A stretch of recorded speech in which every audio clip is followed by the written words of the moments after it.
Okay. Maybe a little late. But at the very least, I'm streaming today. I may have also accidentally skipped breakfast, so I just have like a couple slices of bread with me. As we play through Touhou. More Touhou. I don't know why I named this part Awoon, even though we're not going to play as Awoon anymore. Probably because of the meme video that I just made like yesterday.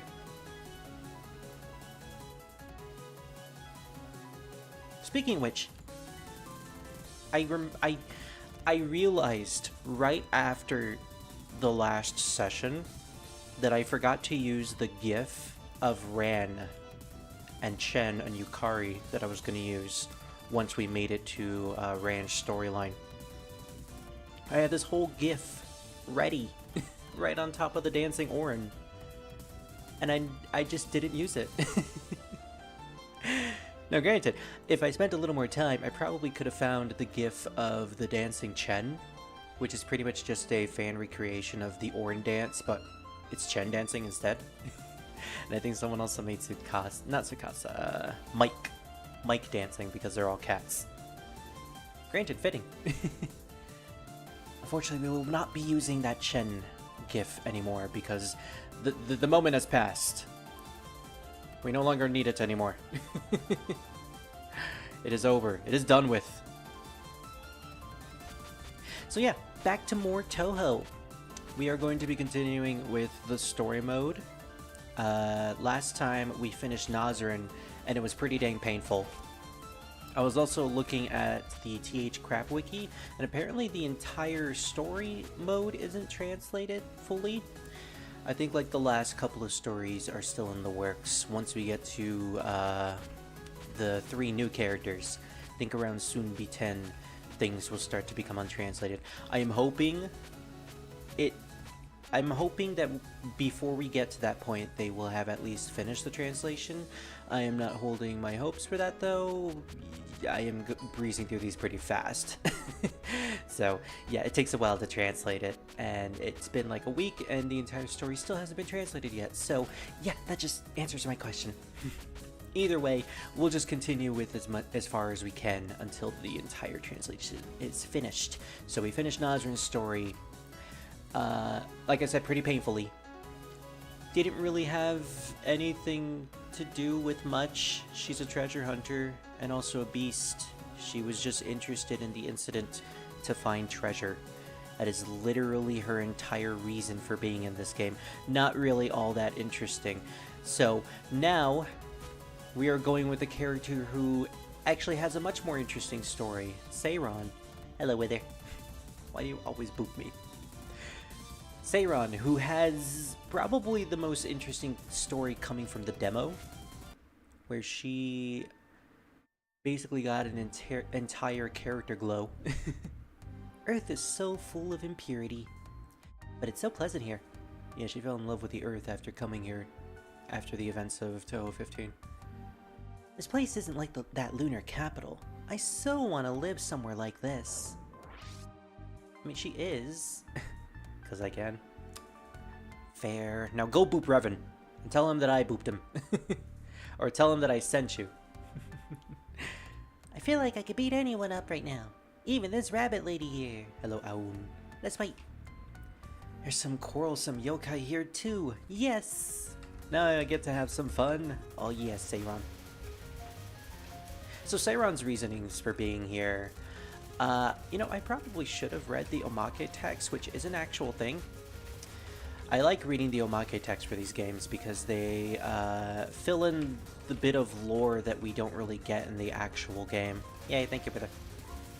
Seiron's reasonings for being a part of this incident, not just because she's a beast. Oh, I forgot how much I don't like her scope. But it's also because she has some stakes involving a lunar capital orb that she took from the lunar capital that she has acquired for herself. We don't exactly know what it does, but it seems to be powerful enough to fulfill Seiron's dream, which is Apparently, according to the demo, she wants to find a land suitable for the lunar rabbits to go to and live in without being subjugated by the Lunarians. As we've established before, the Lunarians are incredibly racist, and the lunar rabbits are considered second-class citizens and slaves to the Lunarians. We haven't seen the worst of it. Trust me. We've only met a couple of the Lunarians in Touhou 8, but we haven't met the worst of them. Oh, no siree. And granted, you guys won't meet the rest of them unless you read the manga like I will, but I'll read the manga off screen and probably do like a small review of it.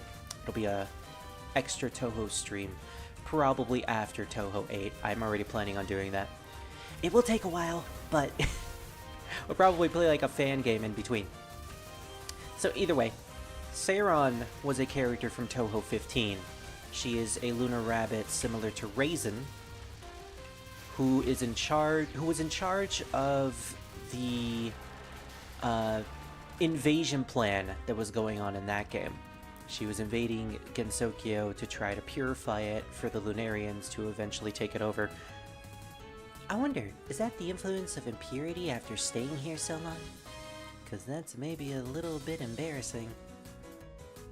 And she speaks about impurity a lot because purity is a big factor when it comes to the Lunarians and the lunar rabbits in general. In fact, it's just a big factor when it comes to the moon. By using this lunar jewel, I should be able to make a comfortable spot to live. I really don't want to lose it. Ah, isn't that the forest magician over there? Everyone says she's got a habit of stealing things. I have to be careful.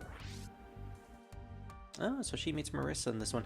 I don't think she met Marissa in the demo, or at the very least, the conversation that they had was incredibly small. Zune seems to have changed a lot of the encounters and conversations that the demo characters had, which, granted, makes them a lot more interesting. Oh, isn't it the moon rabbit? Which one, Marissa? Your face tells me that you got some secret. Don't tell me you're holding on to some valuable moon item or something. You also got to read the accompanying text, Cage, the Lunatic Runegate.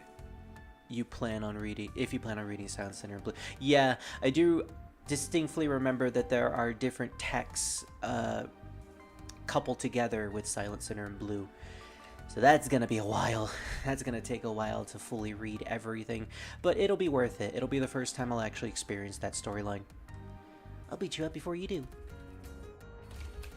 I finally get to see what everyone's raving about involving the Watatsuki sisters. I want to see if they actually are Mary Sues, like I've always thought them to be. And granted, from the little bit I've read, yeah, they definitely are Mary Sues. But will they be entertaining Mary Sues? That's the question. I shall be the judge of that. Although from my experiences of Touhou Lost World, I may at least enjoy Toyohime. And maybe not her sister so much, but definitely the blonde one. And then there's Koishi Komeji's Heart-Throbbing Adventure, which I promised a friend I would watch and react to. That'll be a whole different can of worms. Oh boy. There's a reason why I've never been that invested in looking into that particular fan-made series, and well, I'll just save it for when we get to it. Especially since we have yet to meet the titular character, Koishi.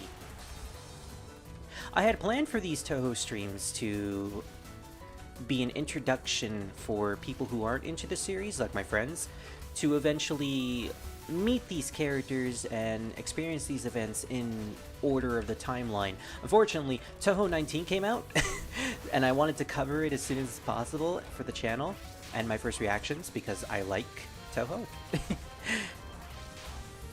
And yeah, it just led to us experiencing things out of order. So now we have Seiron here, a character who's associated with the Lunar Capital in Touhou 15, even though we haven't gotten to those events yet.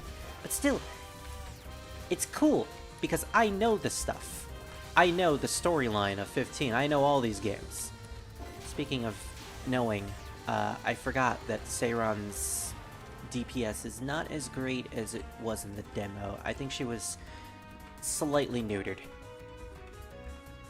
Not quite Mary Sue's, they have flaws, obvious Lunarian flaws, so they don't meet the definition. They stupid OP though. Yeah, they still have the weakness to impurity, at the very least. Which makes them extremely weak to characters like you, Yuko. I have to be always on guard here on Earth. Hey, the mini Haketo, and thus we have fixed Seiron's DPS issue. Where was that when I was playing the other stories and fighting Marissa? Sadly, we won't be fighting Seiron in this story, so we won't be getting her her special card. But don't worry, we probably would have gotten the wrong one anyways, like the other stories. Ah, that's a treasure hunter. I might have to skillfully change the topic so she won't find out about the jewel. My treasure sensing rods are picking up a faint signal, so we've seen this dialogue in Nazrin's story. The treasures, they should be around here. Huh, I think I know you. You're Tessa, right? I heard the rumors about you. No, I'm not. Yeah, Seiron, she's not robotic. She's not a giant robo-rat sent by a little girl. No, that's the wrong series. But I heard you live in a temple. I live there, but you're mistaken. I'm not Tesso. Since you live in a temple, isn't it the same, though? What's with all this useless bickering? No, wait. My rods are still picking up a faint signal. I see. You have jewels, right? Jewels? I don't have any jewels. I've had enough. I'm gonna search you no matter what, even if I have to kill you. One cool thing I find about this game is that most of the stories are following a fixed timeline, where some of them are happening at the exact same time as others. Reimu and Marissa are happening at the same time, so you get their interaction in the third stage. Sane and Ran, and possibly Tsukasa once we get to her, I'm not sure. And now Nazrin and Seiron. Not sure about Awoon, though. Maybe Awoon will take place in the same time as Mamizo, since Mamizo was her rival. The rival battles... Why did I run straight into that bullet, and why did I not get hit by it? Man, Seiron's hitbox. I've always found those pagoda bullets that Nazrin summons really weird looking. There's supposed to be an orb inside of them, but I don't know what exactly it's supposed to be. Like, it's supposed to be a pagoda? Is it supposed to be a pendulum? I'm not sure. It's probably supposed to be a pendulum. Speaking of Nazrin, I love her sprite, her boss sprite in this game, because she just looks so adorable when she waves her dowsing rods all over the place. And here's where Seiron's scope starts to become a problem, because it's super above her. It's away from her sprite, so when I want to freeze something that's right in front of me, I can't. Which means familiars are a little more difficult to deal with. Yeah, see that eagle that was coming straight towards me? Yeah, didn't stand a chance. Also, I believe I talked about her S2 being pretty cool, but in practice, it's not really all that useful because you stop shooting when you use it. And all of the card options that you've gathered, the ones that increase your shot type and grant you different options for your shot type, they don't shoot either, so her S2 seems more of a liability than her S1. Her S1 is basically just a barrage of missiles, which is pretty good.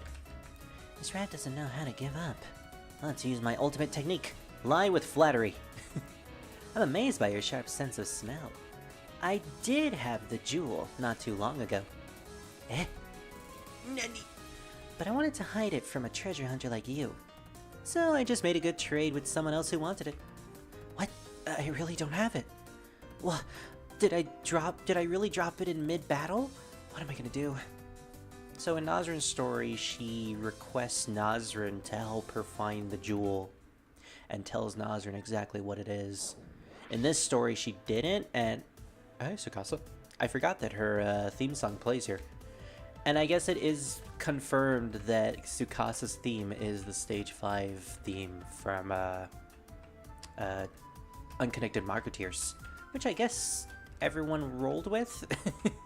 Tsukasa technically doesn't have her own boss theme. It's just a stage theme. Well, she's a mid-boss, but Even Tewi got her own theme song in Touhou 9, so it's a little bizarre. I see. I see. The moon rabbit is asking me to find a lost item. I asked that treasure hunter mouse too, but I don't really trust her. Okay, so she did. Okay. We just skipped it. From what I heard, finding a lost item is a cakewalk for a tube fox like you, who's skilled at delicate work. I'll take the job, but it won't be cheap. Consult. Yeah. Every time I hear this song, I always think of that remix. Oh gosh, Stax and her beautiful remixes. Or Akatsuki Records, technically, but Stax is the main one there. I'm sure I'll figure something out for the money. Please do it for me. Misuse of that lunar jewel is a very serious matter. Hello, Angelo. She stuck with it thanks to that song. Unfortunately, yet also fortunately, because again, I like that song. Also, I have one more condition. I don't handle tasks from weaklings, because the weaklings always spill the beans with a little interrogation. I hope you aren't one of those. Granted, I would be mad for them to switch the song into this song, but I also like this song, so I'm fine with it. I am a big fan of Suika's theme in this game. I'm dreading playing as Tsukasa. I can't remember if I had a decent time playing as her in the blind run, but I'm still not a big fan of her spread shot type and the fact that she shoots backwards to compensate for her weak shot. Although fighting her as a boss is a little bit annoying, especially if she ends up spamming her level 3 charge. I have seen lunatic runs where that becomes an incredible issue. Also, the fact that her tubes end up summoning these tiny little bullets, these negative colored purple bullets, which are really small and difficult to see sometimes, so they can blindside you, which is very fitting for Tsukasa's character, for being sneaky and cunning. You know, she sends a bullet that is really difficult to see and will blindside you. Yeah, that is definitely Tsukasa. That is a Tsukasa act. And also, sun bullets for some reason. Like, that was a spell card that she had in the last game, but I always felt like that spell card was just a filler spell card because Zune didn't really know what to do with Tsukasa. But no, it just became her main shot type. She fires sun bullets sometimes. And also this pattern, which, thank gosh, it is significantly easier than how it is in Unconnected Marketeers. Because in Unconnected Marketeers, that pattern is completely bullshit. And impossible to dodge. At least for me, and a lot of people. And then it becomes a spell card in her extra stage mid-boss. Not even the AI can make use of her back bullets, which is just sad. Then again, the AI in Touhou 9 couldn't really make use of Lyrica's back bullets. It's either Lyrica or one of her other sisters. I don't remember which one did the back bullets. Kudagitsune Cylinder Fox, which is her actual race. She's a Kudagitsune, which I think is a chief kitsune. Similar to how Mamizo is a Baka Tanuki, which is supposed to be like a chief Tanuki or something like that.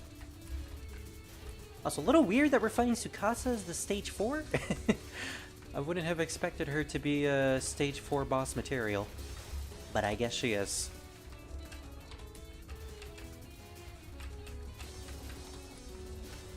Also, I wasn't paying attention to the Nazrin card that we got. I don't remember what it does. I think it like increases the defense of the animal spirits on the enemy side.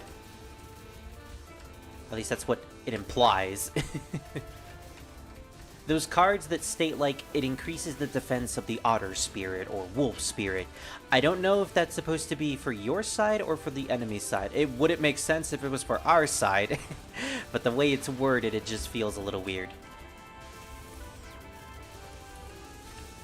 So they call her a cylinder fox. I know like most of the English fandom refers to her as a tube fox, which I think is a lot funnier.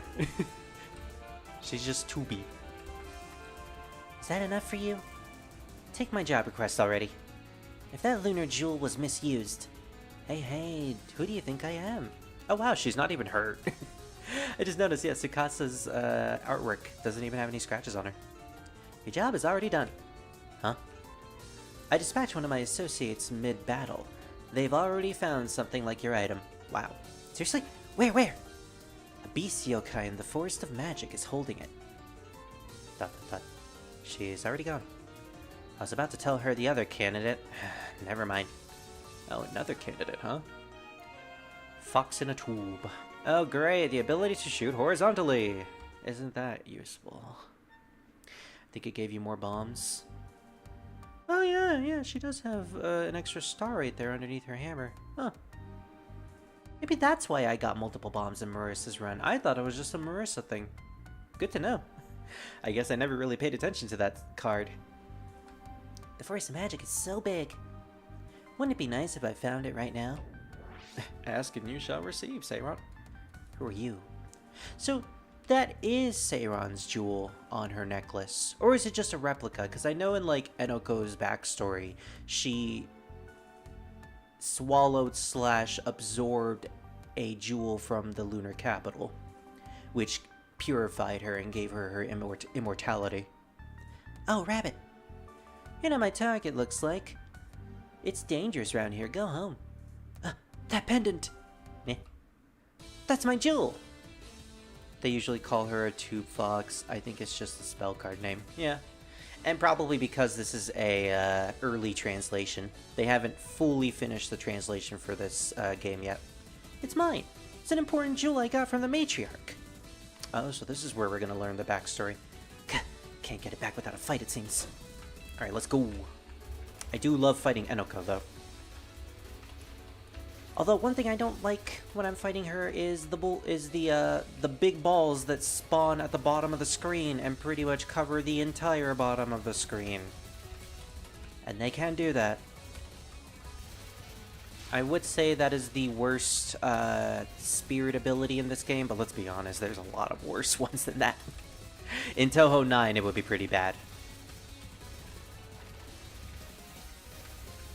But no, Chiari pretty much stole that spotlight as being, as the character having the worst EX attack. Is it called EX attack or is it just called a spirit attack? I don't know. There's a lot of terms in this game. I'm not even sure if like the charge attacks are supposed to be called level 1 or level 2 or level 3. Because now we have like actual levels for the 3rd charge and 4th charge attack. Oh gosh, yeah, I accidentally got walled there.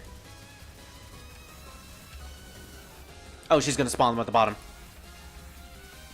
Yeah, when that happens, I just need to watch for myself.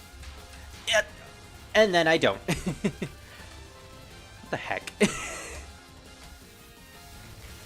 Yeah, that was fair.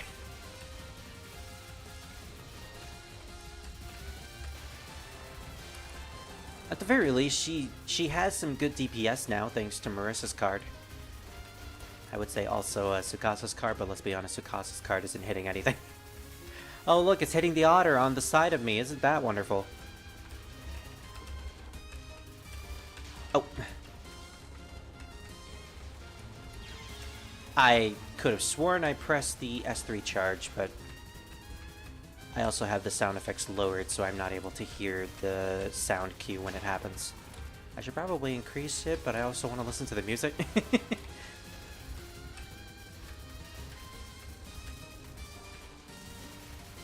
Thankfully, the boss pattern is not that difficult. I almost jinxed myself.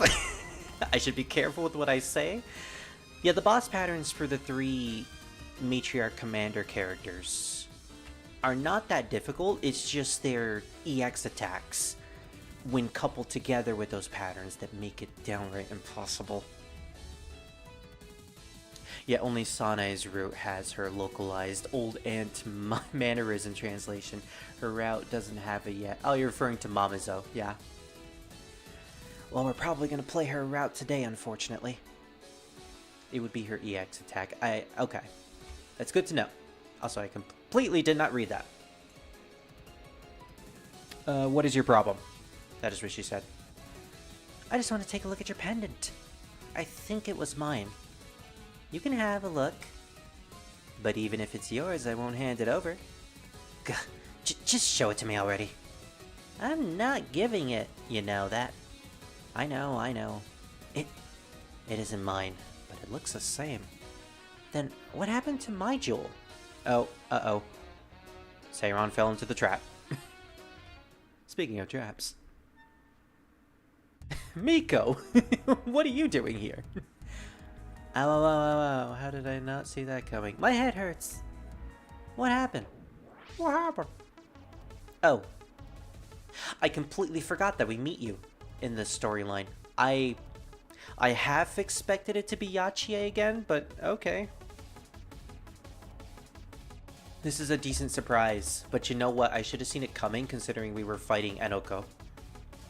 I've never seen you before. I'm Saki Kodokuma, or Kudokoma, matriarch of the Keiga family. Who are you? It's Seiron. I'm a moon rabbit so scary that I can silence a crying child. Why are we still doing this? Why are we still using this line in everything? A moon rabbit? But you're the one crying here. What gives? These traps are causing an awful lot of collateral damage. I can't help it. This place has some scent that I never felt before. It's agonizing. Ah, I see now. You moon rabbits aren't used to it. I love this new version of Saki's song so freaking much. I know, right? The added choir makes it so intense. Now you can tell that she's a matriarch of a Yakuza group. And she's actually taking this seriously. This is the scent of death. It'll feel good when you get used to it. Scent of death? What on earth is this place? You still don't know after you've seen it? How innocent. This is hell, where the exceptionally wicked fall. Hell? Yeah, you're way far from the lunar capital, Seiron. So, what did you do? That's a harsh sentence. I only lost a jewel. Lost a jewel? There's no way you could fall to hell with such a minor evil. But... Caught the second part of the stream, yay. Oh, yeah, you did. You did, Cece. Yeah, we're still playing through the story modes, and we're gonna play through all of them. Not today, but hopefully once the rest of the game is translated. If you insist, I'll help you out. You moon rabbits are rare beyond comparison. Yeah, rarely any of them go to hell. It'll be a waste to leave you possessed by a boring, vengeful spirit in such hell. You'll help me? Yay! I knew I'd like I almost called her Raisin. I knew I'd like Seiron in this game. But you'll have to face me in a fierce and decisive battle. There's no value in helping you if you're weak beyond saving. That kind of person again. It's alright, I'm already used to the deadly scent. It's like that crying rabbit isn't here anymore. That's promising. Show me all you got. Okay. This isn't where I thought this story would end up. I would have thought we'd be facing Yachiye or heck even Zanmu. Because some of these beast characters end up fighting Zanmu. I'm glad that Nazrin didn't fight Zanmu. Gosh, imagine Nazrin trying to defeat Zanmu in story mode. I mean, actually, you know what? Easier than Yachiye. Hands down easier than Yachiye in the story mode, at least. It's those damn otters. The damn otters that just wall you all over the place. Granted, though... No, you know what? I completely forgot that Awoon has a worse time fighting Yachiye. Because Nazrin has her S2 charge, which erases the otters once you make them passive. You have to make them passive, of course, but it's really easy to do that with Nazrin's scope because it follows the familiars.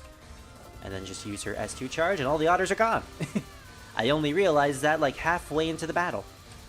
But damn, is it useful. Wow, Seiron. Okay, yeah, her DPS is now massive. I'm also glad that they're playing this song too, because I love this theme song.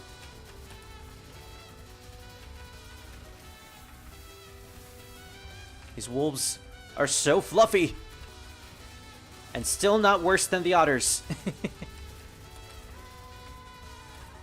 The eagles are bad too, but nothing will be as bad as Yachiye's otters. don't want to hit the wolf. And I hit the wolf.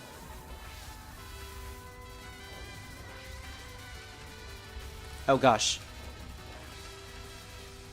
I am surprised I did not get walled there. If I was fighting the eagles, I definitely would have gotten walled though. It's the fact that the wolves don't really summon that many bullets, even when you freeze them.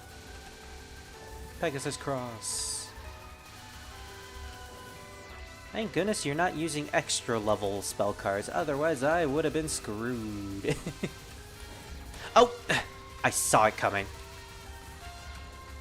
Can I get... Oh. I had to use the bomb. I knew I was going to get hit there. Now I just need to build up a S3 charge. You can actually get a significant amount of your meter refilled if you graze a lot of bullets. Which is why in some of the final boss spell cards, you end up grazing a ton of bullets and you end up getting a ton of charge. Pegasus Star Mine? I think this might be her last spell. Yeah, the lasers here can refill your meter really fast. Problem is, most of Seiron's charges aren't that great. I didn't see a way to get out of that. That wasn't her last one. Okay. Is it going to be Star Mine again, or is it going to be a completely different one? Because Yachié had her final spell from the last game. Last shoot. Oh, how boring. Oh, right, it's this.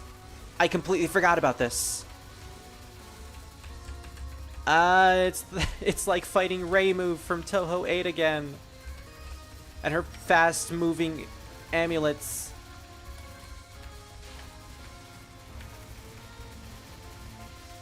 Fantasy Seal... what is it called? Fantasy Seal Spread. The bane of my existence.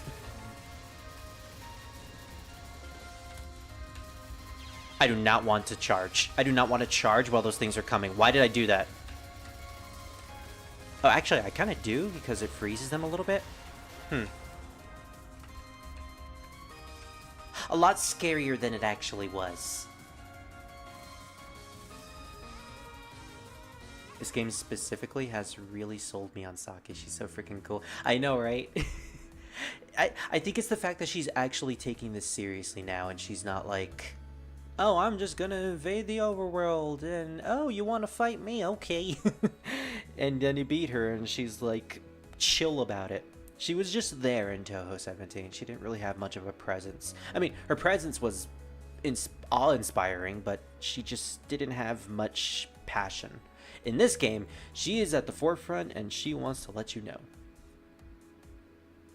Hey, Jack Thunder. Hee-ho. It's good to see ya. I'm doing good, just playing through a game. Speaking of a game, Chopper does not want you to see this ending, so Chopper is now embarrassed, and he will be there until the ending is over, because it's illegal for you to see it. Awesome rolls, worst bomb in the game. As to leave tone. I've seen that meme. I've seen that meme, CC. The Yokai Mountain. Once a mountain exclusively dominated by a few yokai. It seems to have diversified in recent years, perhaps thanks to the Moria Shrine. Alright, so we have Tsukasa and Seiron. Seiron is holding her orb. Tsukasa says, "Ah, you went through a lot of hell." Literally. "All because you didn't listen to me until the end." Seiron, "Yes, I'm sorry." Tsukasa, "So you found the real jewel?" Seiron, "Yeah, I found it in another place than what you tell me. I almost became food for the Genbu ravine fishes." Tsukasa, "Well, I'm glad you found it." Just how powerful is this jewel? Seiron, "It's a super deluxe, special make specifically, jewel from the lunar capital."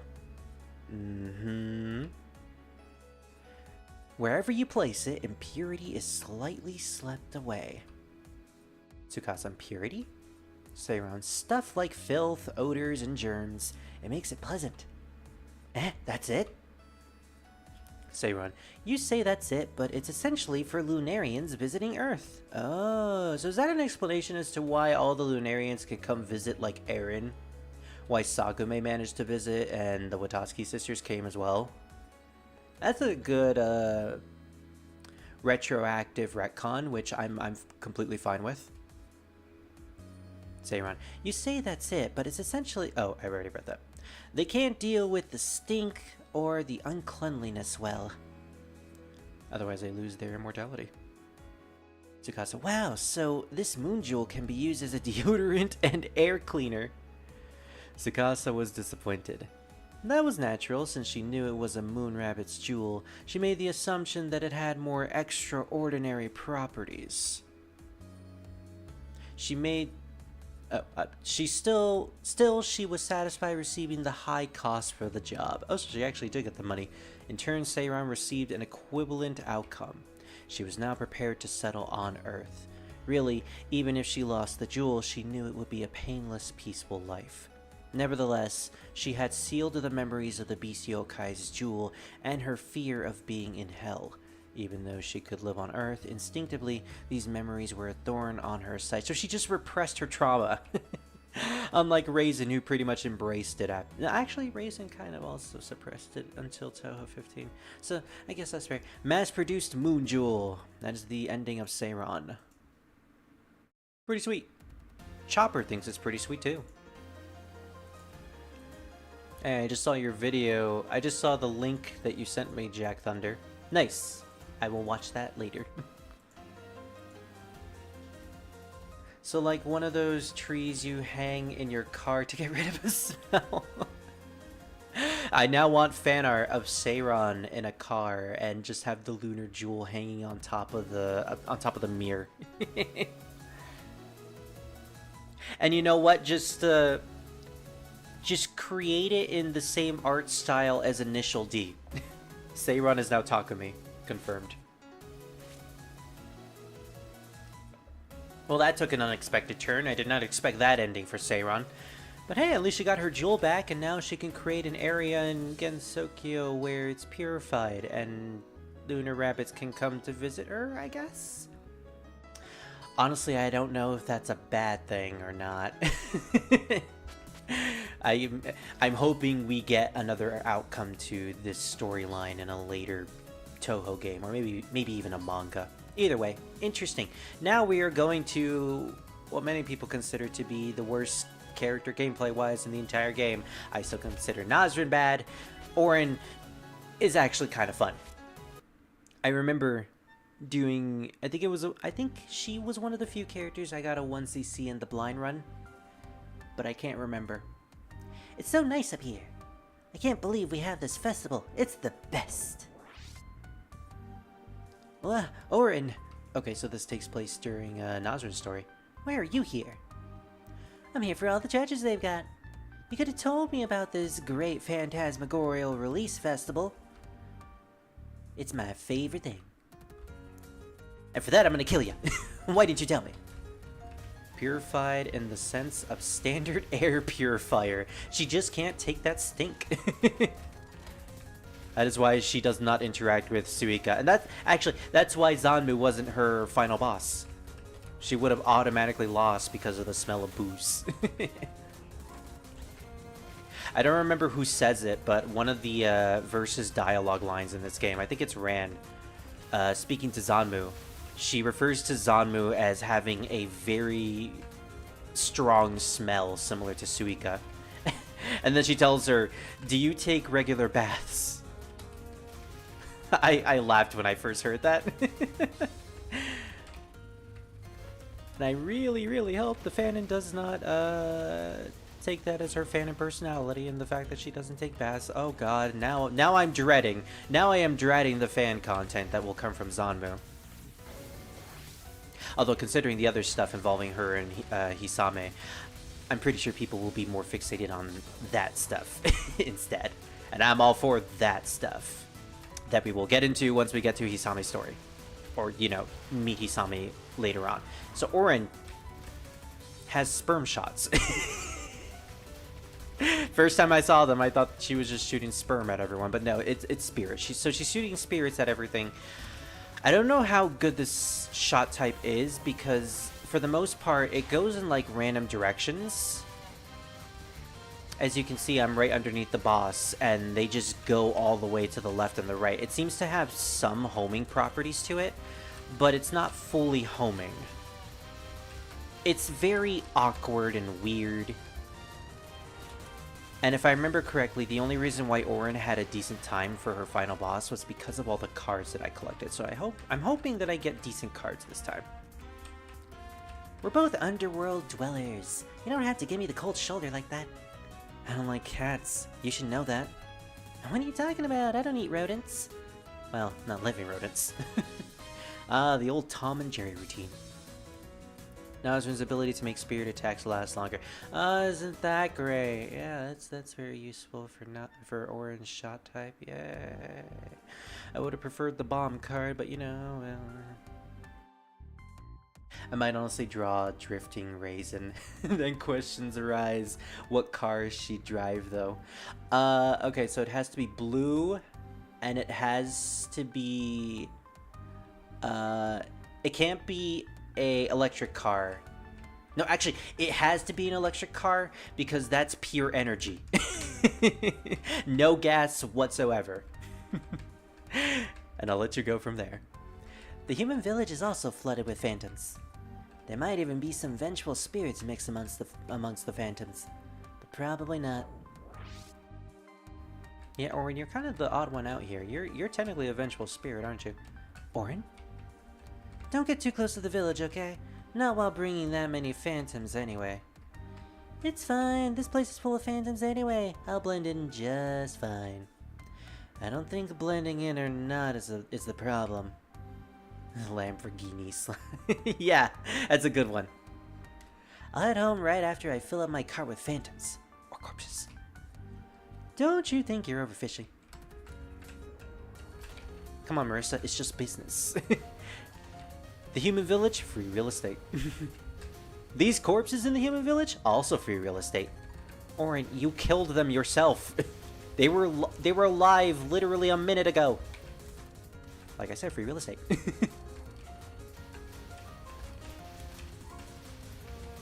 I'm pretty sure if Orin were to come to the human village and straight up murder humans, it would be considered an act of treason for the Gensokyo yokai.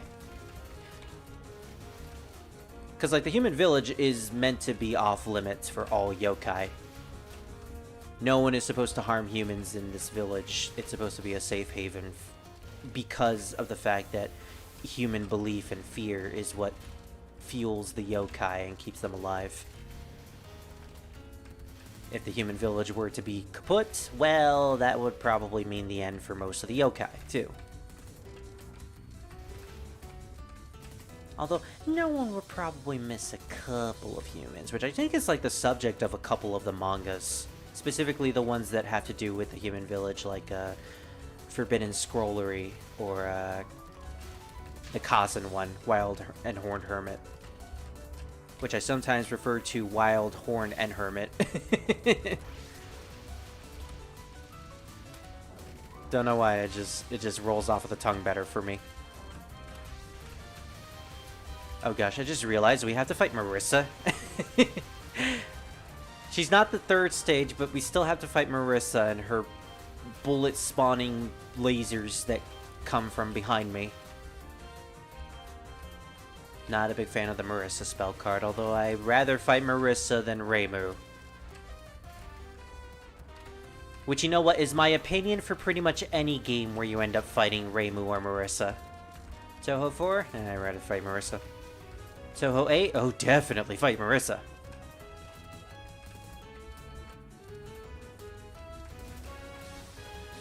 I haven't played any of the photography games, so I can't really say anything about those, but I think in a... Wow, those lasers spawn really, really fast. In double spoiler, you fight Reimu, Marissa, and Sane as like a whole protagonist chapter. Okay, thank goodness this isn't her third stage battle, because in her third stage battle, she summons 3 lasers. And that is just honestly bullshit. I couldn't do anything there. Can I just kill her, please? I'm trying to also graze the laser so that I could get some S3 charge. You know what? Not even gonna bother. Bombs respawn after a stage, I can use them. And Prius. Meanwhile, Raisin can have Bugatti. Yeah, it's just a drift battle between Seiron and Raisin. And then you have like a Teifumo, or Teifumo, taped to the roof. Or the front. She just sits outside the village with a cart and an enthusiastic look whenever people get sick. Yeah, that's my Awoon, alright. Her and Chen are just chilling outside the human village. Well, it's about time to go home. My cart is now full of captured phantoms. You might as well do me a favor and catch all the phantoms. Hey, that's a good card. I now have the mental image of Awoon pushing a cart with Chen inside of it, and it's just really adorable. Or you know what? Chen and Awoon pushing a cart that has Ran inside of it. Or you know what? You know what? Awoon, Chen, and Ran pushing a cart with Yukari inside of it, and Yukari is just looking so done. Or she's probably sleeping. That's the most fitting outcome. Oh my, what a big harvest. I'm definitely going back to the all-you-can-eat grab Phantom Fest. Huh? Who's that over there? Oh, it's Ran. So this also takes place during her story too? The timeline is interesting. I'm pretty sure Marissa in Fairy Wars is the most feared extra boss in the series. Yeah, and just imagine if those lasers were actually lethal. I know, right? I want that outcome. It's so funny. Who are you? Ah, it's you, Awoon. Thought there was someone I didn't know. Didn't expect to see a nine-tailed fox. I often see you playing with my dear little Chen. I'm so grateful for that. By the way, I'm holding Chen in my arm, you see. Ah, no problem. Thanks to you, my once cute little Chen is now finding corpses for fun. Yeah, the training was worth it. Oh my gosh, I love this interaction. It's so cute. It's like your child's mom, or it's like a child, which is Chen, and Ran, their mom, talking to their child's goofy friend. It's a really adorable interaction, and I love it. So need anything from me? Do you know anything about the incident happening on the surface? Incident? Ah, you must mean the Great Phantasmagorial Release Festival. It's the best. The scent of death was everywhere. I never thought there'd be such a fancy event on the surface. Who's the organizer? Could it be the one from your place? I'm sorry, never mind me. You're not someone who will get what I'm talking about. Although surprisingly, she does. So I kind of wish Ran was our fourth stage opponent so that we would have gotten Charming Domination as the theme song playing in the background. But you know, there goes Camper Choosers. I don't think we'll be hearing Ran's theme in the story mode, which is, you know, a little bit sad. I was kind of disappointed when we went to the music room and found out that her theme song in this game is just a remix of Whodunit. Which, granted, it's a great song, but I really wanted Necro Fantasy. As soon as I saw Ran playable in this game, I immediately thought of, oh my gosh, a remix of Necro Fantasy, one of my favorite extra stage themes of all time. But no, it was the stage theme, which again, is a great song nonetheless, with an even better remix. I actually really love the remix in this game. Although, I'm still not sure if I like this remix, this game's remix of Charming Domination, or if I like the Speed Fox remix of Charming Domination more. Both of them are really great. Speed Fox is a remix Zune made for a speedrun event of Perfect Cherry Blossom back in the day, in like the early 2000s. It was like a couple years after Perfect Cherry Blossom was released, so that goes to show you how old it is. It's a really great remix though, I love it. Also has a really cute name too. Also, if you look it up on YouTube, one of the popular videos of that remix is just a picture of Ran as the Firefox icon, and that is like the cutest thing ever.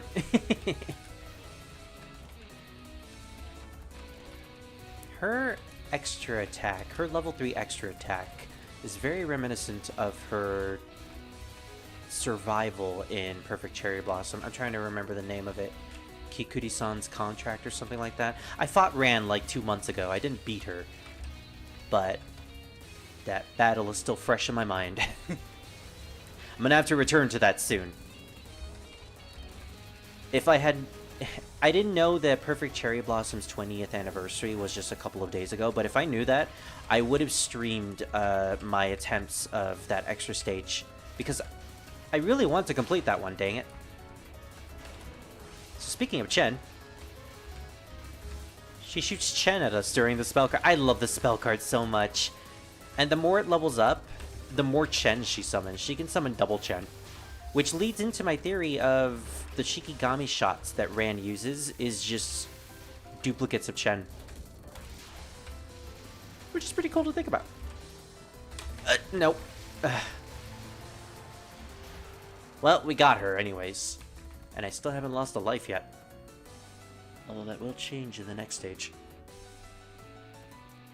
Chen Passenger Princess Priceless. Or Chen Passenger Princess Real. Stage themes generally suit the Phantasmagoria format better, though. Yeah, I agree with that. Necrofantasy would be a very short song and a little too climactic for the game it's in, or for this type of game. And Charming Domination is a very long song that feels like it has a lot more structure to it. It's a good choice, I'll admit. It's just, I really like Necrofantasy. Although I am glad that they chose Seiron's stage theme instead of her boss theme. It's a good choice. Not sure how I felt about them choosing Nazrin's stage theme, though. I honestly would have preferred if they chose her boss theme, but that's just me. You came here to investigate the phantoms? Investigating on the surface alone was fruitless. I'll tell you something nice. It seems like new phantoms are coming out from the depth much below. New phantoms are coming out, you say?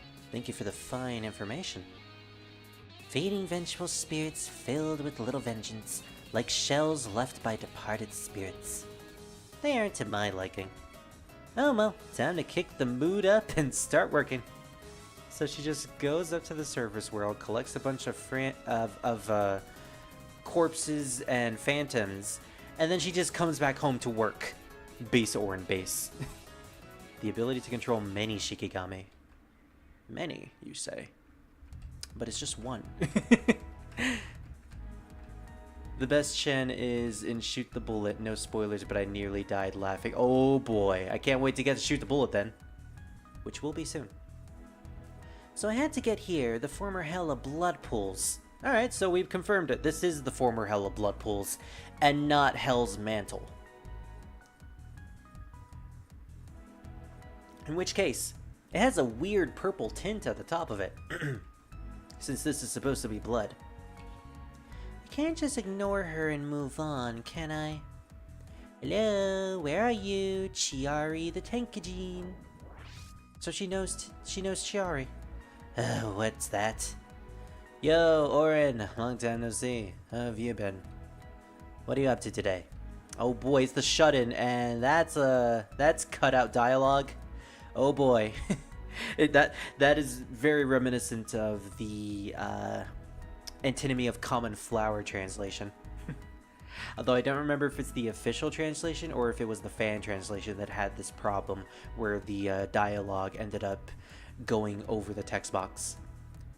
The problem here is that there was too much kanji in this sentence and they couldn't fit it in just 2 lines. Although they might have just been able to if they cleared up the space at the top of the first line, so... Phantom's coming out. Good for them. Go Pride. I know, right? Oh man, I can't wait to meet the Hisami Phantom. Man, this game just has so much representative. I just came to warn you that randos might be coming by. They are investigating the incident happening on the surface. A fox from the surface was bugging me not too long ago. It's only a matter of time before the Shrine Maiden's here. What? There's an incident on the surface? You don't know? That new beast, Totetsu, has got to be the culprit, right? There's gotta be another fierce battle. You might get caught up in it. Maybe you should hide for a bit. Now you're joking. How's anyone supposed to hide in a place that looks like an apocalypse? She's not wrong, there are buildings in the Hella Blazing... or the old Hella Blood Pools. I keep calling it Blazing Blood Pools, but no. That's what happens to it. That's not the actual name. Not to mention that Totetsu and I have become friends. What? Are you surprised? You're looking at a proud member of the Go-Yoku Alliance, so this is where it's official. What? Uh-huh? I see. If so, our fight seems inevitable. Huh? I thought you'd fight me no matter what. Of course. After all, no battles, no corpses. I know, right? It's interesting that her and Orin knew each other. I'm curious to know about that outcome. Oh, man. So, I did not know why I did that. So, I'm looking at, Rand's card that we got, and it's not a Shikigami that shoots forward, it's a Shikigami that shoots sideways. That is not a good card. I'm sorry, but I'm not a big fan of the shots that shoot sideways, although right now it did get rid of that wolf spirit. Oh boy, here's where we lose all of our lives, though. How do I get through this? Yep. That was mostly because I wasn't using my scope, because I'm afraid. I'm so afraid.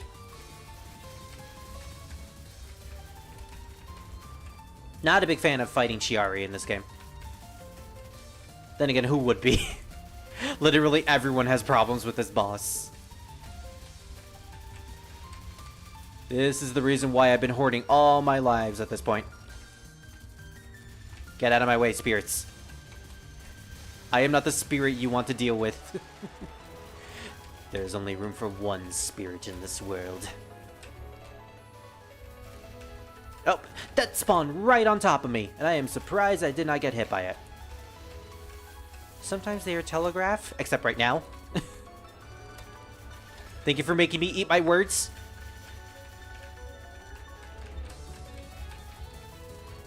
I have noticed that they seem to disappear quicker if you graze them. Although again, they follow you, so it is very difficult to graze them, especially when they all spawn at the same time. Cursed Blood, Cursed Devil. And then she can use her, like, S2 to make them even bigger. Disappear already. Get away from me! Am I supposed to get out of this? I'm also completely ignoring her S2 charge. I kind of forgot what Orin's S2 charge does. I think it, like, turns enemies into spirits. Easy to defeat spirits. That's what I remember, at least. Let's try it. Yeah, it turns into spirits, which then shoot her EX attacks onto the enemy side, I believe. I don't remember. I'm too scared to really pay attention to the other side of the screen. Away with you and your Yumiko type attacks. Okay, I'm sorry. Yumiko is cool. Don't hurt me. Just kill her as soon as possible, okay? Not even worth using the charge at this point. You know what I should have done? I should have put my Shikigami right on top of her so that it would have constantly been shooting her. But it's so difficult to put it on top of there when you have to get really close to the boss. I love that thing. Put the Shikigami where the boss spawns. I should have read that. I should have read your message, Yogg, before I started the battle. Yeah, that would have been a good idea. Someone said that Hisami and Chiari are two ends of the lesbian fashion spectrum, which is annoyingly accurate. Yeah, I can totally see it. You got the messy lesbian, and then you got the really hot gothic lesbian. And it's like, yeah. There are mountains of needles in hell, in the Hella Blood Pools, if you're willing to hide there. Lovely.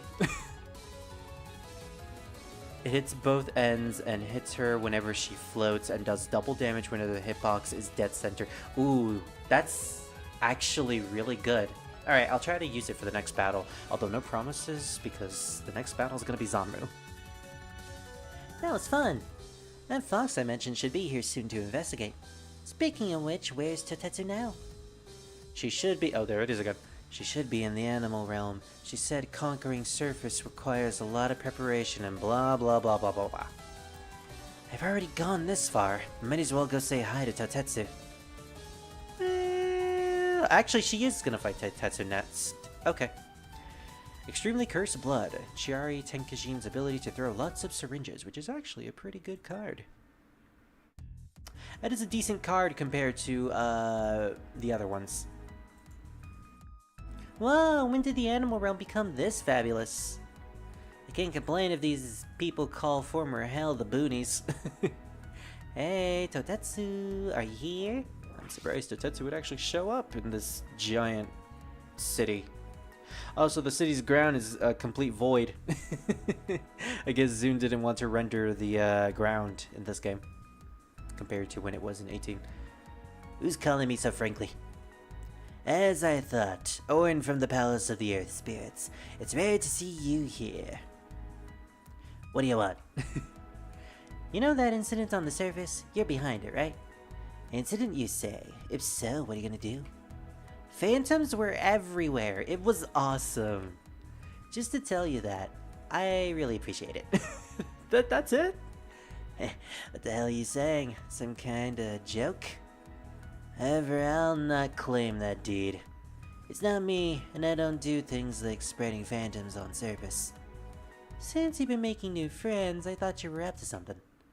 So you met Tenkajin. Actually, you've probably known her longer than I. I love Buddhist hell. Fill it with blood. More! Set the sky on fire. More! Add mountains of needles? So that's supposed to be the Buddhist hell. Huh. That's good to know. I didn't know the origins of the blood pools. Yeah, we're buddies. That's a new development on me. I did not know her and Tenkajin were buddies. Well then, it's time for a test. Nani? Nani the fuck? Alright, so Awoon is pretty fast. In which case, I'm just gonna set my Shikigami all the way up there. And just leave it up there. Yeah, she's pretty fast. I can just perpetually be in my focus motion for the entire battle. You know, until I effectively get hit.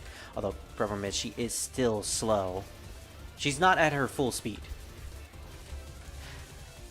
Although, you know, nothing will be as bad speed-wise than Nazrin. I can at least handle slow speed.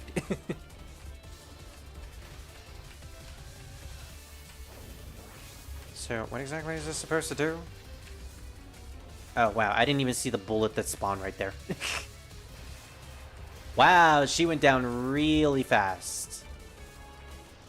I was trying to test out to see what the S2 charge does, because I could have sworn it does something special, but I just do not remember. I got hit again! What the hell? Man, I can't wait for a translation of this game, because I want to know all of the special attacks that I don't really know the purpose of. I don't like this attack, but I've actually gotten used to it as I fought it. The one where all the eagles come out in a omnidirection, and then they shoot aimed bullets at you. All you need to do is just keep moving. You just need to keep moving.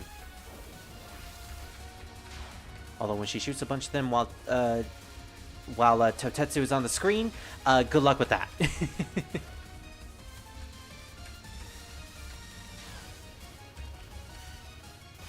Wow, that was fast. Okay, I'm starting to see the beauty of this Rand card. This way I don't actually have to constantly aim it underneath the boss.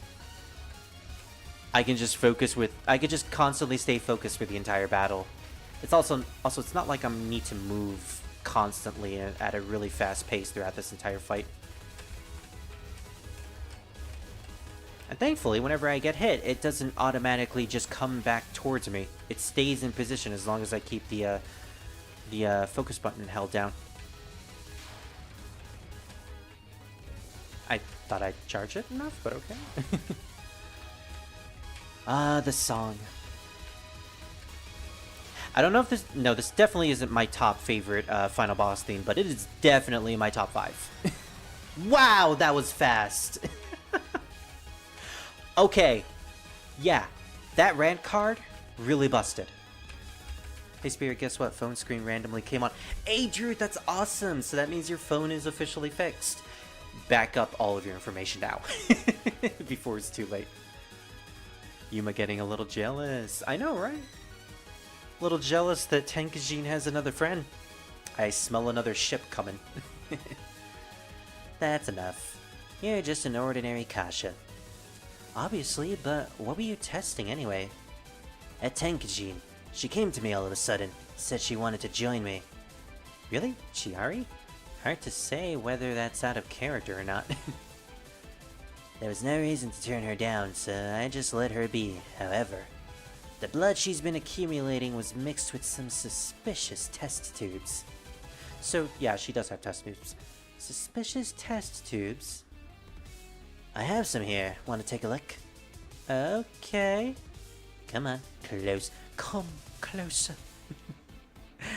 Gorge Animal Spirit, Yuma Totetsu's ability to strengthen your eagle spirit. Oh, yay! My eagle spirits. I'm backing everything up right now. Good. Good, Drew. Good. That way you won't end up losing access to your email or Steam account. And definitely not your Steam account. Smells fruity in here. Smells like petroleum and blood. And goat. Where am I? I know the feeling from this pungent smell. I'm in hell! Like, the actual hell. Not the old hell, not the animal realm, not Muenzuka, the actual hell. I see the kitten is finally awake. So she's actually fighting Zanmu. Great! And 4 lives! I have been watching you from the very beginning. That Totetsu is a wicked one, so did she know this would happen? That she would pretend to open her heart only to lure you into a trap. Despicable. Trap? Yeah, there's a lot of them. Orin, haven't you ever met Miko? Yeah, that transport trap earlier, or something. I'm not sure. Oh, now I remember. That fearless face of yours. Thank God I have 15 gigabytes. I know, right? That's a decent size. Better than my old phone, which had like 12 gigabytes. You're that one human who took over hell all by herself, Zanmu Nippaku. Oh, so we get the development of her once being a human. She was a human monk who effectively became an Oni and is now in charge of hell. Now, is this the hell that Hikadia is in charge of? Did Hikadia lose ownership? Or is this just a completely different hell because we've established that there are multiple hells? This might just be another version of hell and Zanmu is just keeping this one. Indeed. There's also you who abolished the old hell and founded former hell in the process. I'm honored to meet you. So this is a huge development.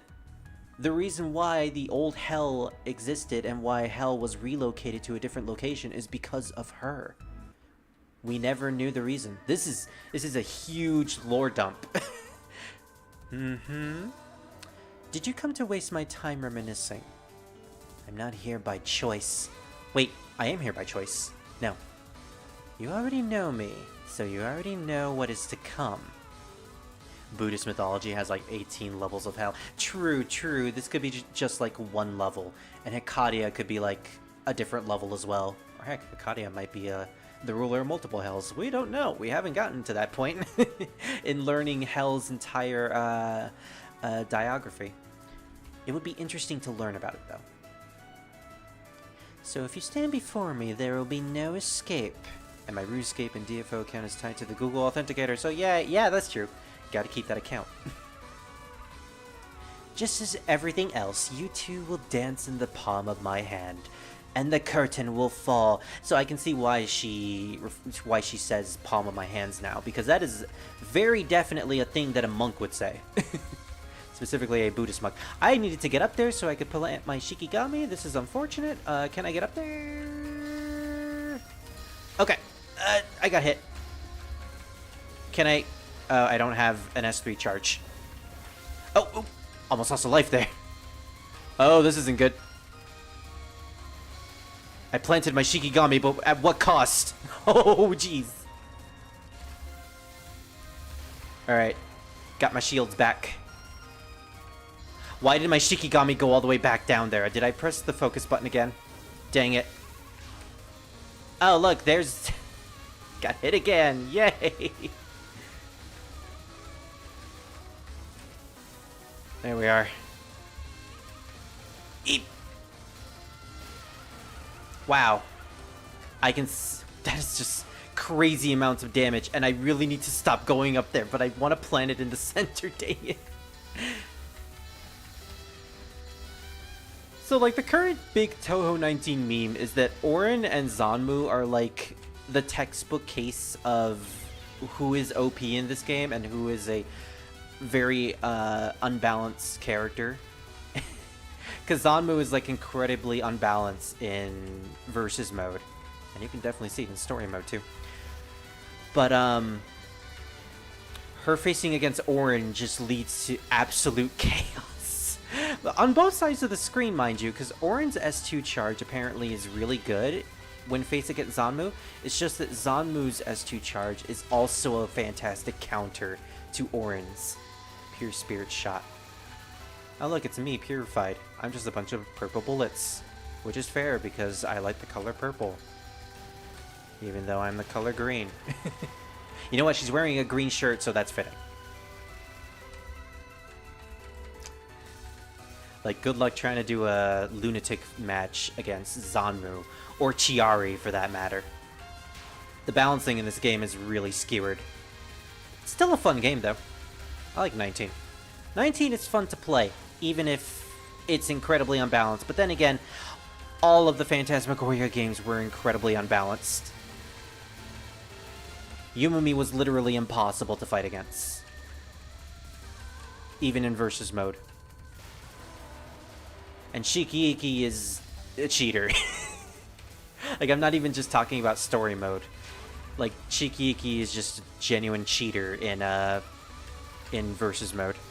Just for the fact that her extra attack can summon more bullets on the screen.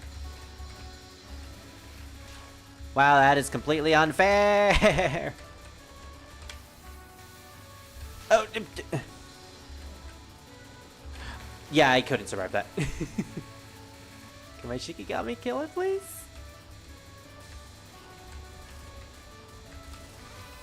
Also, do notice that we got our charge back almost immediately. Look at that, full charge again.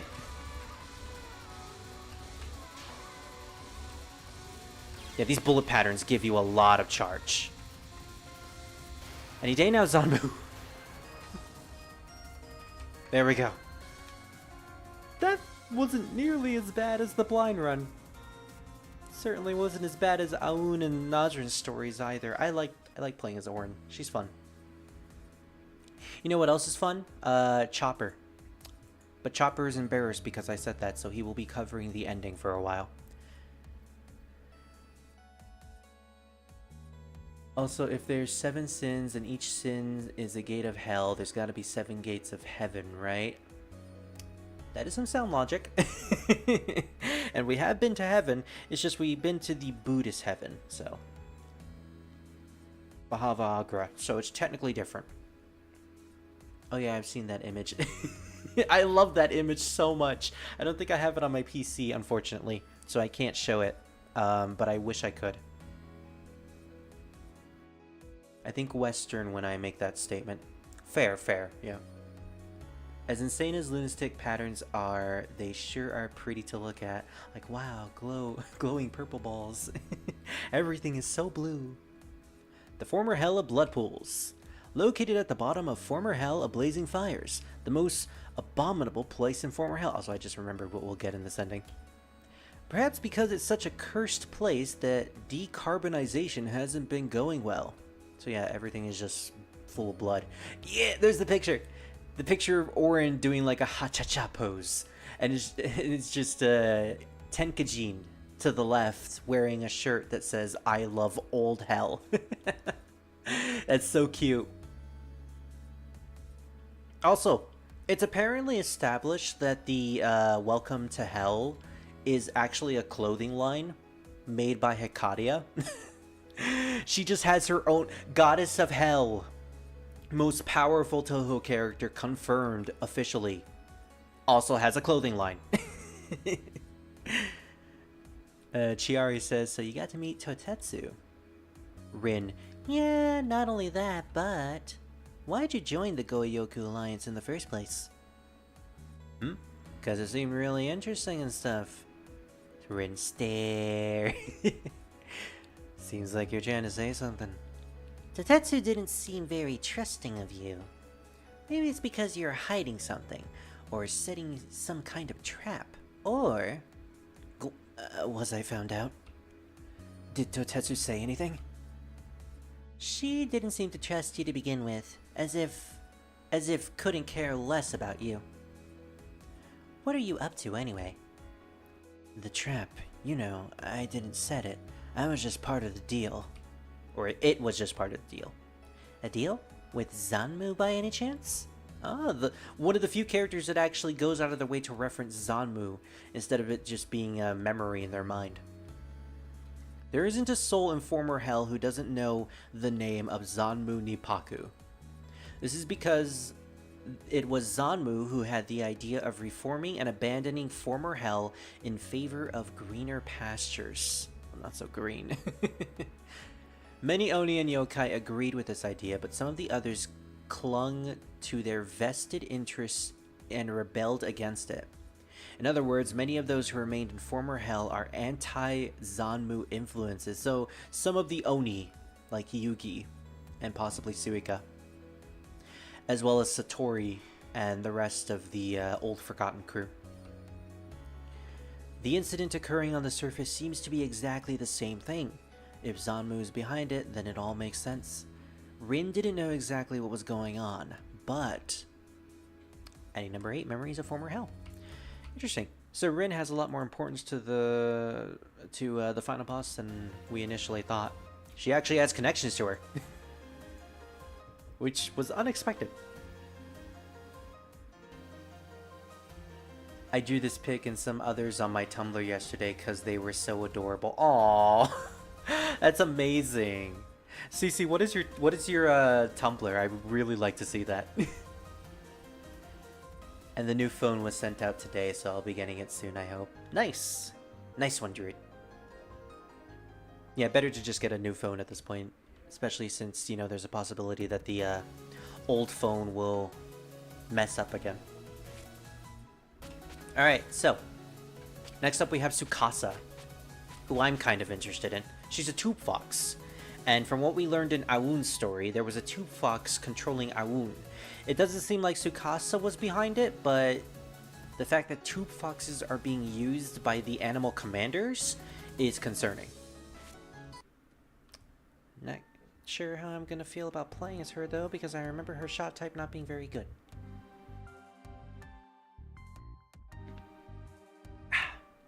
The Kiketsu family, the Keiga family, and the Goyoku Alliance. Whew, what a busy tube fox I am. Hey, Miss Sane. Also, I love her sprite. She's just doing the fox pose that she does in Touhou 18, where she makes like a shadow fox puppet with her hand. She's just flying around doing that for the entire battle. Oh. Miss Tsukasa, what brings you here today? Won't you lend me your shrine just for a bit? What for? I want to make it a base for yokai beasts in the mountains. You'll let me do that, right, Miss Sane? Don't be foolish. Why would we ever? Ooh, it's a silver phone. Nice. Time to watch spiritual successor of Fistful of Dollars. So, Tsukasa's shot type is that she shoots from behind, and when you charge it, she shoots in all 4 directions, and it's very spread out. It's a decent shot type. For boss battles, you kind of want to be as close to the boss as possible when you're using this charge attack, because, you know, the bullets are spreading out. You kind of want all 3 layers to hit the enemy, and if you're all the way down here, there's a chance that only like 1 of them or 2 of them will hit. So like, ugh. Also, her aura is similar to Tewi. In fact, she's pretty much the Tewi or Tei in this game. Except, she's better than Tei. because unlike Tae, Tsukasa actually has a charge that can shoot from sideways. So if she... I don't know why I didn't use my aura there. So when she stops a spirit on the side of her, and then she uses her charge attack, she can actually kill it. Something that Tae could not do. I guess the omnidirectional shot is decent. Especially when there's going to be a lot of stuff cluttering the screen, but man, is she still a little bit weak.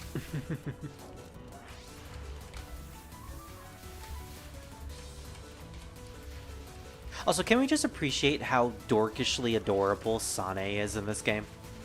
I mean, she's always dorkishly adorable, but gosh, her boss sprite is just so cute.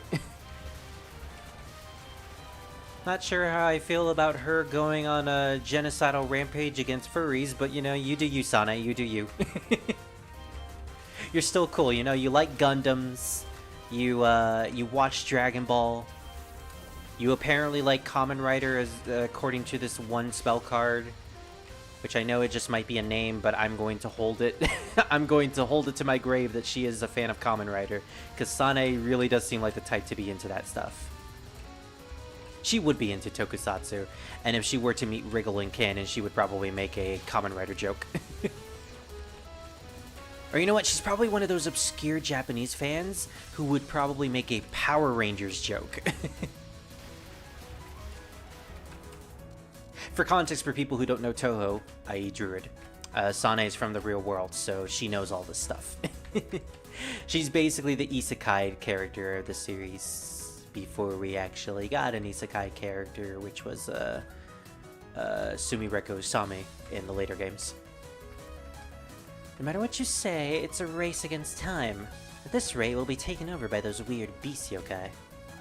I was just about to go and investigate. But I'm still not letting him out our shrine. Have a good day! She's still getting this shrine anyways. I'm Pink Colt Girl on there. Pardon the shameless plug. I might post Drifting Seiron later if I end up doodling. No worries about the shameless plug since I asked. Thank you. I will be looking that up later, and I will love the picture when you post it.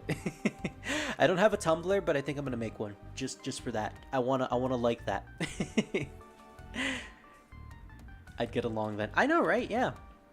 She likes Gundams, and there was an entire fighting game where her storyline was just trying to find this giant yokai, which she thought was a giant mecha. And it is hilarious. The Keiga family can't be relied on. They got nothing between the ears. And the Go-Yoku Alliance will turn on each other. That just leaves.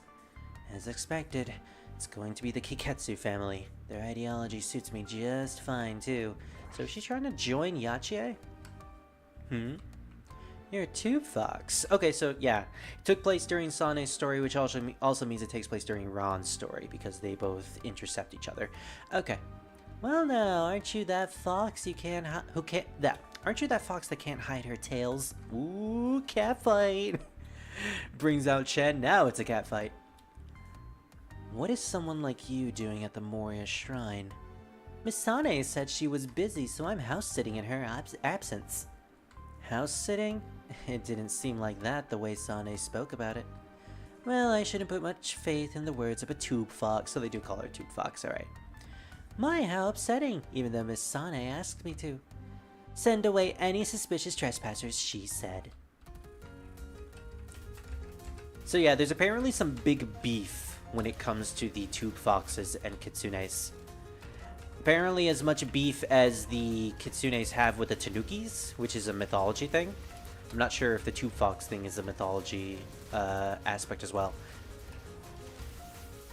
But it's interesting to see Ran encounter two characters that the fanon has been wanting her to meet up with. Although, you know what, that was before Ran actually had a character, so it's even better now because Ran has an actual personality. Other than just being the Shikigami of Yukari and the mother of Chen. She's not actually the mother of Chen, but she might as well be. Chen and her two moms. It's just like Sane and her two moms. It's so beautiful. all joking aside, Touhou does seem to have a lot of LGBT representatives, even if it's not like fully stated to be canon. We now have Hisami and Zanmu, which we will get into later on. And I mean, there's always Maribel and Renko from the Hifu Club CDs. Let's never forget those two darlings. The two characters that might as well be married. Who are so infatuated with each other that they're pretty much all they think about when it comes to their adventures throughout supernatural means. That might actually be an interesting stream to do one day. Read all of the Hifu Club stories. I've never actually went out of my way to read the Hifu Club stuff until recently, when I read a couple of the storylines involving the satellite Torifune. So for people who aren't aware, Zune has been making these CDs called the Secret Sealing Club or the Hifu Club CDs, where they have built-in stories alongside the music that tell the events of two characters that come from the outside world. This is the outside world of Gensokyo, or the outside world of Touhou, which is essentially our real world. That takes place in the long-distant future, where society has undergone some unfortunate circumstances. And these two characters, Maribel and Renko, go through life and adventures trying to find supernatural occurrences and other worlds, aka Gensokyo. And it's really fun. And I really want to know more about them, so that might actually be a fun experience. Going through all the storylines, listening to the music. Not sure if some of them will get copyrighted or not, but hey, that'll just be a fun thing that we can do. My favorite Gundam lines are Crossbones and the Mushas. I'll remember that. Screenshot. I am planning on getting into Gundam sometime soon, so... Ugh. There's nothing fun about two foxes bamboozling each other in a place like this. Are you investigating the incident? You've been wasting your time here. Oh? If you're looking for people who are up to no good, you should delve into the underworld. There's nowhere to hide up on the surface. Looks like she bought it. That's good. I mean, technically you weren't wrong. I guess she didn't know she was wrong.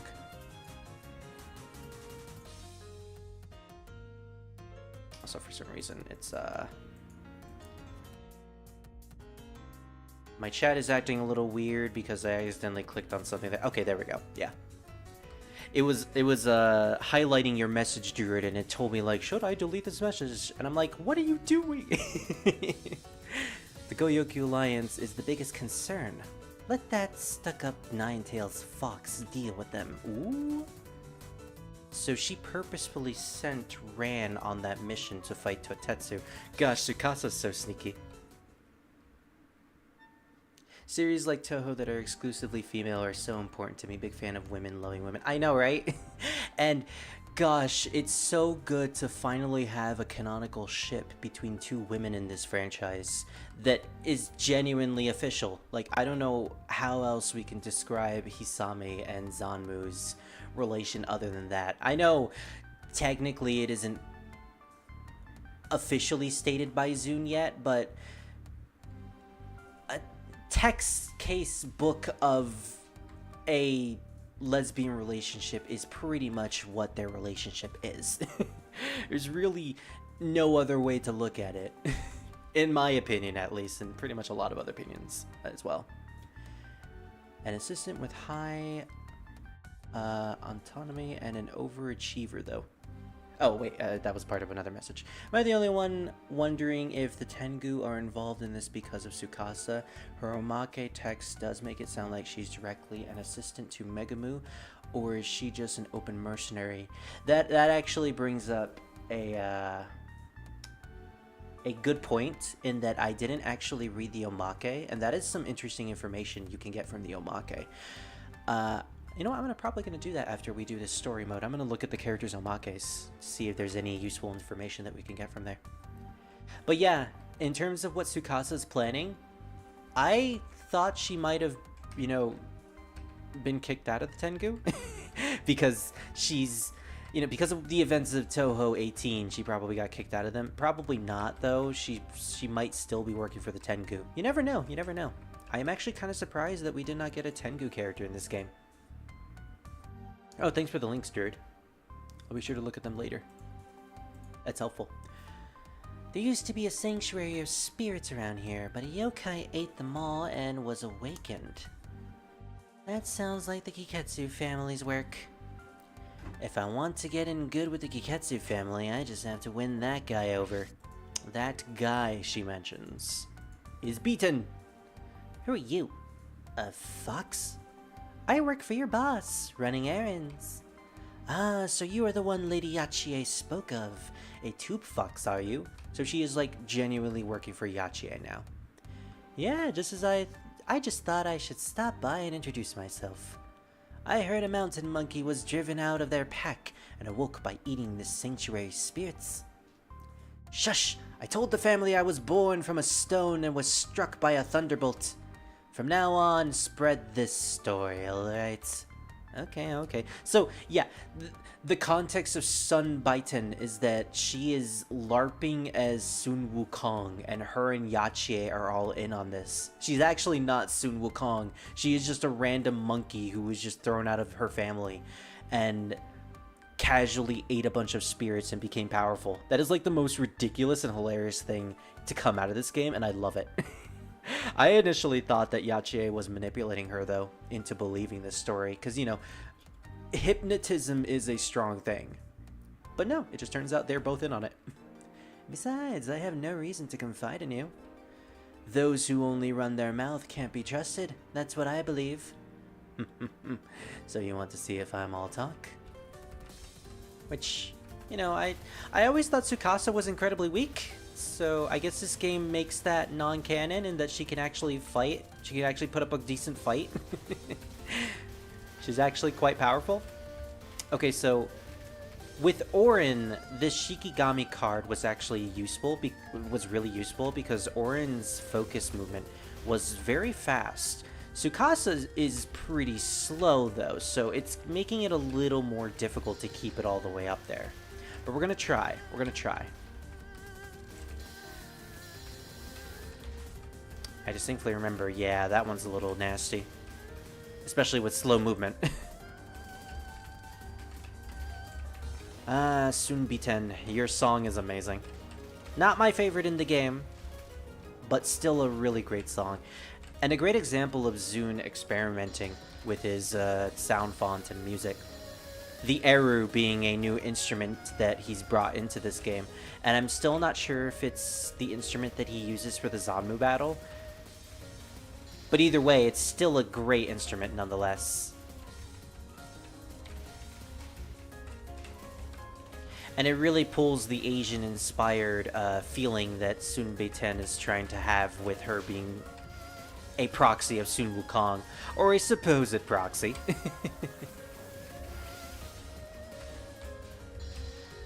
Oh gosh, her arrows. I completely forgot about her arrows being really fast and difficult to dodge. It's the fact that they have really, the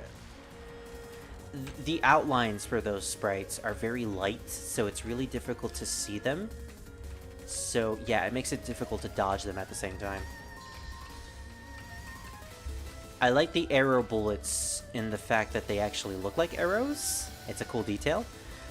Especially since, the archer of the franchise, Eren, never actually used arrow bullets in Touhou 8 because they weren't invented at the time. But I've never been a big fan of fighting against them because of the very transparent outline. The very light outline of them. It makes them really difficult to see. Monkey magic! Monkey! Bowser is rolling in his grave. You know what? I just realized Bowser is a turtle. And what is Yachie? Also a turtle. Has anyone made a meme yet of the Mario movie? And I'm talking about like the old Mario movie version of Bowser yelling monkey. Has anyone made a meme of Yachie doing that yet? Because Because if not, that is some prime meme material right there. Do we have an understanding now? It's not that. Pay attention. I had to put a stop to our battle. Someone's hunting for you is approaching us. Oh. ... Alright, I'll figure something out. Interesting. Right, this is like the third battle. So technically Tsukasa has a little bit more to her story. Sunbitan's ability to not hit otter spirits. It's one of those cards where I don't really understand the description. Can we not hit otter spirits, or can our enemy not hit otter spirits? If our enemy can't hit otter spirits, that's actually a pretty good card. Especially when you combine it with Yache. Is it safe over here? Or over this way? Ugh, I'm so tired. I'll just have a little break. And that break is about to end. Oh, okay. I expected Enoko. Did not expect one of the matriarchs to end up on the surface. You are no longer in hell. This is a big problem. Hey, you. What were you doing, speaking so intimately with the new blood of the Kiketsu family? Could it be you're going back on your promise to the Keiga fam— Okay. So Tsukasa has joined all the families? Or at the very least, the Keiga and oh gosh, I forgot the name. Kicho's family, the Kiketsu. That's what it is. I wanted to say Totetsu, but no, that's Yuma. Not at all. You've got the wrong idea. That monkey was just picking a fight with me. I was only looking into the movements of the Kiketsu family and the Go-Yoku Alliance, like you requested. Well, it's fine, even if you're betraying us. Well, she is not buying it whatsoever. Are you saying it's fine if I betray you? Speaking of which, yoink! I am totally not betraying you by setting this Shikigami right here to shoot you immediately as you move, Saki. I am totally not betraying you. See? See, I am literally at the palm of your hand. I am moving at the palm of your hand. I'm laying on your hand. There you go. Yeah, I am yours now. Punishing traitors is also enjoyable. See, it is fistful of dollars. There's even a cowboy. You were right. Isn't that right, Tube Fox? Did you really believe your connection to the Kiketsu family would go unnoticed? So they do use Tube Foxes. Ah, see, I shot you. I knew you were gonna betray me, Saki. Alright, time to listen to a great remix. Love me this song. Unfortunately, we'll have to deal with the wolf spirits. The big wolf spirits. So this might not actually be a good battle for the Shikigami to be up there. At the very least, we get to see the big fluffy wolves. Is the big fluffy red wolves that run really fast. I love these guys. They're so adorable. They're so cuddly. They look cuddly. They look they're so cute. And I did not mean to freeze it. Dang it. Okay. Luckily, it's not as bad as the otter spirits. So I completely forgot. What does her S2 charge do? Oh, great. Another aura. What does this aura do? That did absolutely nothing. Uh-huh. I don't know. I don't know. Also, she went down really fast. Cute wolf doggies. I know, right? Still cuter than the otter spirits. Okay, so it doesn't do anything to the spirits. It doesn't do anything to the enemies. What the heck does this aura do? I wish there was a translation for what these charges do. I managed to figure some of them out at this point, but stuff like Tsukasa's S2 charge, you got me. I am technically in a Discord server that's all about Touhou 19 netplay, and I think they have information on each character and their playstyle, so maybe they have information on there. It's like the only place I can think of where they'll have information on a character's charge. And probably the only way I'll be able to find out what this dang thing does. Pegasus Cross. Oh great, this is very antithesis to Sukasa's charge. Because I can't get close to her. Oh, I managed to get close there. But the wolves are getting in the way too. She's just yeeting all the wolves at me. But yeah, the fact that Saki is on the surface is like... Weren't we supposed to avoid that in Touhou 17? Like, wasn't the main point of fighting her in the extra stage, as well as Marissa fighting her in this game, to make sure she doesn't get to the surface? The fact that she's just casually here is, like, really, really dangerous. Big wolf. Not powerful enough to take out the wolf, sadly. Wow, really not powerful to take out the wolf. That took like 3 charges. I have been in perpetual focus this entire battle. Oh gosh. Shouldn't have frozen you, sadly. Especially since it takes a lot to defeat you. Yeah, I'm gonna have to bomb that. At the very least, I was able to get my shield back up before I needed the bomb. I can't hit her. My Shikigami is doing most of the work. There we go. The problem is, and I've noticed this with all the bosses, not just Yachié, but all of the powered up animal spirits for the matriarchs act as like shields for them as well, because they take a lot of bullets to defeat them, and when you freeze them, it's not an instant kill. Uh-oh. So yeah, they end up being bullet sponges, which is probably why the Yachié battle is really difficult. Touhou Patch Wiki has almost everything translated to English. I believe I was doing a bit of reading on there last night. Oh sweet, I'll have to look at that later. It's a misunderstanding. Finding out what the Kiketsu family are up to. That was the job you gave me. So I have to get in with the Kiketsu family. That's to be expected, right? Of course, of course. Yes, yes, you're so level-headed.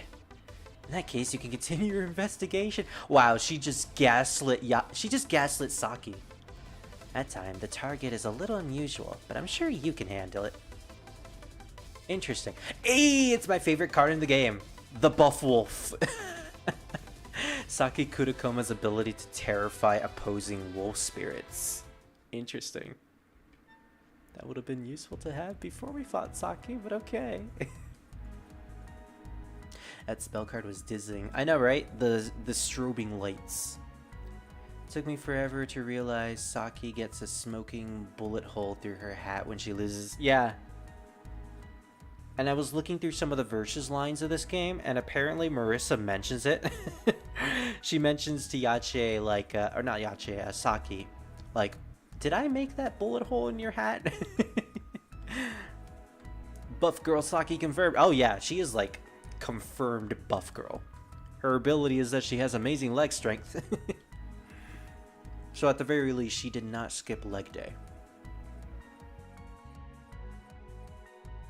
Thank you, Druid. Thank you for sending those videos. I saw them. And I'll be watching them later. Pretty sure the leaders in the surface has something to do with Gensokyo ownership returning to nothingness. Also don't know how they managed to pass the gatekeepers of hell. That's true, yeah. I totally believe you. I have a great new place for you to go to. Hell! So it's not the Kiketsu family or the Goyoku Alliance. It's some other group I'm looking for. Maybe the 4th secret animal faction that specializes in poison and deceitful tricks. What do you mean we're not getting them in this game? That Saki could easily bump me off. Lying to her was a bad idea after all. She must be sending me to hell to silence me. Did she figure me out? It's like they're sending double agents now. What am I gonna do? Yeah, she's kind of too... She's too deep into this. And speaking of deep... speaking of very deep... Oh my, welcome to hell. This is like the second time we met up with you, Hisami. No matter who, no matter when, they are welcome in hell. Who are you? I am Hisami Yomotsu, a guide to hell. How does Saki get past her? Now, where would you like to go today? Well... Right, I came to investigate the incident on the surface. That said, it has nothing to do with hell, right? Ho ho, this is a surprise! It's still so soon, and yet there are people who have already traced this incident back to hell, so Saki pretty much knows what's going on now. Same with Yachie too. In fact, all the matriarchs seem to know what's going on. Then allow me to guide you to the one you seek. But first, in keeping the spirit of hell, I'm going to make you a spirit of hell. Same with Reimu. Alright. Let's go, Hisami. Which, by the way, in the blind run, I mentioned that, like, Hisami is a subtle reference to Yomotsu Hirasaka, which was wrong. Yomotsu Hirasaka is the underworld, the name of the underworld. She's actually a reference to Yomotsu Shikome, the hag that Izanami created to chase after Izanagi after he saw her face, after he saw Izanami's face while in hell. Which is like a big whole story, you know. If you're into Japanese mythology, you know the story. You know the story of Izanami and Izanagi, or have at very least heard of it. But yeah, still no Izanami or Izanagi representatives in the games. Like, we have yet to see them be actual characters. We've met their children. many of their children.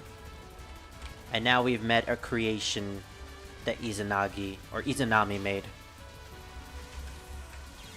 Yeah, I probably should have just kept shooting there. Yeah, that card is amazing. Alright, I have been completely won over by... Should have seen that coming too.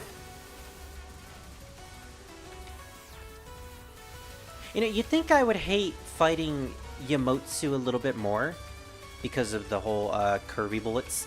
But no, I actually really like fighting her.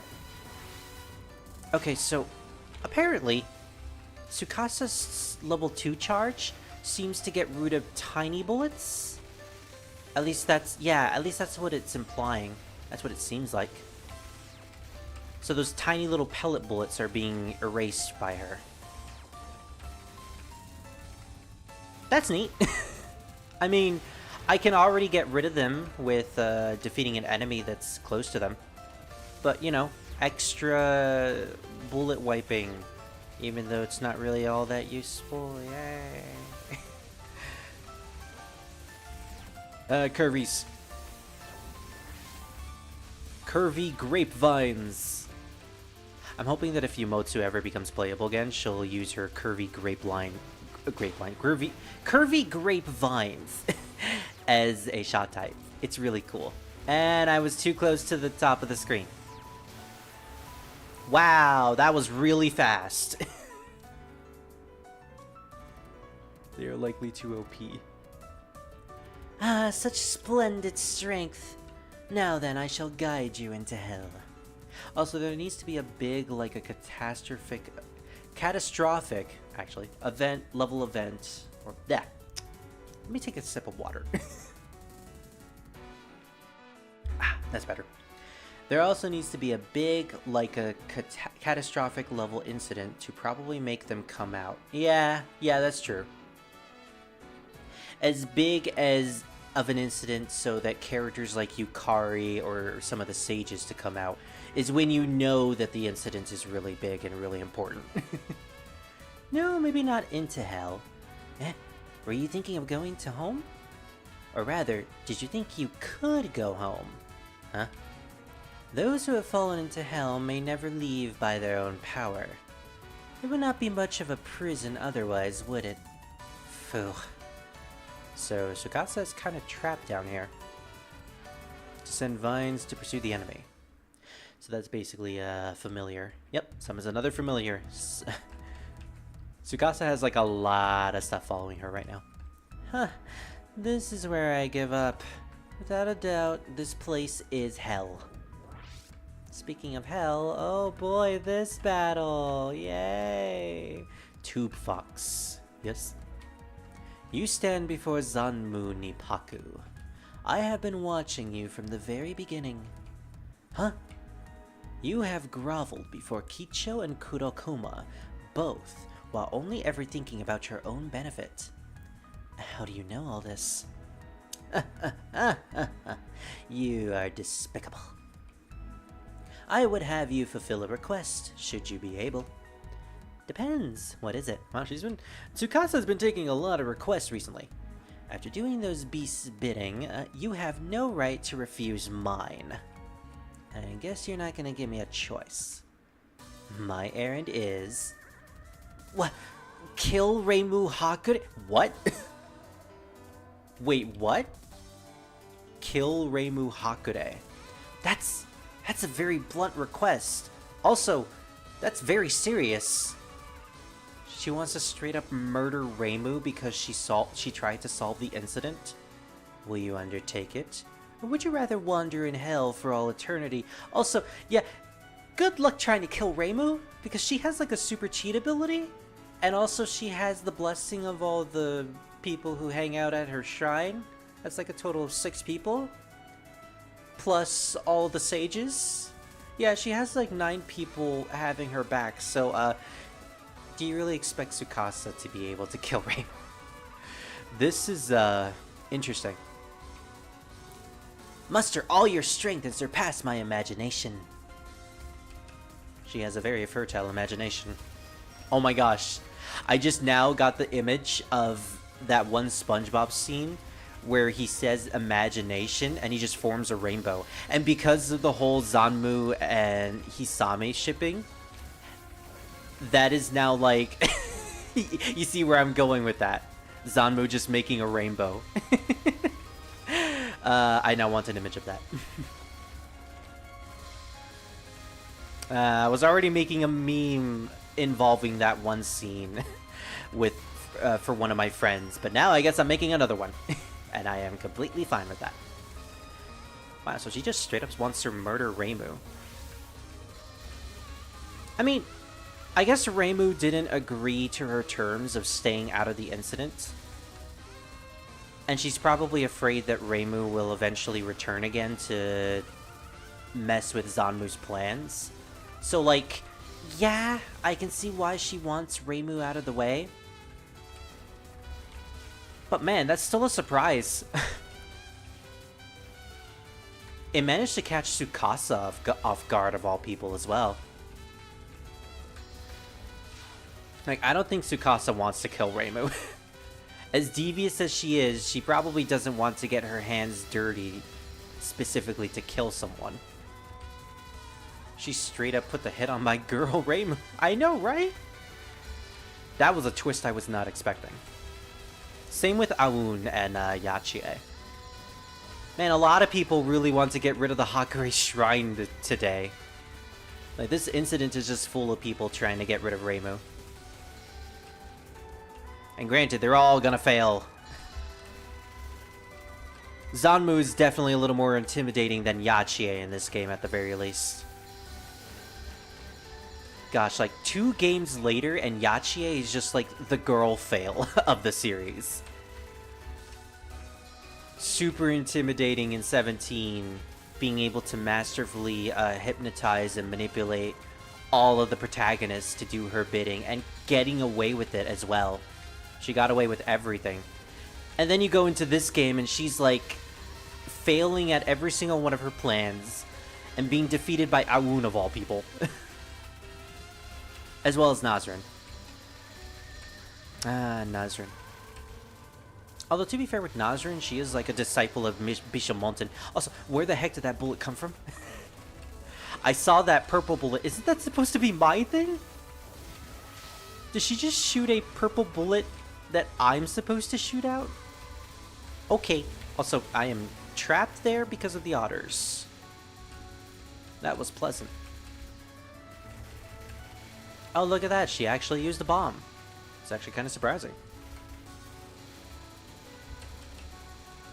This one is all about streaming. And then once you get to a corner, you're gonna want to misdirect it. It's a simple pattern. But because it's a Phantasmagoria game, it just can't be simple, because you have to deal with EXs and enemies and random bullets all over the place.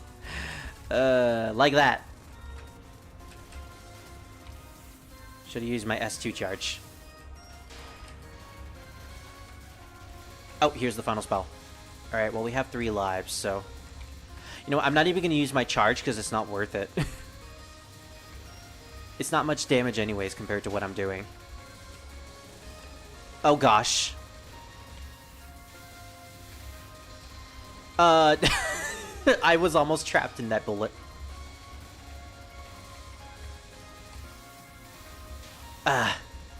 Every time I get my shield back, I always get hit by a bullet immediately. Like that.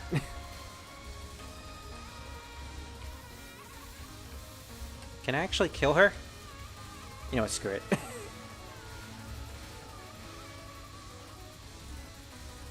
Come on, I actually want to kill her, please.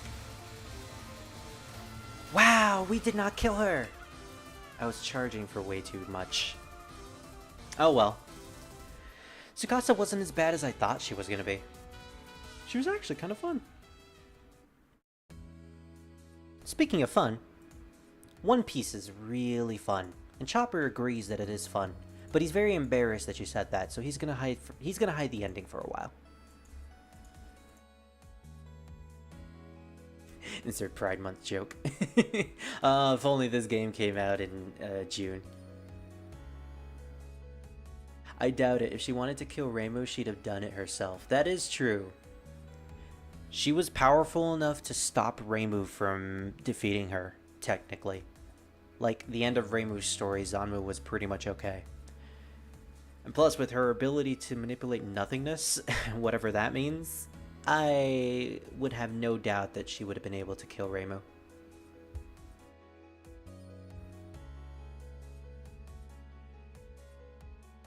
It's probably to deviate Tsukasa from knowing Zanmu's true goals by throwing her a curveball like killing Reimu. Well, it certainly was a curveball. Yeah, Zanmu's main prerogative at this point is to get people to stop investigating her and stop dealing with the animal realm.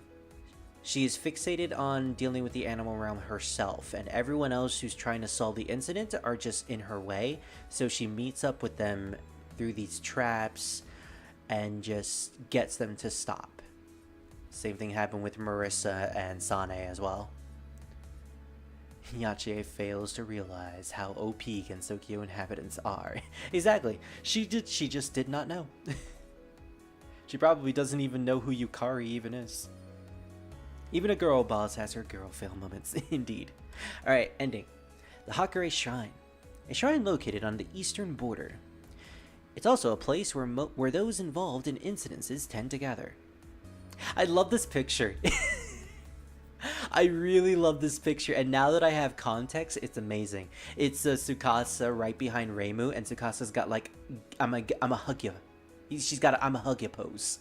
And Reimu is like slightly interested in it. She doesn't want to stop it, but she knows that Tsukasa is still going to do it anyways. It's really, really funny, and I wish I could show it, but you know, Chopper is still embarrassed, so, you know. Reimu, how's my investigation of the incident coming along? Well, why are you interested in... she's asking a Tsukasa asked her, how's the incident going along? Okay. Why are you interested in something like that? Tsukasa, it's a very wide-ranging incident, and it involves so many people. So if it's overwhelming you, we could cooperate. Cooperate? What's gone into you all of a sudden? Tsukasa, to tell you the truth, I've been investigating too. Kicho's Kiketsu family, Kurokoma's Keiga family, Totetsu's Goyoku alliance. All kinds of forces are stepping in. And some more mysterious powers as well. I thought that might be too much for Miss Reimu to handle. Who put you up to this? Oh no, nobody put me up to this. Reimu, you didn't happen to meet a certain Oni in hell by any chance? What? She told me the incident resolved already, but I haven't seen anything like that yet, if you catch my drift. She also said that if everything was proceeding smoothly, an assassin would come for me. She also said that if everything was proceeding smoothly, an assassin would come for me. Oh, okay. And I guess that assassin would be Tsukasa. Wow, we really are dancing at the palm of her hand. I'm guessing that's you. Tsukasa was struck silent. Seeing this, Reimu knew for certain she had encountered that same Oni. For those who deceive with words, silence is fatal. Reimu wouldn't be deceived anymore. Looking at Reimu was like looking at the Oni she had met in battle.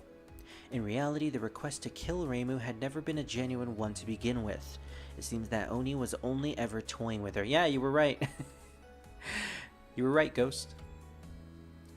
While Tsukasa suddenly felt very tired, there was no doubt she would still manage to profit from this incident.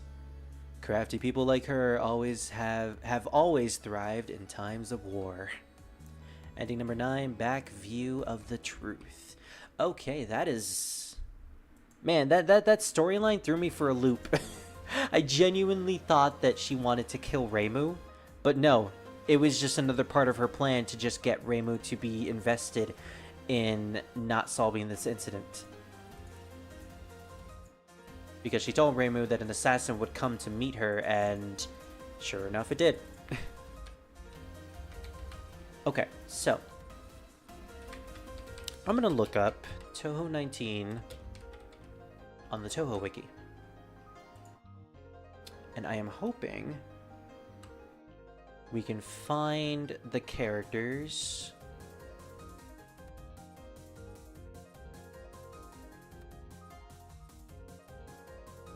Here we are. Okay. Oh wow, it even has the information on their charges. Okay, what the heck does Tsukasa's charge even do? Creates an expanding blue spear that deletes all small pellets. Okay, I knew it. I knew that's what it did. Then what was Orin's? Fires a wave on own field that covers most... To do which exactly? Non-bullet objects on screen, including enemies and Nazrin's pendulums, into quelled light red spirits. From experimentation, it seems these spirits are easy to shoot down as the wave is firing, but afterwards becomes difficult to shoot down. They are easily destroyed by chaining explosions, however. Okay, so it's just a way to get rid of enemies on the screen a lot easier. Anything else I need to know about? Nazrin. Releases a yellow wave that immediately destroys all quelled spirits on the field, which is actually really good. Nazrin has a great S2 charge, or charge attack 2, as they seem to call it, because it erases all the spirits, which makes her a great Yachie killer. Okay, so Tsukasa. I'm gonna have to look up her bio. Tsukasa Kudamaki. Official profile. She only has the omake for unconnected marketeers. So she doesn't have the omake yet. Maybe on a different website, but either way, we'll just continue on. It's okay, Tsukasa. You still got a fistful of dollars from both gangs. True. It's a shame she couldn't get it from the Totetsu, but you know, she found Totetsu to be very scary. Alright, so here comes in the last character that I completed before we stopped the blind run. Mamizo. Who technically was like the third to last character because I skipped Orin, and Orin was technically the last one of that stream. But yeah, Mamizo is the last one. So, I am thinking it will interlope... It will what's the right term? It will happen alongside Sane and Awoon's story, because they technically did meet Mamizo. So we shall see.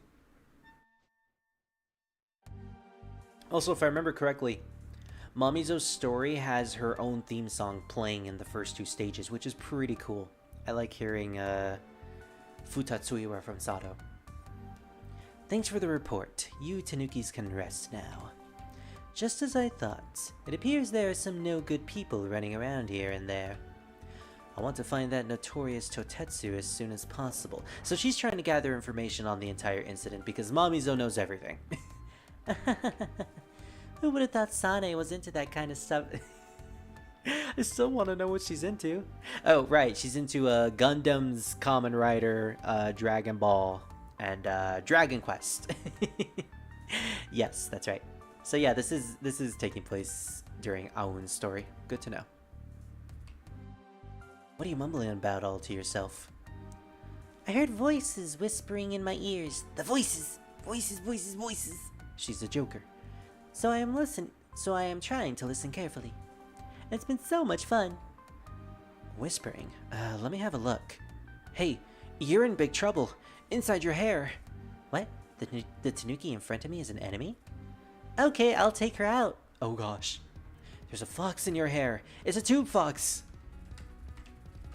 Yeah, so that was a big revelation during Awoon's story. She is being manipulated by a tube fox, which was sent by Yachie. And I guess we've now established that the tube foxes are being controlled by Tsukasa in a way. I'm still not sure about the animal commanders, but yeah, Tsukasa... I think the implication is that Tsukasa was working with the animal realm during this point. And the tube fox that Yachie was using came from Tsukasa, which was then used as a ploy to manipulate Awoon to go into hell so that they can get her away from the shrine, and then the shrine would be completely defenseless, even though, no, it wasn't. Because Yachie didn't realize that Awoon was technically 2 bodies. And also the fact that she has no idea that there's a bunch of other protectors inside of the shrine. Is Cloudpiece still inside of the shrine? I don't know. I haven't read Visionary Fairies yet, but I'm pretty sure she's still chilling underneath the floorboards of the shrine. Because of course she would be. I love this song. It's so good. If it wasn't for Ran and Necrofantasy, this would probably be my favorite extra stage theme. It's definitely my second favorite. Or extra stage boss theme.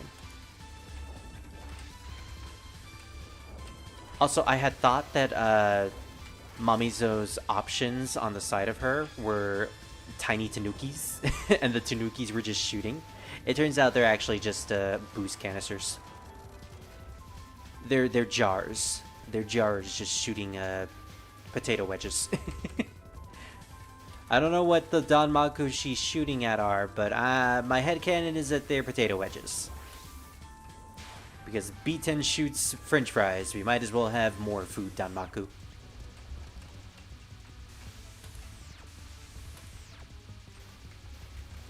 Or you know what? They're the type of bar nuts that you get from bars. Because, you know, she's a drinker. She probably would have a bunch of bar chips with her. Unfortunately, her shot type is a little weak compared to other characters. She has decent spread when she's not focused, but her focus is still not that great. A tube fox. That's another troublesome thing. Once you're possessed, it's all over. They'll manipulate you until you're a goner. And we're not going to do anything for Awoon. Okay. Ability to increase pacifying aura radius. Ooh, that's a good one. She bounces from the floorboard and 3 fairies home, so she's around there. Okay. So she lives with the 3 fairies while also living in the Hakure Shrine. But to be fair, the 3 fairies' house is right behind the Hakure Shrine because they live in a tree. So it's almost like she's right there in the shrine. Anyways. Either way, she is a protector of the shrine now. Reimu has a lot of protectors now. She never left, plus fairies tend to stick, I think. They got weird houses only other fairies can see. Yeah, so I guess no one can see like Cherno's igloo whenever they go to like the Misty Lake. Is Tsukasa the tube fox here? I hear you've been receiving blessings from the Moria shrine lately. Speaking of people living under the shrine floorboards, apparently Tsukasa has been living at the shrine, at the Moria shrine as well. Which is funny. It's really funny in my opinion. My. Miss Chief Baketanuki, how can I help you today? You are talking as if this was your home. Let me be frank with you. Your tube foxes have been working a lot here. Don't you think it's too much? Gensokyo isn't your private property, I warn you.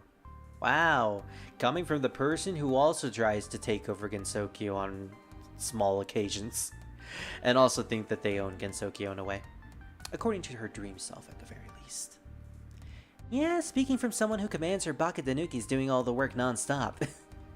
Huh. You low-class beasts, don't talk down to me like that. Low-class is fine, you wicked beast. Ooh, catfight. So this is the Fox Tanuki battle that we've all been wanting. And I gotta say, good interaction. Wasn't Tsukasa holding 3 tubes? So where'd she put them? Oh, really? I didn't notice her having less tubes. I have to look at her character art. Or are you referring to her boss sprite? Either way, it's interesting. Also, I just realized the minute you said 3 tubes, is the reason why the animal commanders all have tubes in their sprites is because of Tsukasa. Did Tsukasa give them tubes? Well, technically, did Tsukasa give all the matriarchs tubes, who then gave their animal commanders tubes? That would be interesting. That maybe. I mean, we'll probably learn as we continue onward. But that would be an interesting twist. Otherwise, I kind of want an explanation for why they all carry tubes. Because it wouldn't make sense otherwise. Like, why is Sunbiten's staff just a giant tube with energy, similar to what Tsukasa's holding? Or, you know, Chiari having tubes on her waist when they're probably supposed to be syringes. In which case, the implications of her holding tubes and also syringes on the other leg is kind of morbid. Because it sort of implies that she removes stuff from you via blood. I saw those enemies coming straight towards me.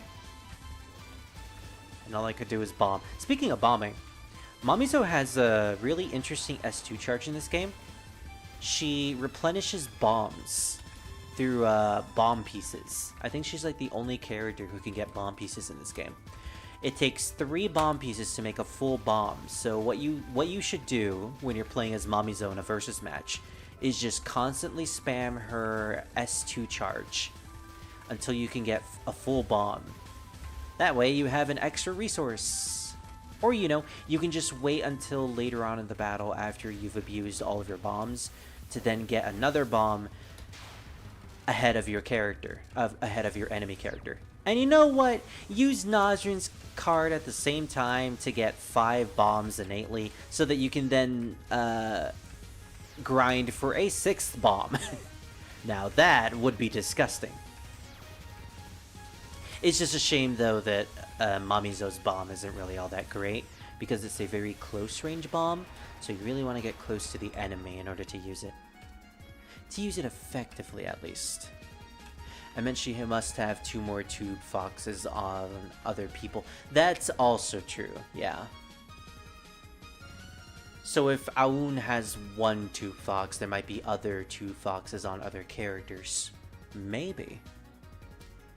I suppose it's true when they say people that are too similar don't get along, like us Tanuki and foxes. Can we call a truce here? I'd be happy to do so, but... You want information, don't you? I'm already tracking the movement of Kicho of the Kiketsu family and Kurokoma of the Keiga family. Their information leaks like a venting pipe, I already know that. But what about Totetsu of the Goyoku Alliance? She is the most notorious one. She got her own game, after all. I'll trade her information for a truce. If you find it acceptable, of course. Okay. Speaking of tube foxes, we got another tube.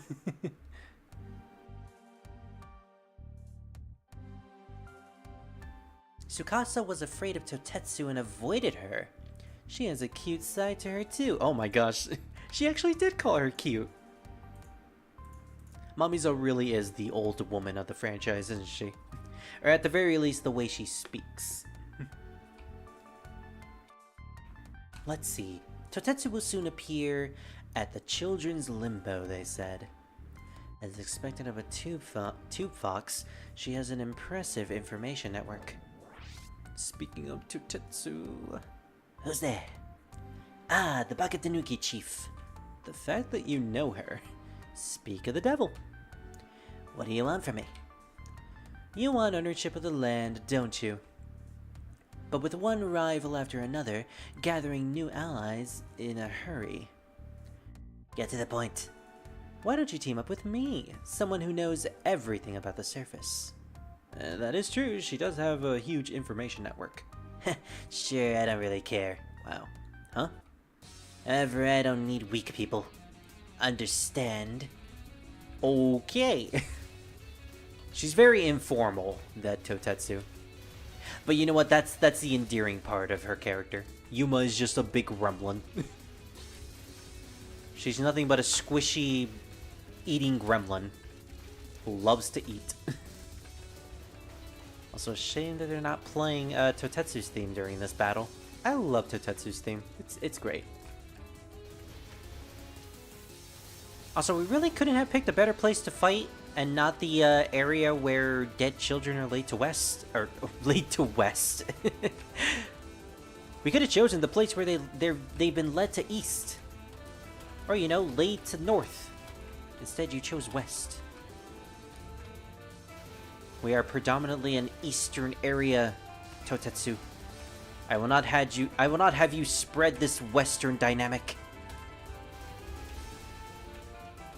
Yeah, I'm really hoping that we get a card that gives better damage for Mamizo. Otherwise, we're gonna have a big problem when it comes to later battles.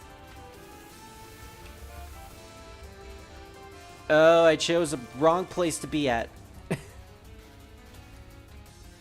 Luckily, being walled isn't that bad in that spell card.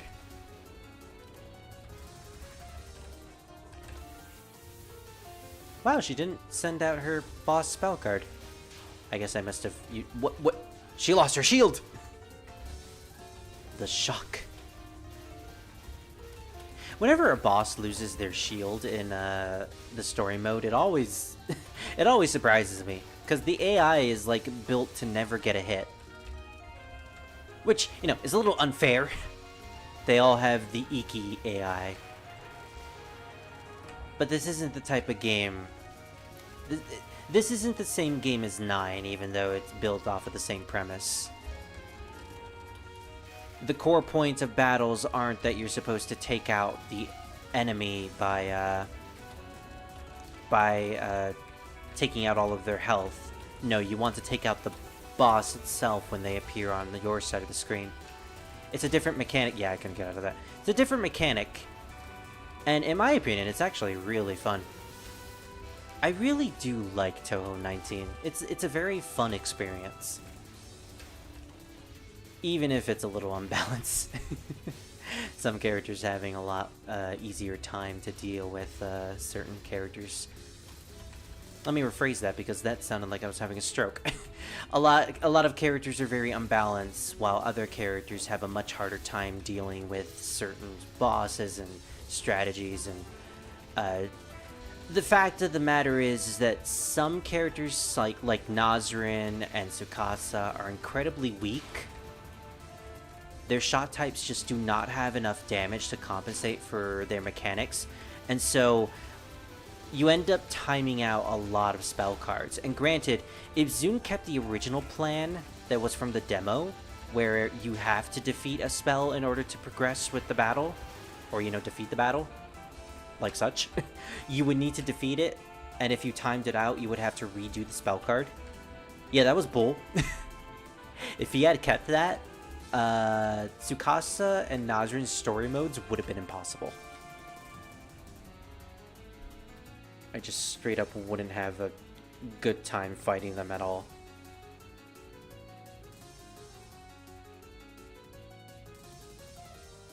Oh, apparently there's going to be a severe thunderstorm in my area, so we should probably dish out as many story modes as we can. Poor Aika and kids probably got another contest interrupted. Aww, that's so sad. Even I felt sad when I got to that point in 17. That is why I will always play as the otter.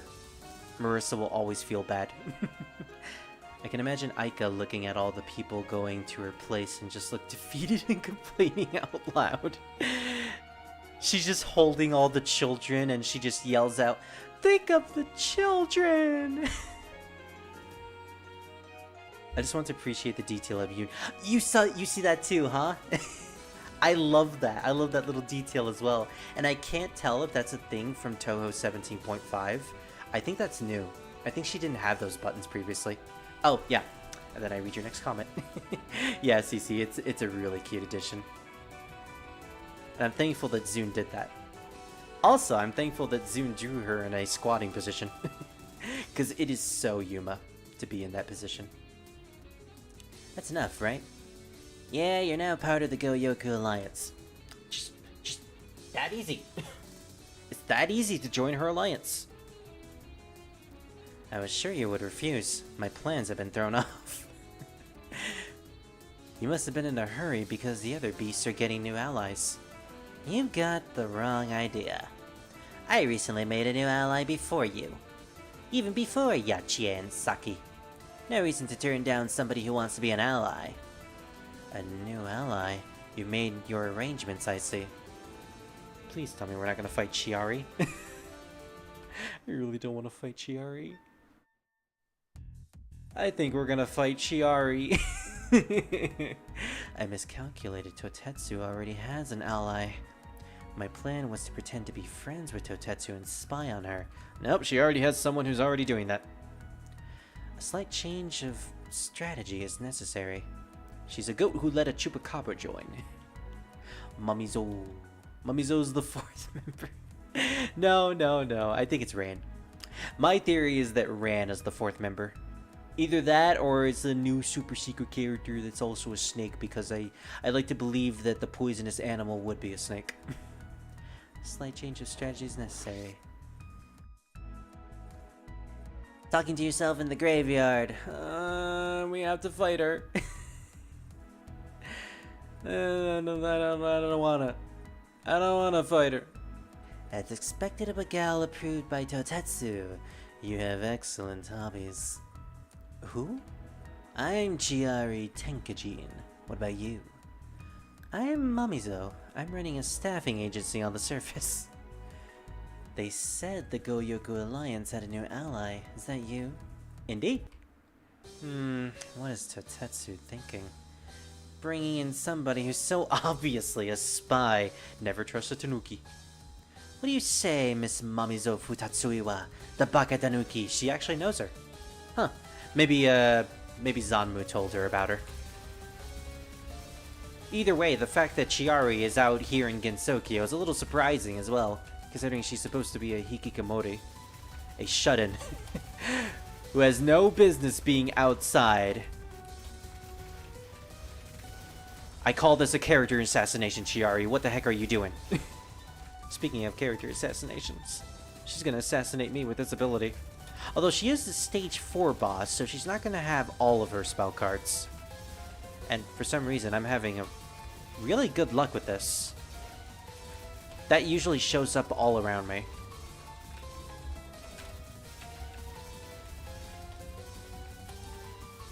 Chiari also has a really good theme song. It sounds incredibly horrific, which is very reminiscent of songs like You and Owen Was Her, Hey and Alien. Hey and Alien was the first thing I thought about when listening to this song, and my immediate thought afterwards was like, oh no, this is going to be a very horrifying character to fight against. And I was right! The song certainly fits the battle.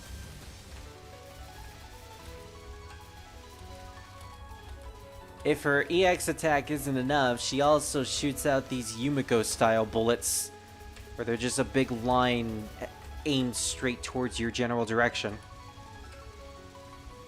Although, unlike Yumiko, she doesn't constantly shoot them and, you know, doesn't stop. The unfortunate thing about the PC-98 games is that their patterns are incredibly fast, and they rarely stop shooting their patterns, and what the heck was that? Yeah, how was I supposed to get rid of that? I'm kind of thankful that the AI doesn't do the really cheap tricks with Chiari, where they use her S3 charge, followed by their S2 charge, followed by their S3 charge, followed by their S2 charge. And they don't stop coming, and they don't stop coming.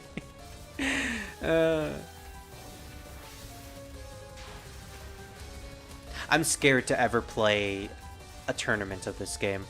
Not just because I suck at Touhou, but also because I know for a fact that people are going to play as Chiari, and it's going to suck trying to get through it as my Marissa main. As a Marissa main, I am sad. Although Marissa is decent.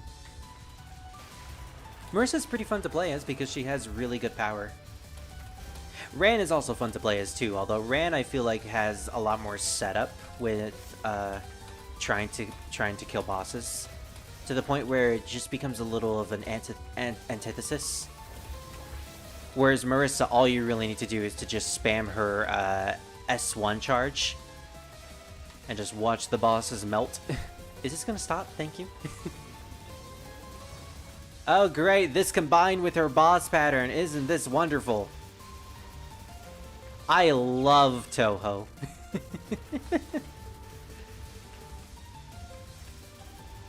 Yeah, so apparently there was an official tournament, or quote-unquote official tournament recently, and Chiari was like the most played character, and the finals was full of just nothing but Chiaris. The final battle was literally two Chiaris fighting against each other, and like, okay. Zune, you certainly made a very overpowered character. Like, Yorihime, move out of the way. We got Chiari now. Hekaria, please. Why is it that all the casual clothes-wearing characters are suddenly like the most powerful characters in all of existence? I like it. I like the fact that the casual clothing characters are really powerful. But it's just a trend that I've noticed. Fight Totetsu and then fight her cryptic girlfriend. Yeah, you know what? Another ship that we have. In fact, all the commanders might as well be shipped with the matriarchs. Touhou 19, where all of the Yakuza bosses have found girlfriends. I shipped the cryptid with Orin, to be honest. They're cute. You know what? That's true. Considering the fact that Chiari and Orin have known each other longer than Totetsu. They've apparently been long-standing friends. Her boss sprites are so cute. I think she's definitely my favorite. Yeah, she's really cool. You look at her boss pattern, or you look at her boss sprite, and she's just a gremlin. She's a scrunkly gremlin. I love it. I like her because she reminds me of a friend of mine, and now I just can't stop thinking about my friend dressed up as Chiari, to the point where I have actually made fan art of them. It even fits too, because they both have purple hair. You have a sharp mind.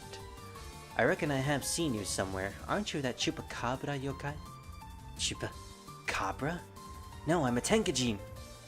Don't worry, the Chupacabra is very popular on the surface. Be proud of yourself. Mamizo's saying that you should be proud of who you are, Tenkajin. You should be proud of being pride. You should be prideful and proud. And what's with the test tube on your leg? Whose blood is in that? Oi! Don't touch that without my permission! What's this? This yokai scent? Uh-oh. Chupacabra's fame.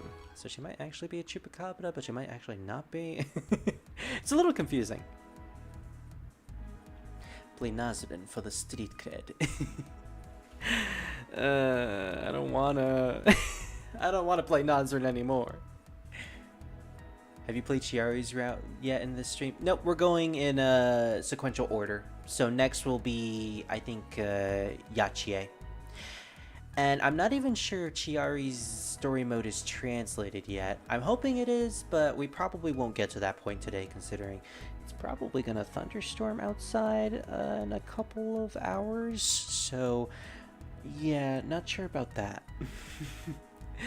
We'll try to get as far as we can. Hey, nice one, Druid. I'm glad. Now we won't have to worry if anything goes wrong. Yep, Chiari is all I've been drawing for like a week. Her outfit is easy as well. True, yeah. The best part is that it's a casual outfit, so she's literally just wearing a t-shirt with pants or shorts.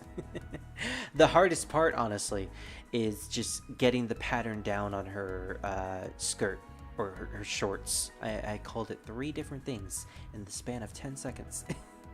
But even then, that pattern is extremely easy. Damn.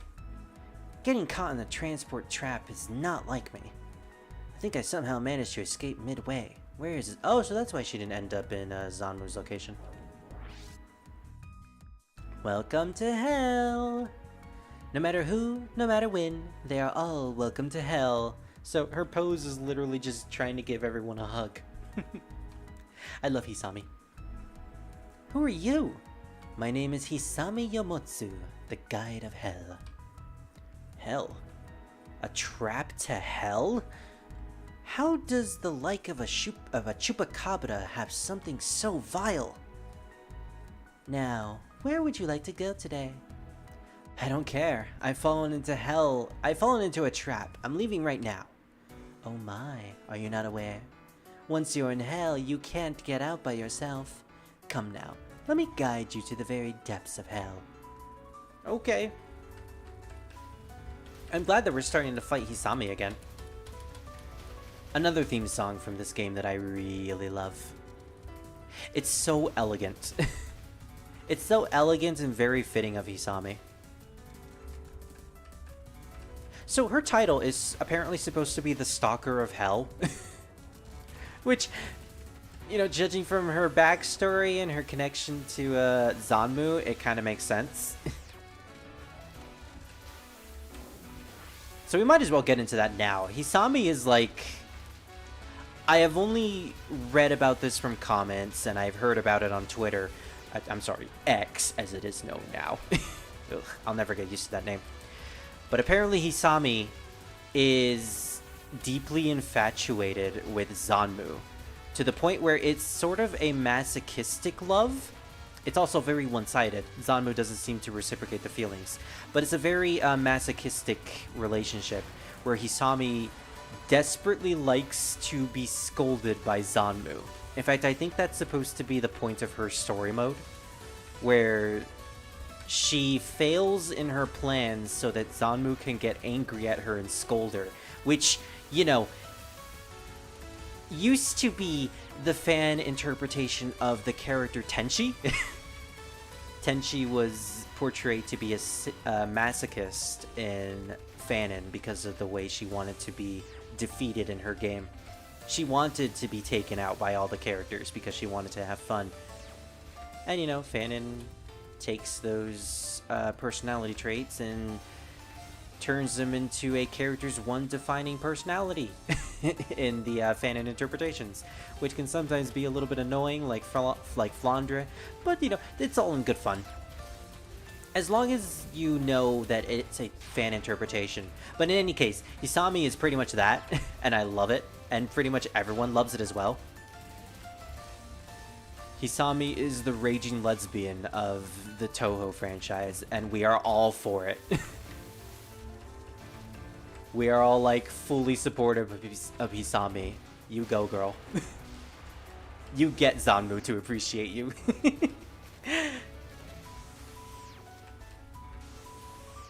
She's also supposed to, she is also, like, in terms of her occupation, she is a guide to hell.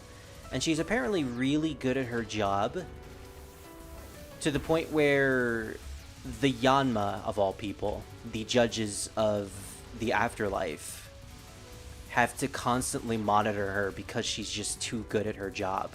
I don't know why they would need to monitor her, or, like, what exactly would she do that would be so bad? Maybe she would start contracting people who don't belong in hell to go to hell? Either way, the fact that she has the Yama on her tail is also a fascinating tidbit of her character. Also, Jesus Christ, we are surviving stuff that we should definitely not be surviving.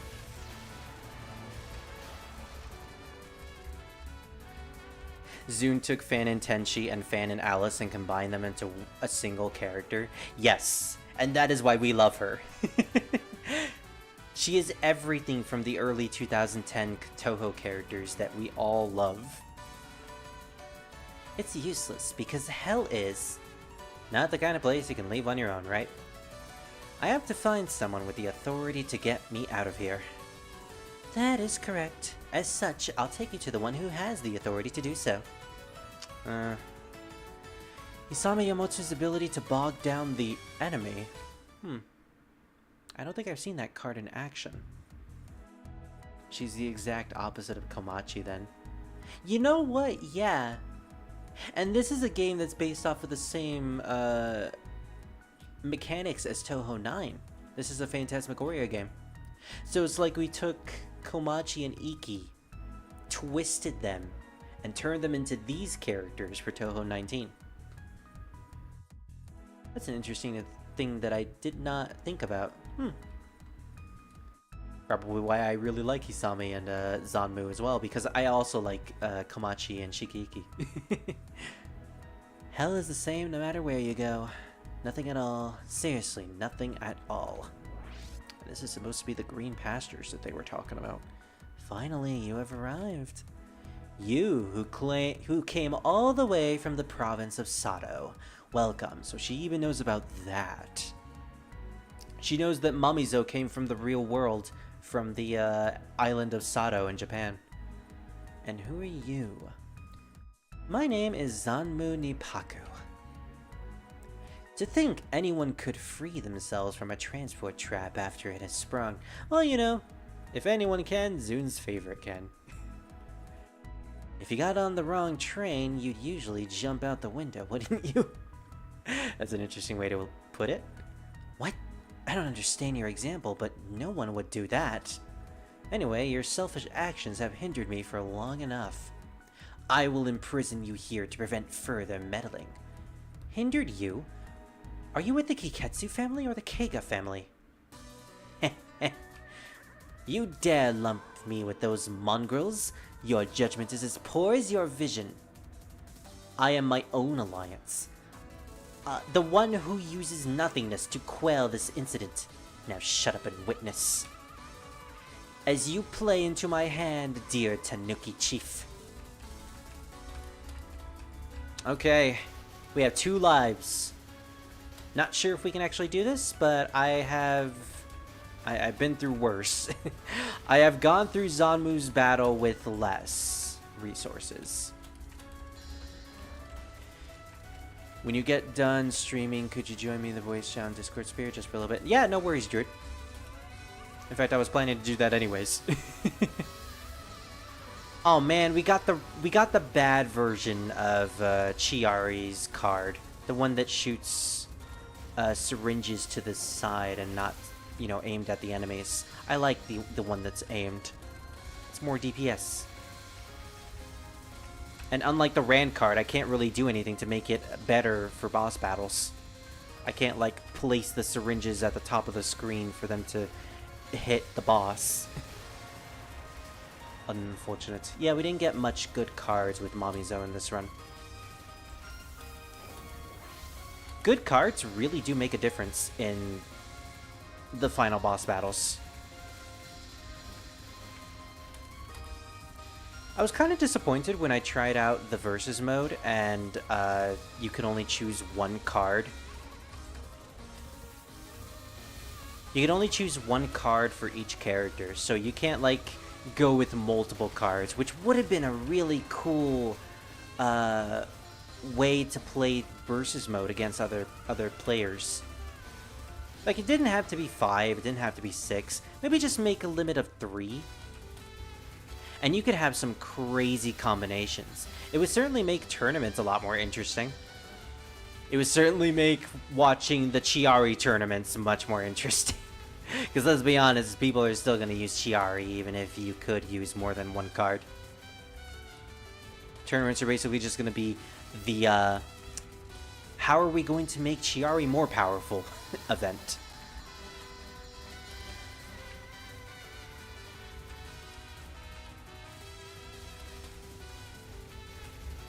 If Zoom really does make a spin-off with all the animal commanders, which I hope he does, I really hope Chiari is going to be as broken as she is in this game.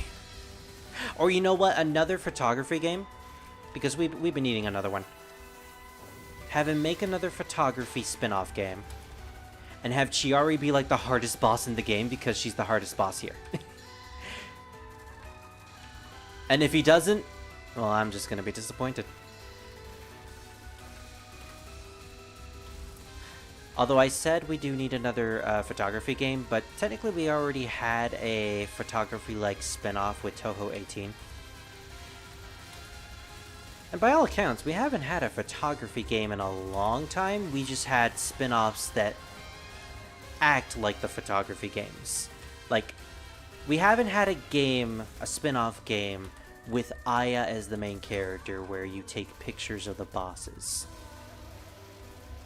Shoot the Bullet and Double Spoiler were the only games. And then we got Impossible Spell Card with Seija as the main character, where technically she does take pictures, but it's one of her items. And the whole point of the game is that you have to use cheating items to survive against really difficult spell cards, hence the Impossible Spell Cards.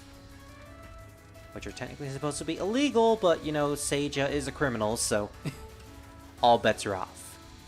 And then you get the Violet Detector game, which I think you officially have to take a picture in order to clear a stage. But it's a lot less... there's a lot less to it than the other photography games. And then there's 18.5, which is basically just Zun's way of bashing against NFTs and cryptocurrency.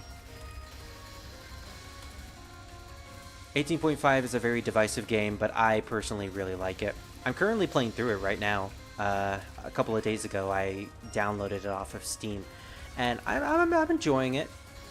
It's a little difficult to play through, though, because that game is just full of grinding. Zun wanted to make a statement against NFTs, and boy did he. NFTs and cryptocurrency. And also gacha games, actually. You know, it's just a hodgepodge of a bunch of things he does not like.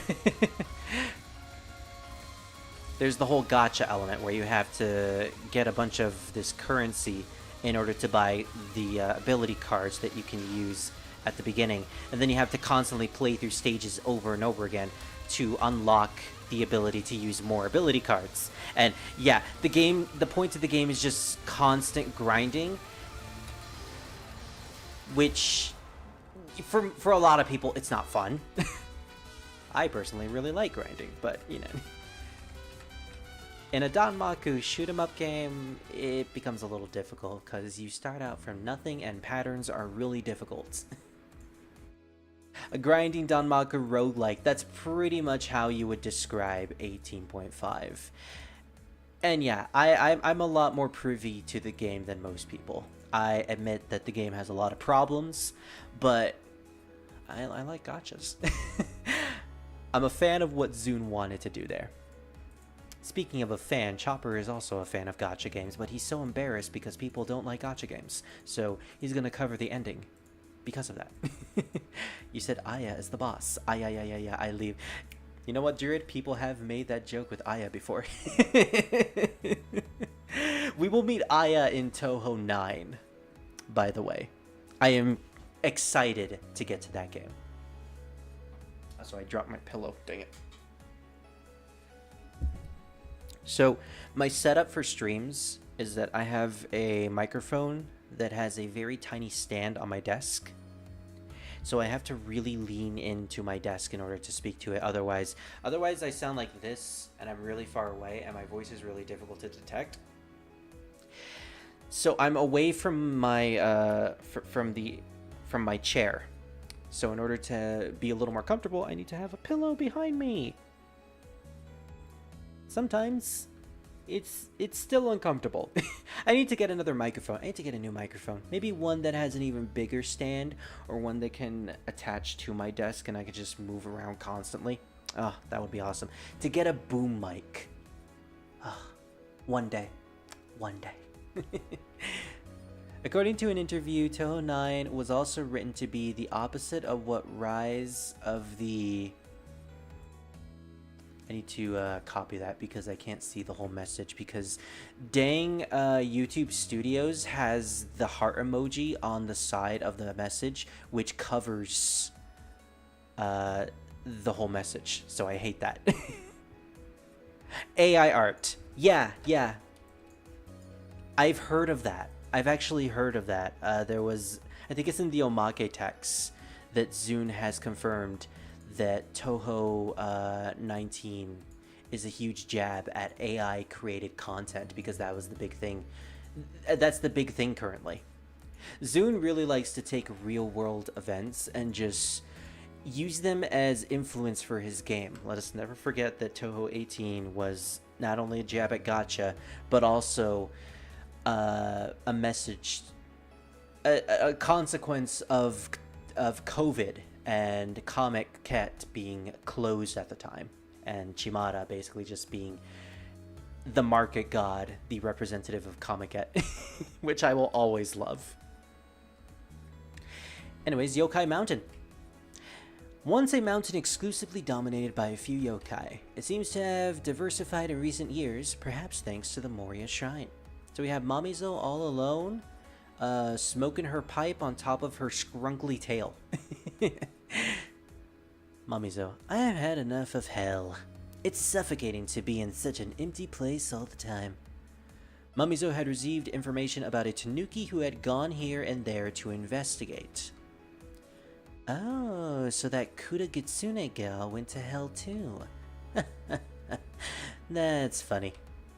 I wonder if she got caught in that transportation trap. She went to hell on her own terms?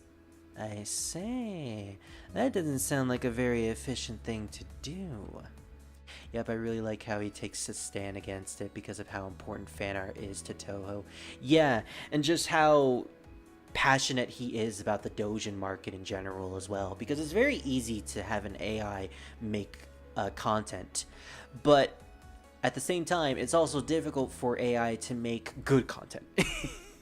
So this is his stance on the fact that AI can never replicate, or at the present can never replicate content that is made by hand and have it be like this good. It can have it be so plentiful while also letting it have decent quality, which is also the reason why there are 19 characters in this game. He wanted to fit in as many characters as he could in Touhou 19 to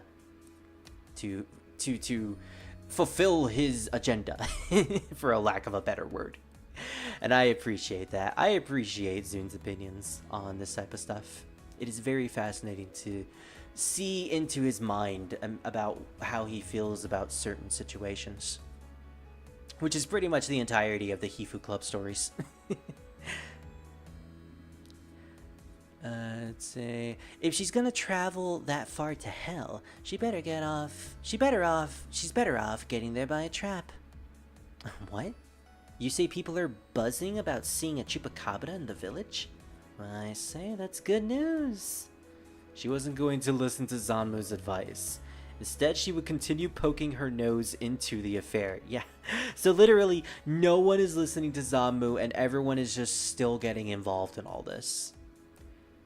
Deep down, she thinks she is the greatest person in Gensokyo. She thought it was up to herself if she wanted to take Zanmu's advice or not. Is it Mabizo that thinks she's the greatest person in Gensokyo? In which case, fitting, yeah. However, the only thing she was afraid of was the transportation trap. Just like what had happened with the chupacabra, she thought there was a good chance that other yokai had traps set up. If she were to inadvertently fall into such a trap, there would be no guarantee that she'd be able to return the next time. Mamizo did not understand what Zanmu was doing in the slightest, but she was willing to accept it. Because Zanmu's poor explanations and self-righteous behavior, Mamizo had been reminded of another Oni she knew. She's going to go to Suika. Ending number 10, a Chupacabra, not a Tenkajin. Yeah, so apparently Chiari is a Tenkajin, but Mamizo likes to call her a Chupacabra, so it's apparently been spread to the human village. And as we know from Urban Legend and Limbo and the mangas, rumors become reality. Just like Persona 2, hey! Rumors and faith in an idea become reality and warp the concept of Gensokyo and reality in general. So I guess now she is a Chupacabra. Yay! It's so funny.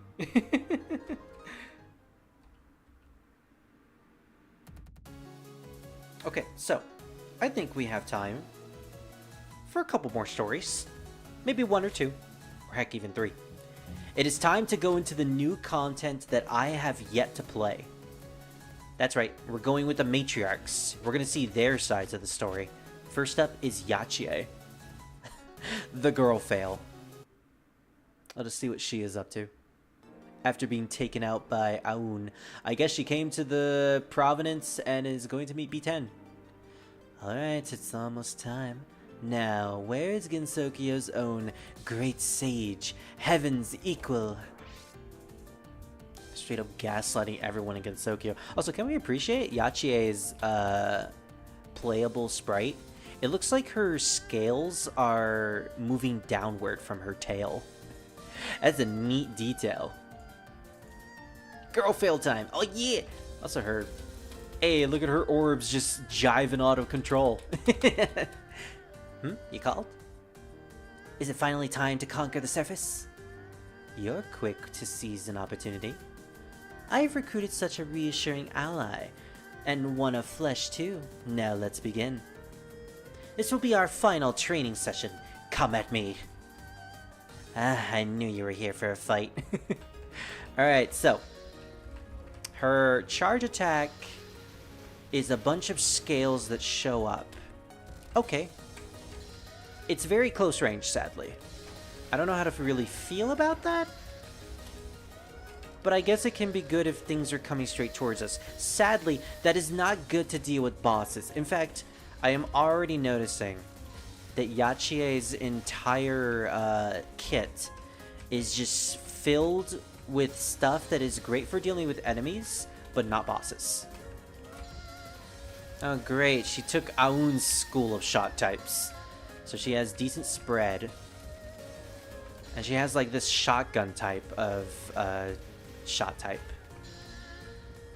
She has the shotgun shot type, where it deals more damage the closer you are to the enemy. And I think Marissa had this very shot type at one point too.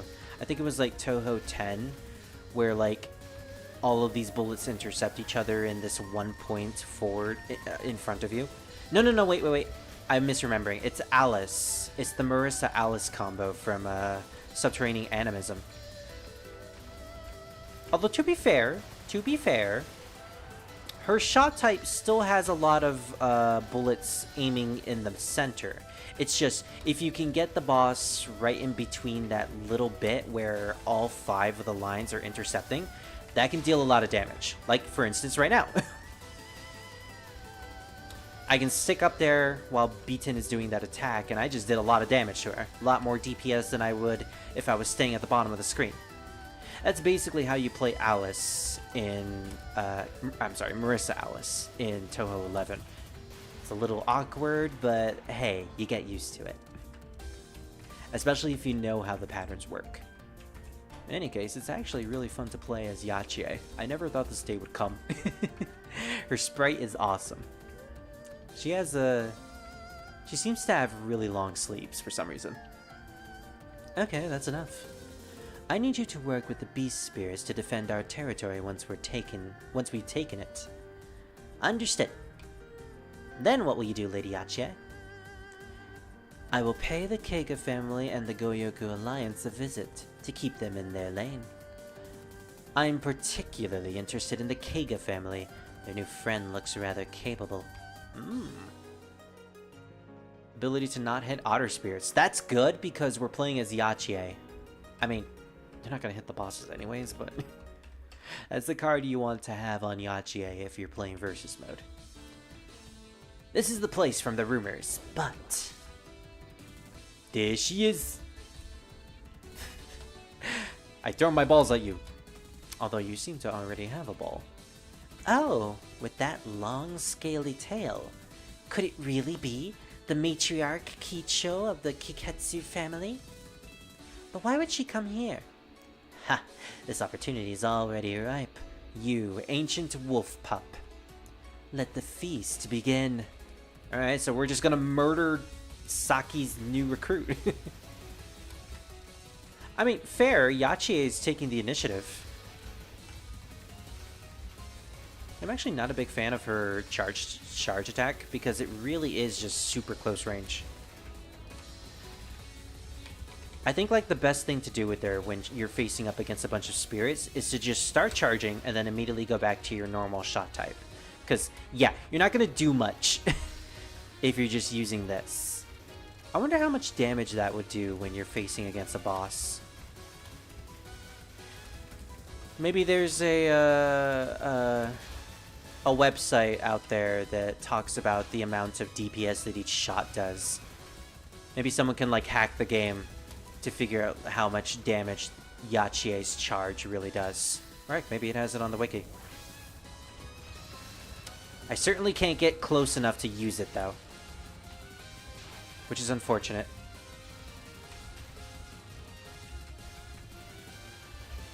At the very least, Yachier has enough spread to fill the entire screen, so you're always going to be hitting the boss.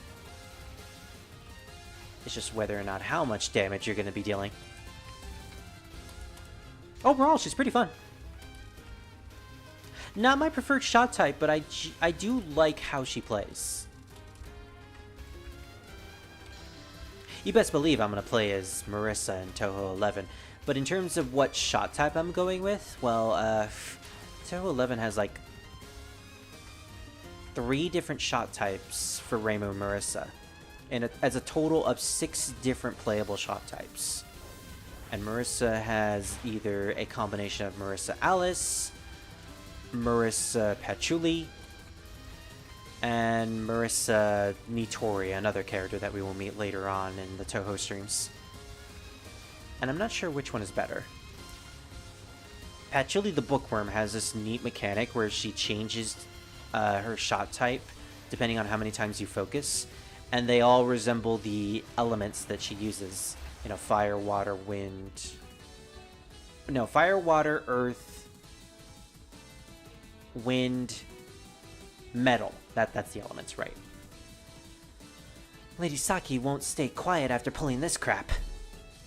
Of course she won't. Because that's part of my plan. Ooh, she's gonna bring out the big bad. Mitsuka Shida's ability to throw lots of traps. Oh boy, we're gonna throw a bunch of Mikos at everyone. As I thought, the law of the wild runs in our blood. An active battle really gets the blood pumping and the body jumping.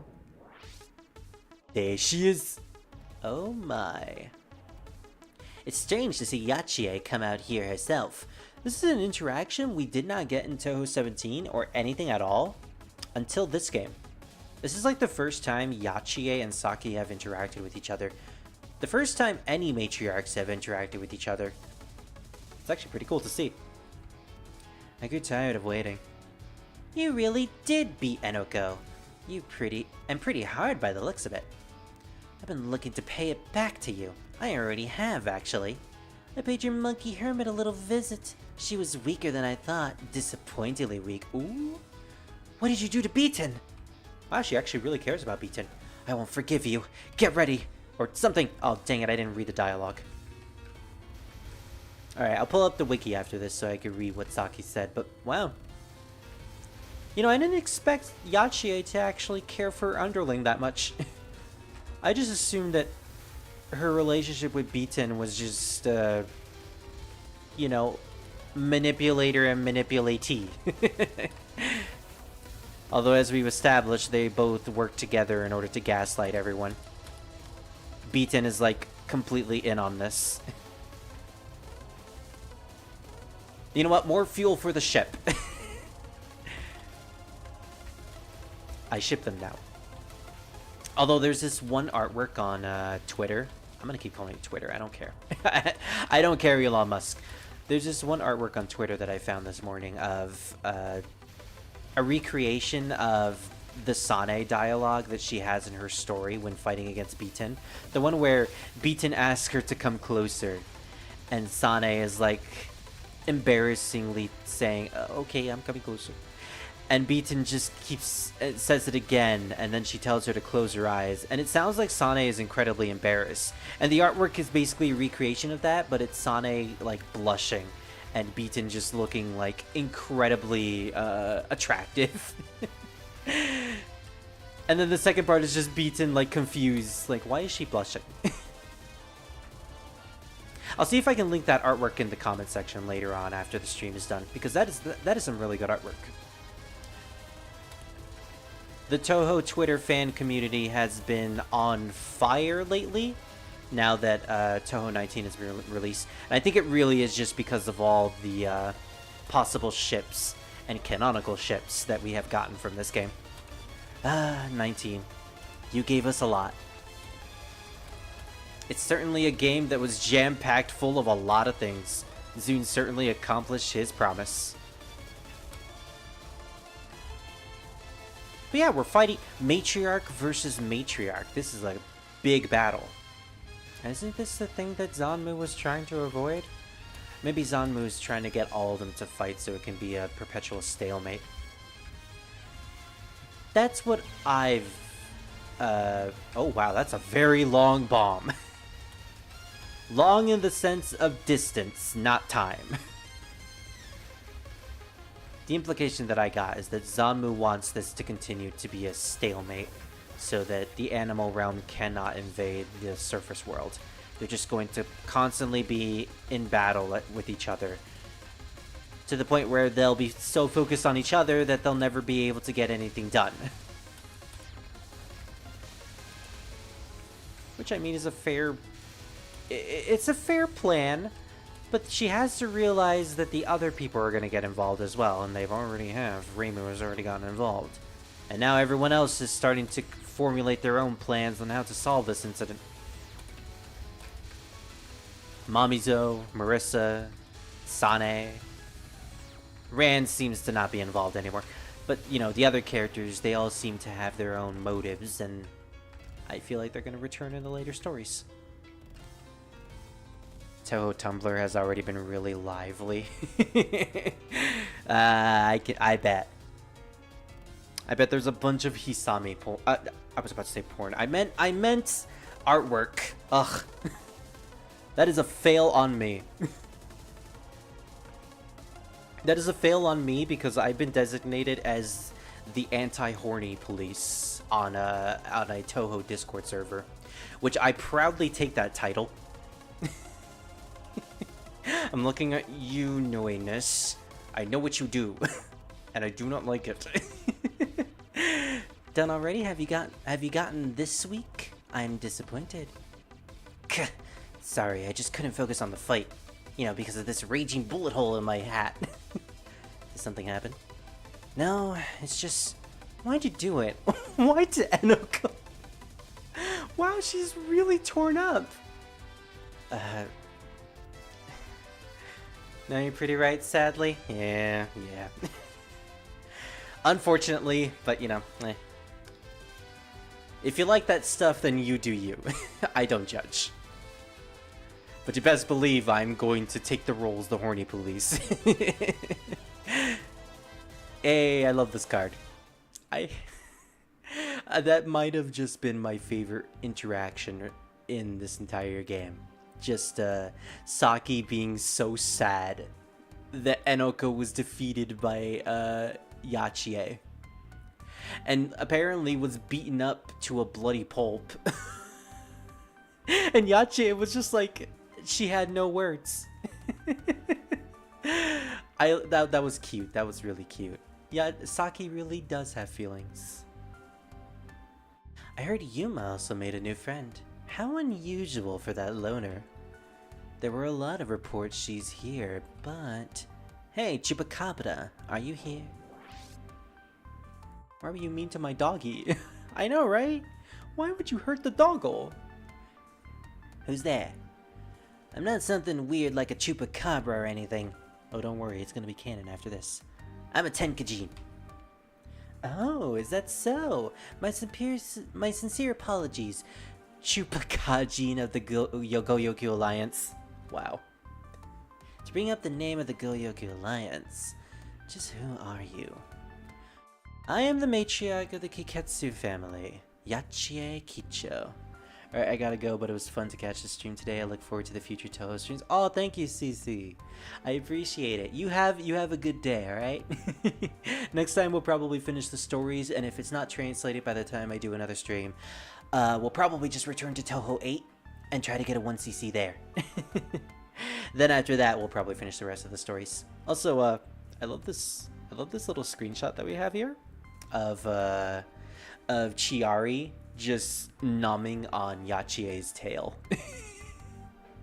I believe it's Sane that has the versus dialogue where she mentions Yachie's artwork tickling her face, which is like, yeah, I'm glad that Zune is self-aware to make that reference. Ah, the Kiketsu family! Now it makes sense. I was told to off any of the Totetsu's enemies without a second thought. Ooh, welp. Guess we got a battle on our hands. The Kiketsu family are enemies, right? Right! I mean, I don't know, you tell me. She's so lazy and not at all interested in her job, and I love it. I love her. If anything, she's a fantastic character. Forgive me, my little otters, but I must kill you. I must kill you for this one battle. And then they're like, hey, it's okay. It's okay, boss. The otters are used to being abused by Yachie. Yachie seems like the type who would abuse her workers. Although, considering her relation to B10, we might be proven wrong. You never know. You never know. I'm curious to get to Beaton's story so we can get more dialogue with her and Yachie. Or heck, Saki's story so that we could see her side of that battle. Oh boy. Also, I just realized I never used my S2 charge. What does it do? Okay. Oh! Alright, that is much better. Unfortunately, I think we've been walled. Never mind. Wow. Why is it that I haven't used that yet? That's actually really good for bosses. Let's see. Wait, it erases bullets too? No. No, let's see. It might. It might erase bullets. In which case, that's a really good ability, Yachie. At the very least, it does a lot of damage. Ah, gosh. It may erase some bullets. Oh no, we don't have a shield. Just erase as many as we can. Get them out of the way. Grazing seems to be the key. Yeah, I really want... I saw that coming, but I couldn't do anything about it. I really want damage calculations for all the charge attacks. That would be fun to have.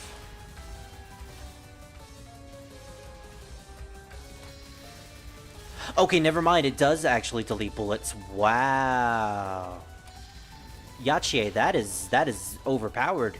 Can it erase Chiari's bullets? No, because of course not. Of course it can't erase her bullets. It's like a shield. It's like a tortoise shield. Yeah. And you know what? You can use that to get closer to the boss, so you can then use her Alice type shot type. That's cool. We're not doing much damage though. Dang it. You know, if I spam the if I spam the focus button, I can technically do a lot of damage to most of the enemies like this because all the shots are colliding with each other. It's kind of like the Marissa Alice glitch from Touhou 8, where if you spam the focus button, you switch between Alice and Marissa, and that maximizes your damage. It makes killing familiars really easy to do. In fact, it makes that one spell that Kaguya does at the end of the game really trivial.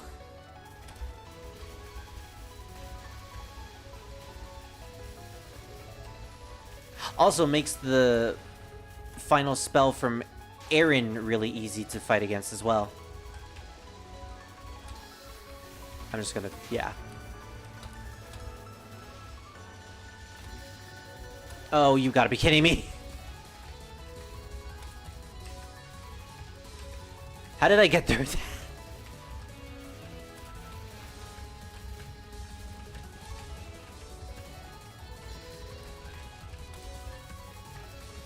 Get away from me. I always get so paranoid when those things show up. Oh, yeah, I can't get through that. There we go. I'm having fun at the very least. I'm having fun with her shot type.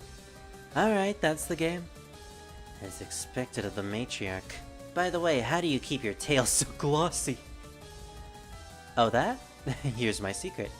I'm early to bed and early to rise. Ooh. Right, I go to sleep early too. I'll start right now.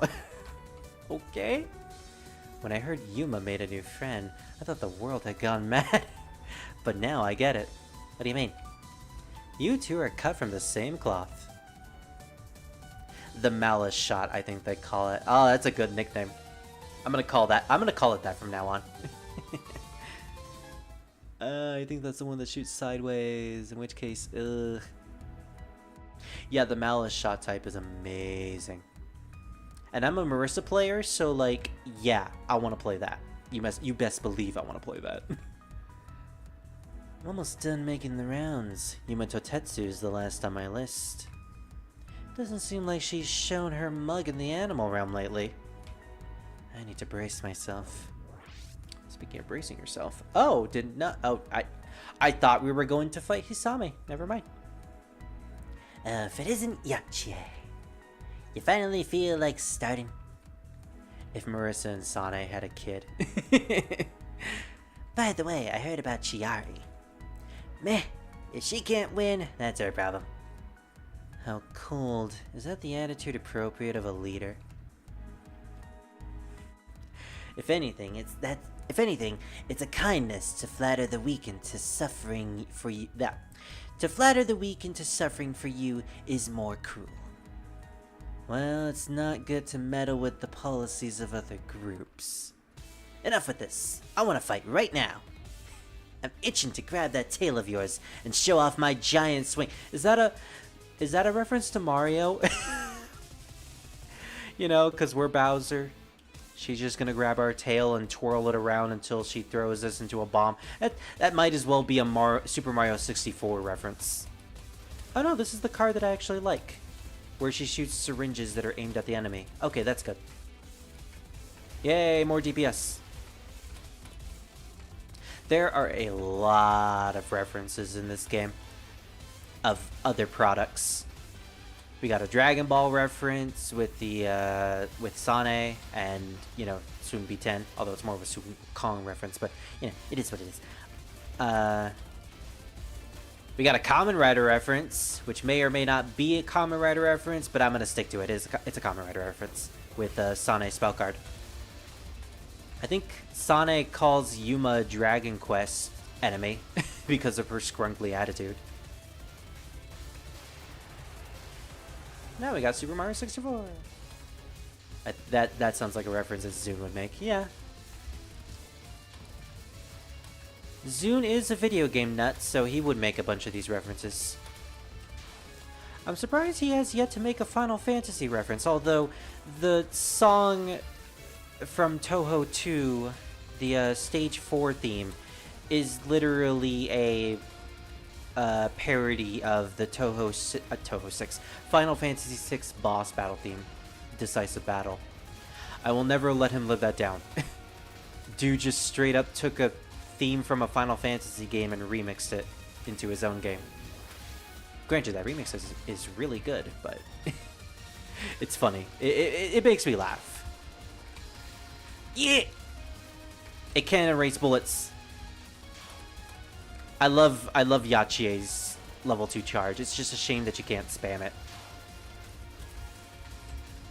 A protective tortoiseshell.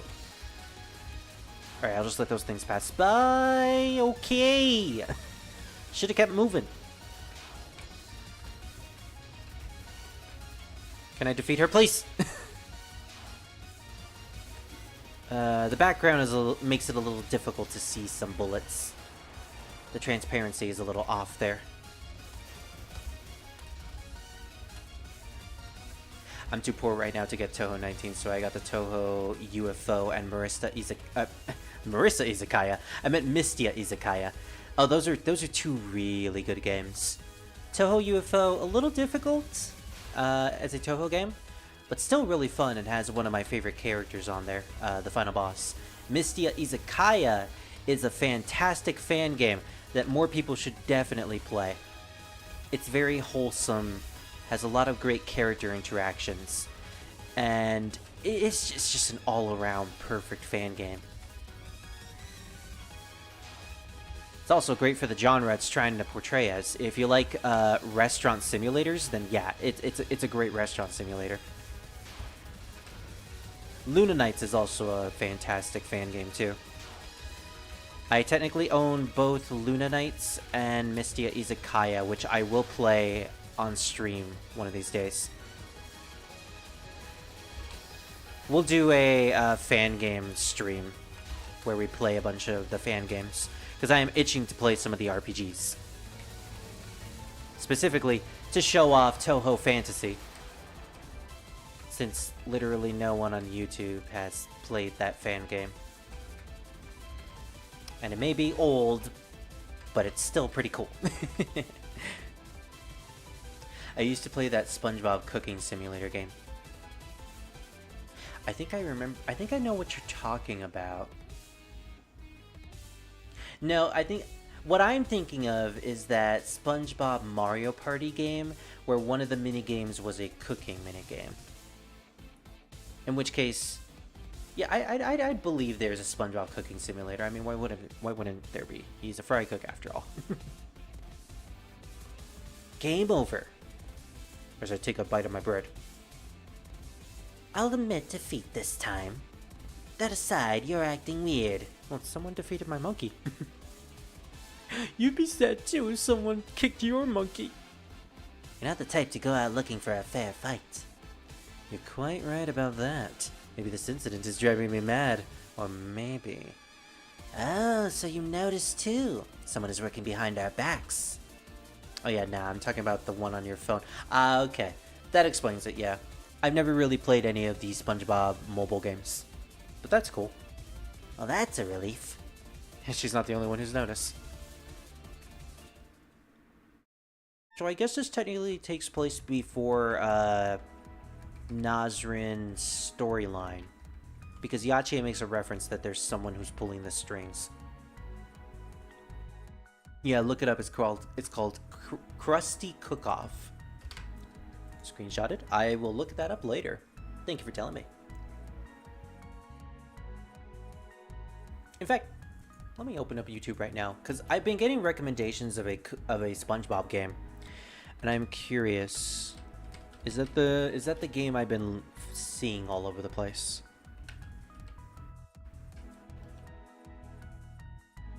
No, but apparently it's got a Switch release. Fascinating. Yeah, that's definitely a game I'm gonna look into later. Cool. It took a lot of time, but I've finally tracked down a route here. Stop hiding. We need to have a chat. Oh boy. It is the duty of an Oni to hide. What business do you have here, oh Yachie Kicho, matriarch of the Kiketsu family? Yeah, apparently has a Switch release. Switch... and nothing else. SpongeBob Krusty Cook-Off for Switch. I mean, I own a Switch. I could probably play it. Funny story. You know Beaton's staff? I noticed it's actually a teleportation trap. Oh. Since she was good enough for the family, I decided to let it slide at the time. But then, would you believe it, I found the same trap on the Keiga family's new dog. Is that so? So nano ka. Is that so strange? These are dangerous times. Traps lie in wait everywhere. The story of that monkey in the sanctuary. I first heard it when you... No, more than that. Only someone like you would devise such a roundabout scheme. It's definitely roundabout, I'll give you that. You'll have the three families kill each other so you can gorge on the fruits of our labor. Are you that hungry? You mongrels of the animal realm were too slow to notice. The fruits of your labor? Don't make me laugh. Why do you worthless creatures not understand? All of it from the very start belonged to me. Well, she was the one who created the new hell, or relocated the hell from the old hell. She is a very powerful Oni, a very powerful opponent in general. But what is her true game? Like, it can't be that easy. It's not as easy as like, oh, she wants to take all the power for herself so she can gorge it. There's gotta be another ulterior motive. Especially since there's like, you know, 6 more stories left. Or more, actually, I think. Yeah, I think there's like 8 stories left. So there's a lot to go through. And I feel like all of the matriarchs are going to end up fighting Zanmu. It feels that way. I mean, she's the one who's manipulating all of them. It only makes sense. Again, forgive me, my tiny otters. It's okay. They're just the punching bags of the Kiketsu family. But they're adorable punching bags.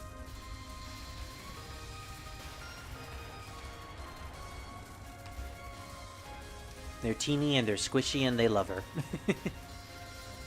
I always love the fan interpretation of the otters where they're just super squishy and tiny. And Yachi is just big and she can just fit them at the palm of her hand. Although not a big fan of the artwork where she squishes them. That's a little much. Speaking of Yachi and the otters, man, that Akatsuki record remix of Yachi's theme is so good. And the music video, too. Music video is probably what got a lot of people interested in Yachi in the first place.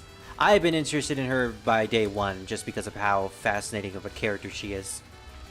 A stage 4 boss who manipulated the main characters to do her bidding.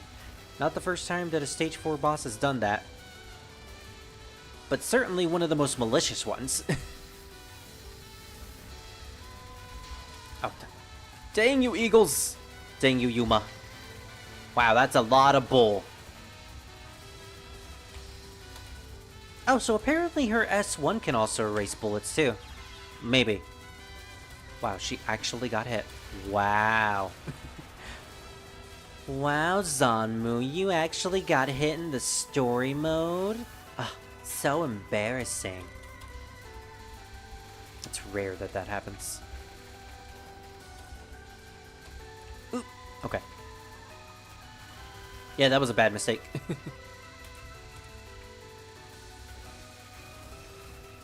So apparently, the more I graze, the more bullets get sent to the other side of the screen.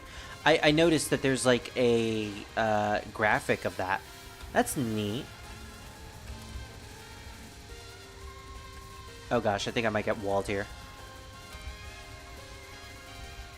Never mind. There we go. I just needed to get close so that I could have all 5 of my lines hitting her. Just protect myself. Protect myself.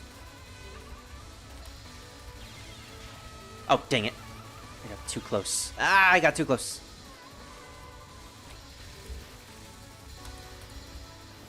Oh, I shouldn't get hit here.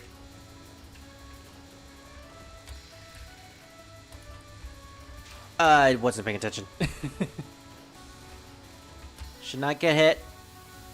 Firmly grasp it.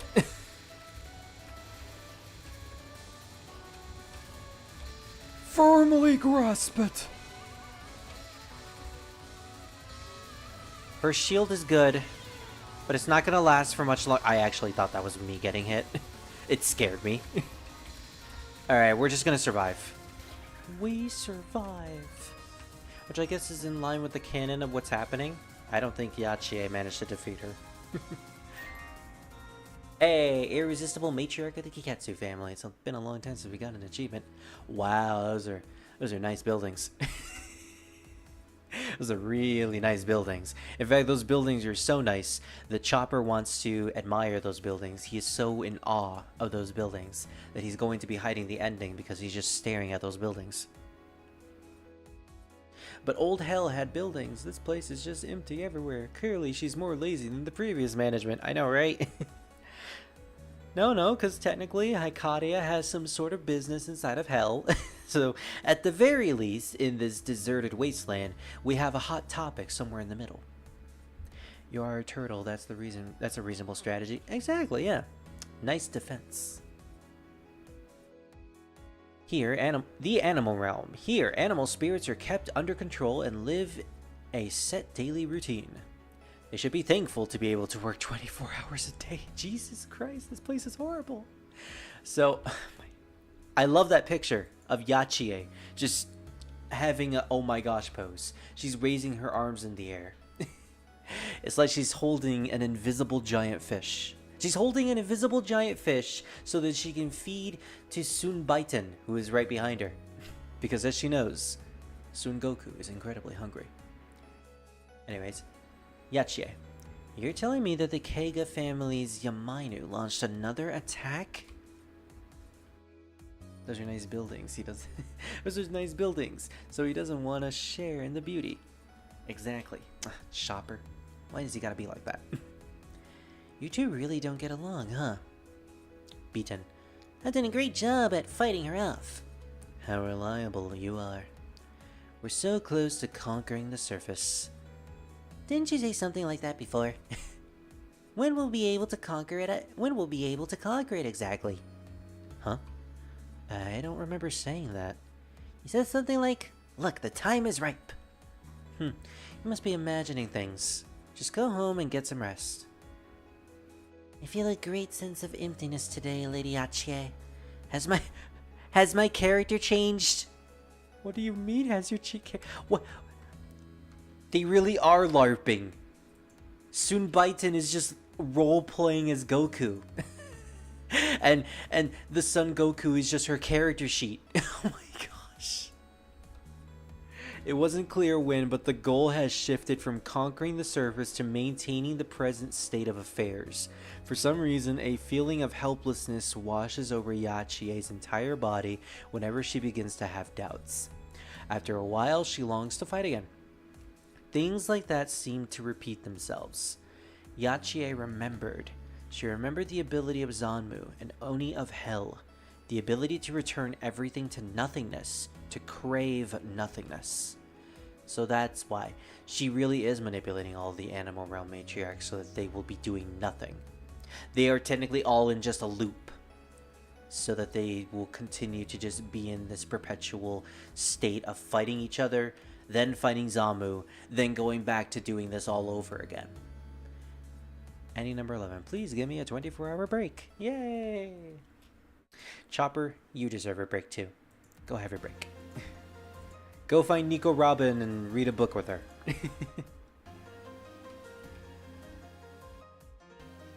So I take it that Saki and Yuma's stories are going to be the exact same. They're also going to be caught in this Groundhog Day event. Well, only one way to find out. Next story is Saki. She's a fun character. Although, this side of her artwork, I can definitely tell that her forehead is incredibly huge. She has a really huge forehead in this artwork. It's like the only bad thing about this artwork that Zune made of her. The fact that we can finally see her arm is a bonus. The fact that we see her hair, like, actually being long, that's also another bonus. It's just that dang forehead. She has the Code Lyoko forehead. Eneko, you here?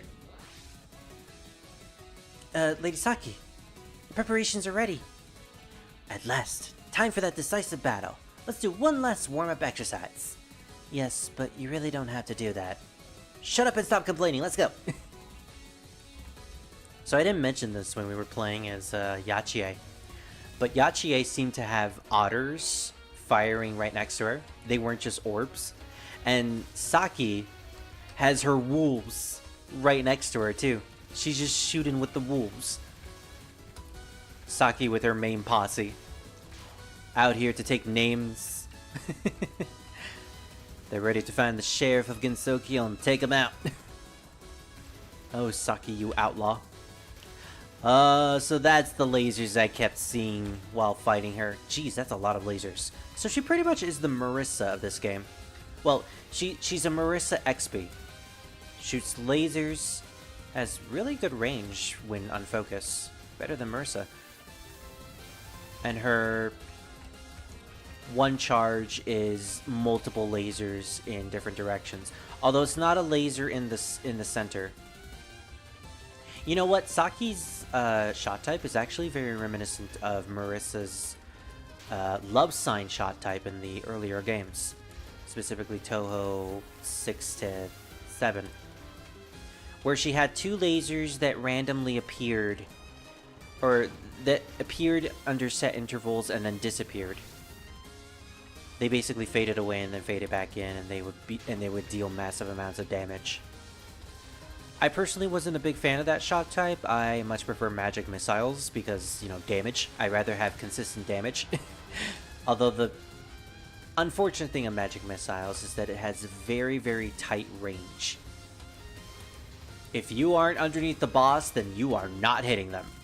At least with the lasers, they have a decent amount of spread. And I need to get out of there! Note to self, do not go to the top of the screen unless you need to.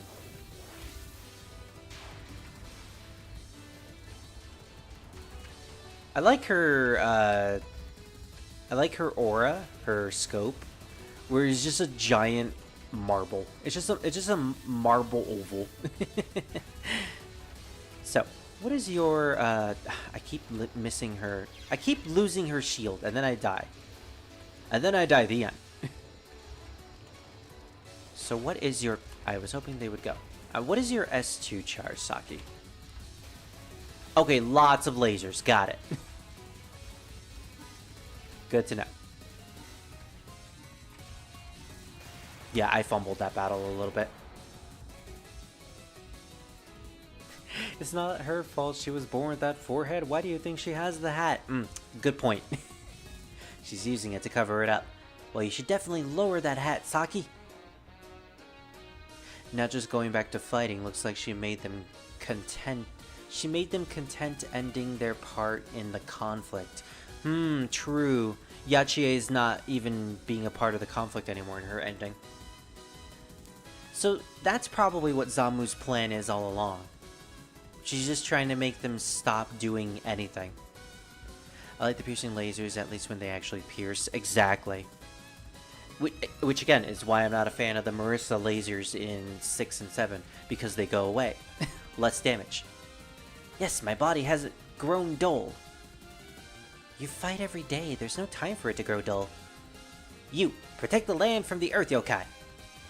I'll teach our troublesome enemies a lesson they won't soon forget. Doggo! Friend of the Keiga family. Enoko Misugashida's ability to not hit the wolf spirits. Which is good because we're playing as I almost called her Sega. It's Saki.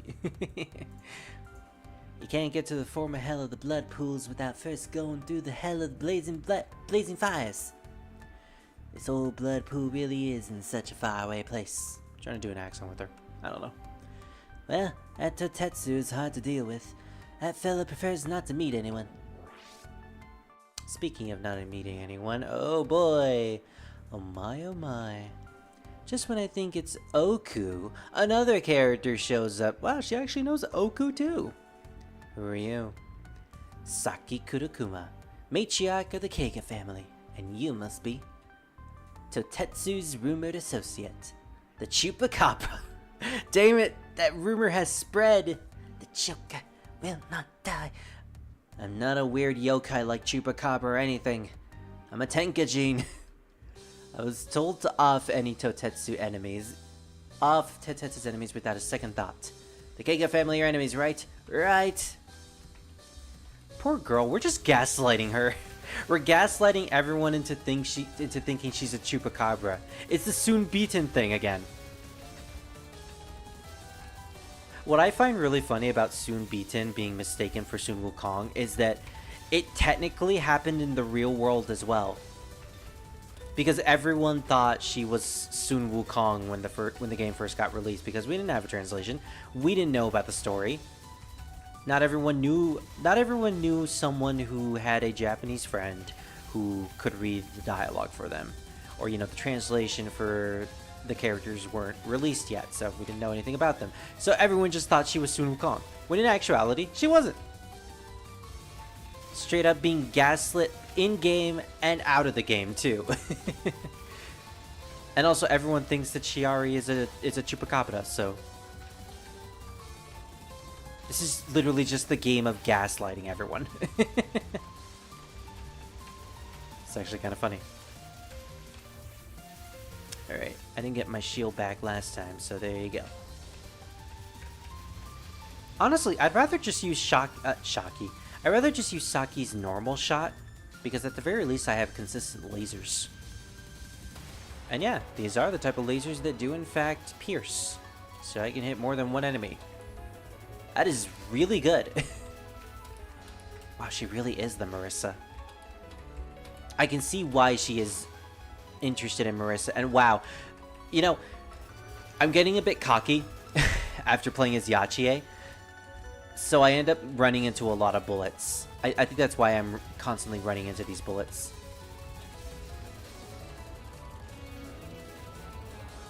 I see a big issue with Saki though. Her charge speed is really slow. It takes her a really long time to get her charge up to level 3.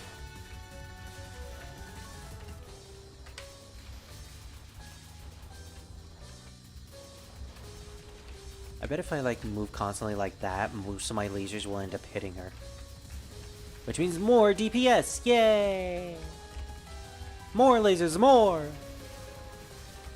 Laser! When in doubt, laser. Laser! Now all we need is a rocket. And then we will complete the Sonic... the Sonic Colors abilities. How was that? I surrender, I surrender. I might even beat up Totetsu like this. She's up ahead, right? Weird for a character like Saki to be slow at any... You know what? Yeah. That is really weird. She's supposed to have impressive leg strength. I guess she's flying, but still. She's supposed to be really fast. Well, the rumors said the Keiga family is full of meatheads. But you're more like super meatheads. I don't hate you. I don't hate you. Alright, so the blood pools. Ugh, what kind of beast wants to live here? Also, I dropped the accent. I don't care. Oi, Yuma! I know you're here. What's gonna happen now? Who? Oh, if it isn't Saki. This awful place. It suits you perfectly. No one would ever want to touch such a cursed land. And even if you did want it, it's not for sale. So she's just inhabiting the blood pools now. It's just canon. It's just her new home. Pfft, I don't want it. We've talked enough. Clearly, tonight's ingredients have come to do battle. Well, the menu, horse sashimi and yakitori. No, Yuma, don't do that. Horse meat is not delicious. I don't care what the Norwegians say. I don't care what Revan says. Horse meat is bad for you. I don't like the thought of eating an animal that is as adorable as a horse. I'd rather not. I'd rather eat fox.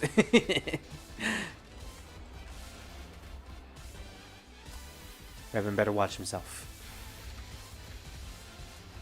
One of these days, I'm just gonna end up like Totetsu, and I'm just gonna be really hungry for fox blood. I'm gonna be like, give me some. And Revan's gonna be like, no.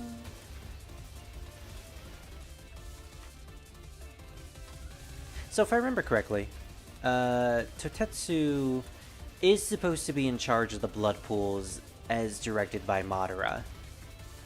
And I guess after the events of 17.5, where Totetsu became purified, she is now welcome back to doing that job. In which case, I mean, okay. So this really is just her residence now.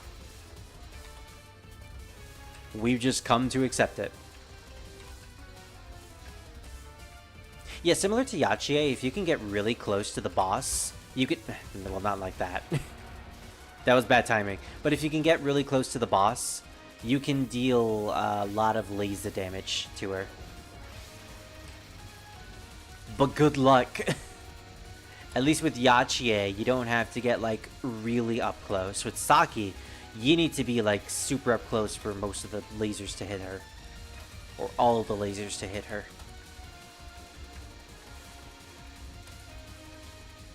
Lasers aren't really all that powerful, though. Yay, something of mine something on Steam. I can't read that, sadly. Again, that dang cursed emoji. I don't know what YouTube was thinking, having it right there. Sorry, dude. What are you referring to?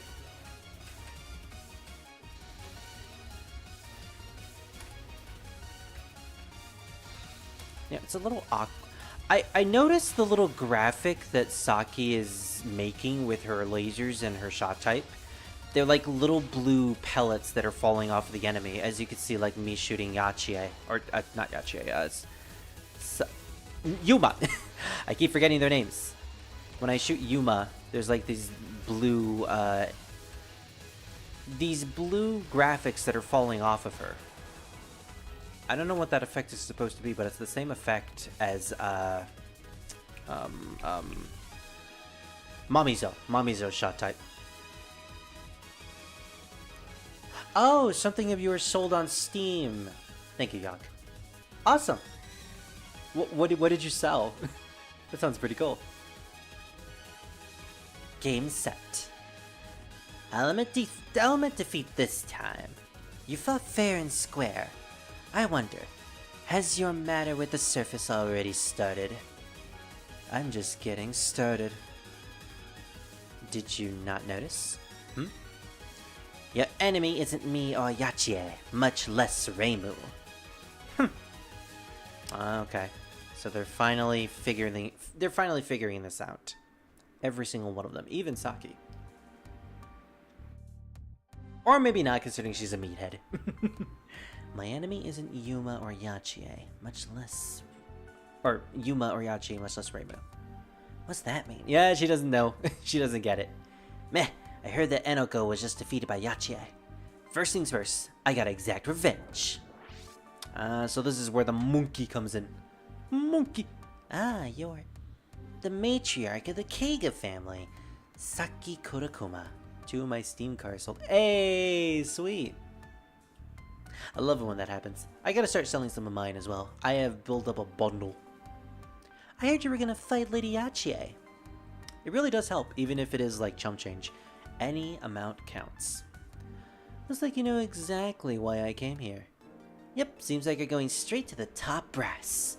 Brace yourself, horse girl. Finally, someone mentions her being a horse girl. Well, technically she's a Pegasus. So if Saki is Miko's horse, Toyosato Mimi no Miko's horse from real life, and Toyosato Mimi no Miko is who we know she is, do you think Saki supports trans rights? Because in which case, you go, Saki. You know what? Considering the way she talks to Enoko and how she hypes her up as like being Cerberus, I wouldn't put it past her. Saki really does seem like the type of boss to be like super supportive of anyone.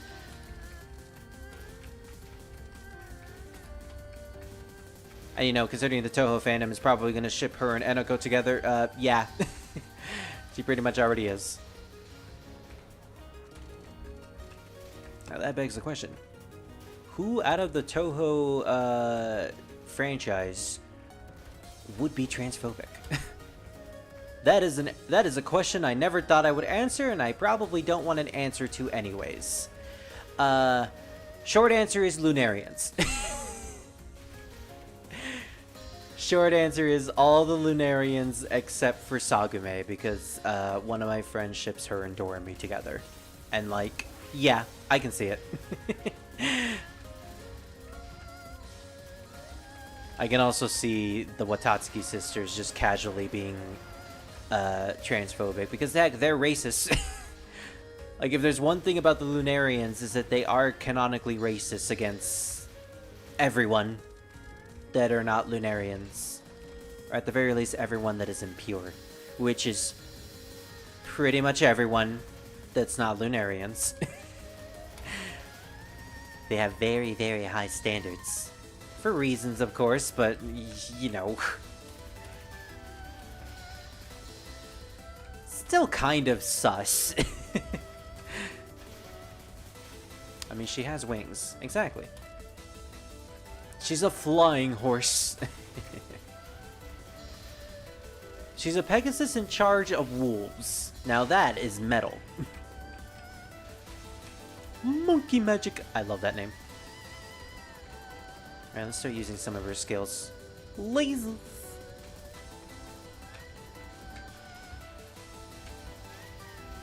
As a Marissa fan, I am eating good tonight using these lasers.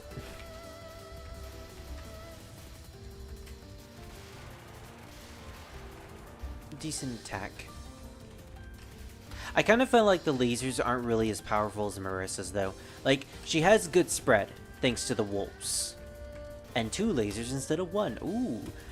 But I feel like they don't just hit the boss as hard as Marissa.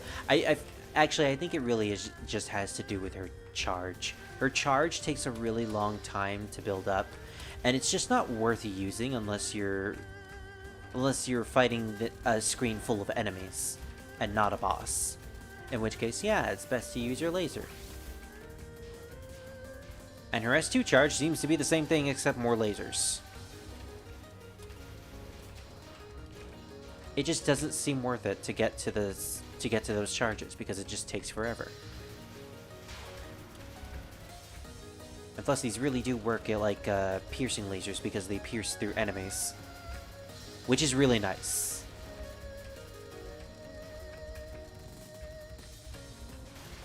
Yeah, she just died really quickly.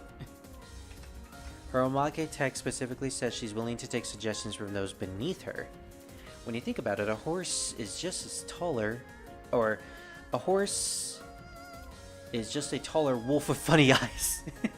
Well, when you put it that way, I guess it makes sense. Then what about a dragon commanding otters, though? Or a goat commanding eagles? I mean, dragon, she's a green dragon. She's commanding green otters. I guess that makes sense. Game over. What did I expect? Of course a leader would be strong. It's so unfortunate. Fortunate? What is it?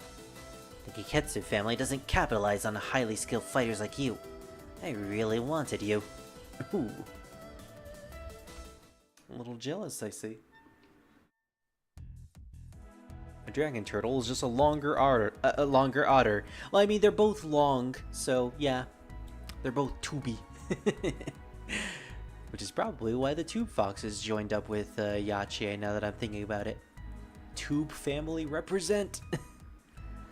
What does that mean? Enoko was injured and a human who approached disappeared? Oh, she's probably talking about Marissa.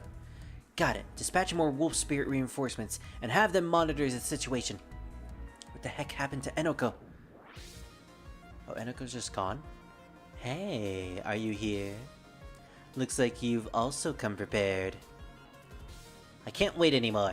You really did beat Enoko senseless. I was just about to seek revenge from you anyway.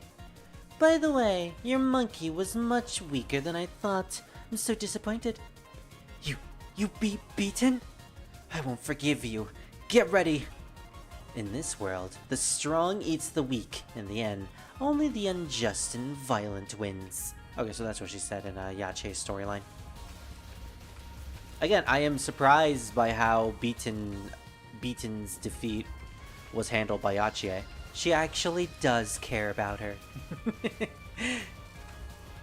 Gosh, I did not mean to go all the way to the top of the screen. Yache-sama really likes me. Alright, we need to be careful because the otters are going to be really, really annoying. Lasers! Wow, even the lasers can't defeat them. I hate it. I hate it. I say I hate it.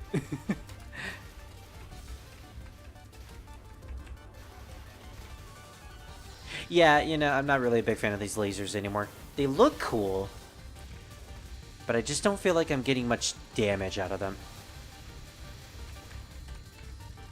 Oh well. I'm hoping Yuma's attacks are better. You know, I kind of wish Yuma would... I called Yuma Yomu, and I called Yomu Yuma. Okay. I'm hoping Yuma's attacks are better. But considering I have seen what she looks like on the boss side of the screen when I fought her, she seems to have a lot of close range attacks, in which case, I don't know about that. Also, can I say that Yache's boss sprite is just really cool looking? Her dragon tail is huge in this game. They made it look really big. And you know what? That's more intimidating. I like it.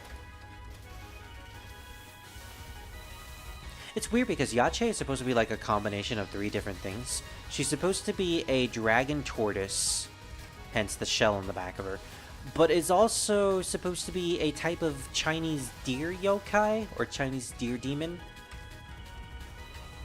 Which, correct me if I'm wrong, is supposed to also be associated with bit of lewd tendencies in mythology. Which kind of explains all of... Which kind of explains that Akatsuki record song and its music video. And, you know, that's kind of why she has the antlers on top of her head. Although, some Eastern dragons do have those types of antlers. Now that I'm thinking about it, she kind of just looks like the Dragon Ball dragon. Which, oh boy, another Dragon Ball reference. And look, the character that looks like the dragon from Dragon Ball is using Sun Goku. Or Sun Wukong. Sun Goku. Yeah, you get it. So does this make Yache the Master Roshi of the relationship? In which case, that's some weird implications for Dragon Ball. if we do ship Yache and Beaten together. Speaking of Dragon Ball, I know I've said this before, but I'm still not interested in watching Dragon Ball. Not just because I'm currently invested in watching One Piece and going through it. Currently still at episode 49, but that's mostly because I had to disable my subscription due to a lack of funds at the moment. But I will watch it eventually. Not just because I've been interested in One Piece, but also just because I've never really been that invested in Dragon Ball. Just never really... It never really grabbed me like other shonen animes at the time did. At least your lasers will pierce the otter and hit the boss. Yeah, that's true. But at the same time, if I'm using my charge while the otters are on screen, I am just freezing them, which means more bullets I gotta dodge. So it's not really a good idea to do that. Now, my main shot, that's a different story because those 2 lasers. Oh, aren't you strong even when you fight fair? I should have aimed below the belt. No. Well, no. Well, say, how Why Enoko? I ask that you properly feel ashamed for what you did. That felt even more awkward. Also, I love me that otter card. Yachi Kichu's ability to strengthen your otter spirits. So adorable.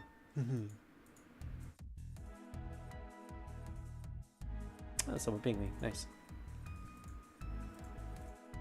Really? So nanoka. Why didn't I notice? You were here from the start, weren't you?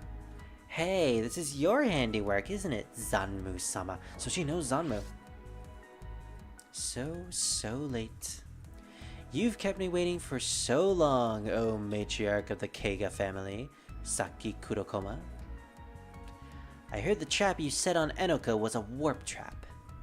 I decided to try it out myself, and I ended up here in hell. Ooh. It's you who introduced me to Enoko in the first place, right? Well, that kind of roundabout tomfoolery couldn't be anything but yours. In short, you're saying you're trying to take over my Keiga family, yes? Utterly despicable, so they all just think she's trying to take over. You Mongols of the animal realm were too slow to notice. But I want control over Keiga family? What a moron. From the beginning, you were completely in the palm of my hands. Do you understand, lowly beast? No?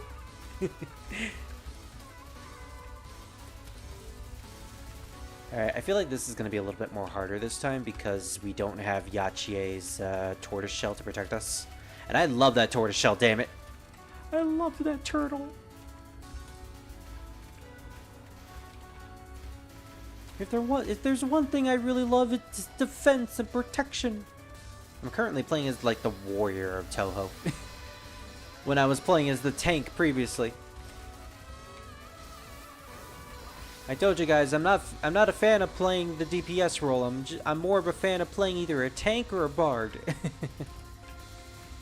I don't think Yuma technically classifies as a bard. Although those lasers, dang, those lasers are pretty powerful. Especially against living things.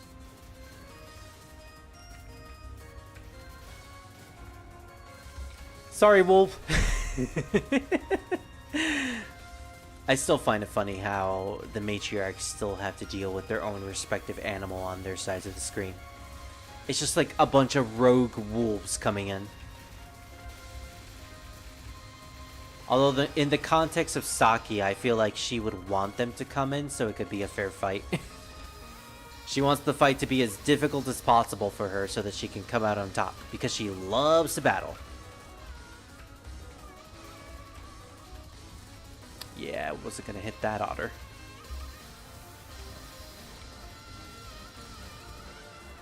Well, at least the lasers shoot all over the place, so that's something.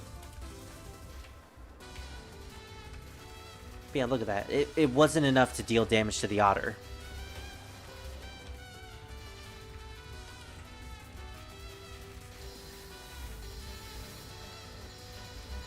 Oh gosh. Yeah, these spells really did scare me when I first played the game. I'm a big fan of Zanmu's theme song. It's really, really good, and I'm still not sure if it's the Enka that's playing, or if it actually is vocals. Zune really hit it very well. And you know what I'm really excited for? I'm really excited for... I ran into that bullet. I thought I was on top. I thought I was over it. I'm really excited for the eventual remixes that these songs are going to get. I just know that Akatsuki Records and Stax are going to create amazing vocal remixes of Zanmu's theme and hopefully Hisami's theme. I want to hear something involving Hisami. Or you know what? Soon Biten. Stax can do a really good oriental... she can do some really good oriental vocals. She has proven herself to do that. Although, to be fair, Stax can do a lot of different vocal types. She can do oriental, she can do death metal. I mean, she could totally do death metal. She's done Screamo on multiple occasions. And she also has the most lovely singing voice ever. She sounds like an angel at sometimes as well. She has amazing range, and I wouldn't put it past her to try to attempt to do these Zanmu vocals. It would be fun, at least. Alright, well, this is unfortunate. I think I'm gonna have to spam my bombs for this one life. Yeah. Just deal the damage. And do the piercing. We gotta pierce her before it's too late. This is the laser whip that will pierce the heavens! Wow. Those lasers actually were pretty powerful. We did it, wolves! We did it. Charging Matriarch of the Keiga family. Alright, we're back in the animal realm. And you know what else is back? Chopper. He's so impressed by those buildings. Oh, it's so amazing. The animal realm. Here, animal spirits are kept under control and live a set daily routine. They should be thankful to be able to work 24 hours a day. Alright, so it's just Saki all by herself, and she actually looks really good in this artwork. Huh. Also, she has two hands. That's awesome. Is that so? I see. Too many things happening in this human realm incident. It's hard to get a full picture, but what was that lady up to exactly? Says the one who prefers Marissa law. I mean, yeah, but I prefer her magic missiles, so I'm a magic missile user. From the beginning, you were completely in the palm of my hands. It's in parentheses, so that's what Zamu said. So... Kia! So cool! I knew Oni weren't like this. So that means... Enoko has the personal support of Zanmu herself. Do I need to keep monitoring things? Saki finally lost her thirst for fighting. The Oni called Zanmu was already popular in Hell, and her charisma well known in the animal realm. Saki thought Enoko had the support of Zanmu. She decided to use the wolf spirits to monitor the situation, but she didn't understand any more than what she did now. But there was a big secret about Enoko's birth that she herself didn't know about. Of course, Saki had no way of knowing. Only Zanmu knew about it naturally. Violent people win in this world, ending 12. And I do know about the secret, because I was spoiled. But it is definitely an interesting secret to say nonetheless. But I'm sure we will get to that once we get to Enoko's story. Alright, so I think we have one more story left until we unlock more characters. And it is Yum herself. Okay, this will be the last story for today.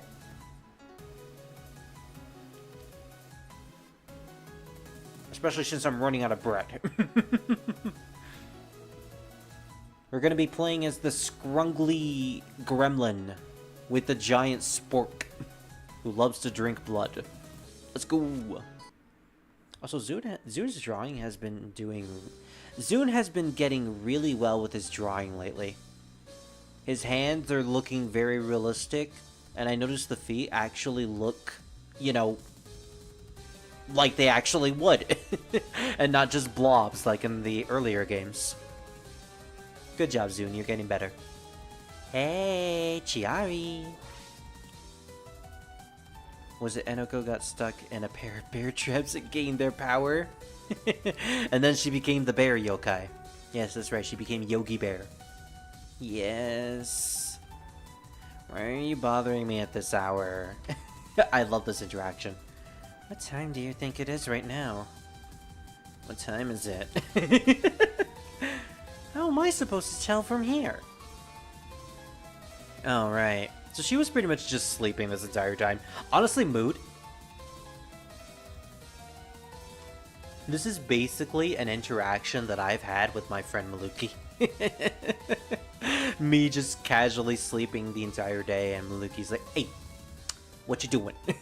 Get up."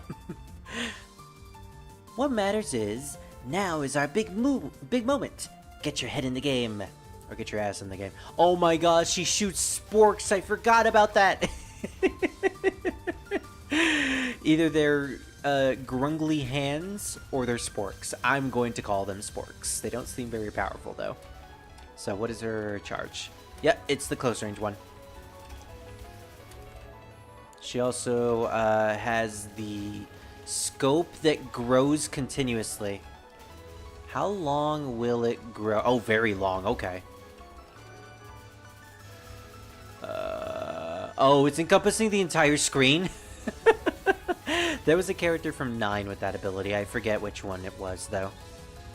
I think it was, it wasn't Komachi. Was it Yomu? I think it was Yomu. It was Yomu that had the ability that made it grow really big.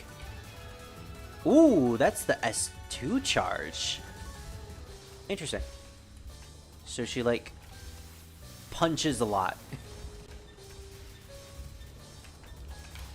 She initiates a Dio. Wait a minute. Oh, I thought that got rid of the bullet. I was gonna say, oh my gosh, something that can actually combat against Chiari. Oh, never mind. Welp. Komachi it was. Really? I thought Komachi was the one that flashed the entire screen with her aura. It starts as the whole screen. Ah, okay, yeah. Oh, okay, you were agreeing with me. Alright. My bad. Yeah, I'm pretty sure it was Yomu that had the one that continuously grows the longer you charge it, which is cool. She has a slow charge time, I just noticed. Yeah, don't know how to feel about Yuma right now. Yeah, she did decent damage at least. I wanted to defeat you. Yeah, that can't erase them. Because of course, nothing can erase these bullets. Because Chiari just has to be so overpowered. It's like having Yorihime in the game. Which they do reference Yorihime in this game by name. I think in Seiran's versus dialogue, if you beat Reimu, Seiran mentions that Reimu had fought Yorihime, and that the Lunar Rabbits talk about it all the time. So that's neat. An in-game reference to the Watatsuki sisters, even if it's just the one. Oh! This erases bullets! Just like Yomu's charge. Wow, she really is the Yomu of this game. Because Yomu can also erase bullets in Touhou 9. So she erases bullets, but not a lot of damage. She also, Yache could also erase bullets too, so... I mean, it's time for the decisive battle? Well, something like that. My enemies might come to mess with you, so be ready. Hey, ability to not hit the eagle spirits. I would have liked the other one, though. Maybe they should ban her from competitive play so she can take a nap. Yeah, she needs a rest. So that monkey is Yachi's foothold. How did that kind of friendship come to be? I want to know. Monkey. Well, you see, it all started with the Super Mario Brothers movie. Who are you? Are you perhaps the head of the Goyoku Alliance, Yuma Totetsu? If you've come, then that means it's finally begun. Yeah, you're an energetic youth. As expected, freshly awakened yokai are something else. I like how they portray Yuma as a grandma. Which is kind of funny and fitting. The decisive battle begins. To start, I'll take you out in style. By punching you. I want to punch you. So what exactly is Yuma's familiars? Or her options? I can't tell. Like, I would have thought they were eagles, but no, they're not eagles. They look like kitchenware? I was gonna say they kind of look like plates, but I can't tell. Her punch is decent. I can't get rid of the EX attacks though. very, very short range too. Good luck trying to use that on the boss battle, hence why the S2 charge exists. It's very reminiscent to Yachia's EX charge. Her S1 charge doesn't take nearly as long as her S2 though, so that's decent. I also just noticed that her S2 meter is significantly longer than her S1, so yay! At the very least, she clears up room. But yeah, she just can't defeat those things.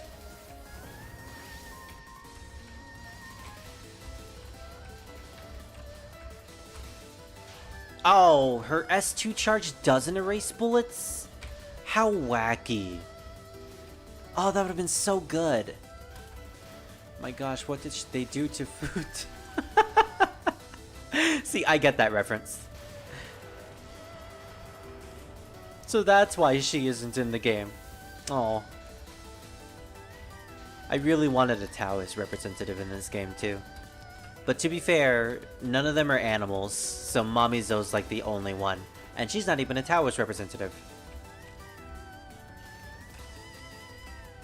I guess if you want to play semantics, Futo does turn into a rooster in one of the fighting games. But that's Mamizo's ability to turn them into animals. How much damage did that punch do?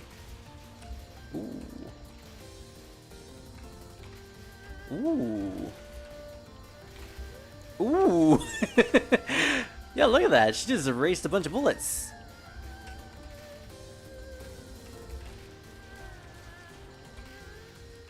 It's like playing 18.5 with all those cards that can just erase a bunch of bullets. I love those cards. I think one of them is Flandra. Flandra with the ability to erase bullets when you catch them in your magic meter, which is basically your scope in that game. Although we're not doing much damage to her. Yeah, the problem is that Yuma does not have any damage. Miko looks like an owl, though. That is true. I guess if you want to play some... If you want to be like that... Plus, Suika's in this game. Although we know why Suika's in this game. She's an Oni, you know, relations to Zanmu. She's not an animal, though, but... Hisame is also not an animal. The animal theme is just a red herring. So your name is B10. How'd Yachi sink her hooks into you? When I was on the cusp of falling into hell, Lady Yachi extended a helping hand. That is to say, I owe her my life. The biggest psychopath in the animal realm saved your life, huh? Are you still at it? Yeah, this is gonna be our final story, though. Playing as the final animal matriarch. So yeah. Beaten is technically indebted to Yachi. That's actually kind of cute. Hey Yachi, are you in? Yeah, we're here in the Children of Limbo. Yeah, her tail is so big. So intimidating. Who is it? If it isn't Yuma, what are you doing taking center stage? You saved me. Why?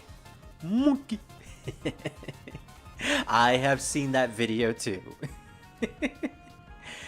The memes are great from this game. They're all great.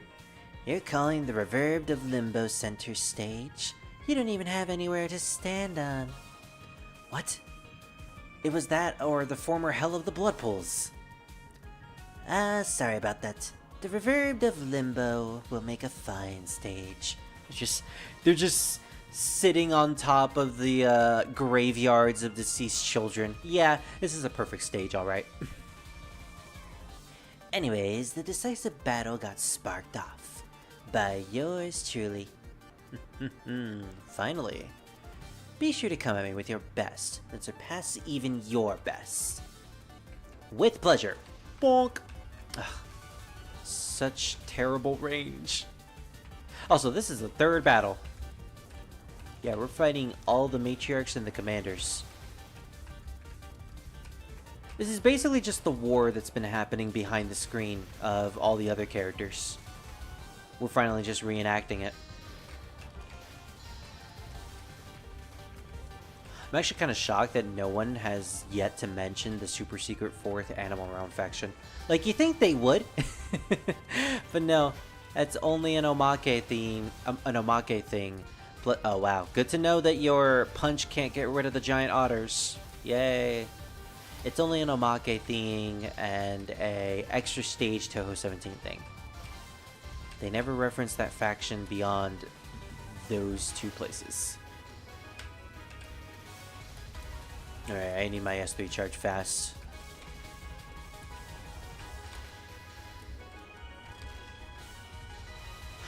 At the very least, I'm glad they compensated for Yuma by making her punch erase bullets. Not every bullet, but some bullets. She can't erase EX attacks, sadly. But she can erase everything normal. And she seems to do decent amount of damage against enemies. Oh great, did not mean to do that. Should have just activated my charge. Also, her bomb encompasses the entire screen. Good to know.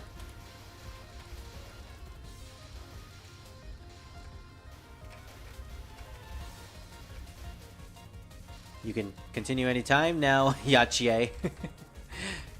Yeah, when you don't use your S3 or S4 charge, the bosses take a really long time to activate their patterns. She's not doing any damage.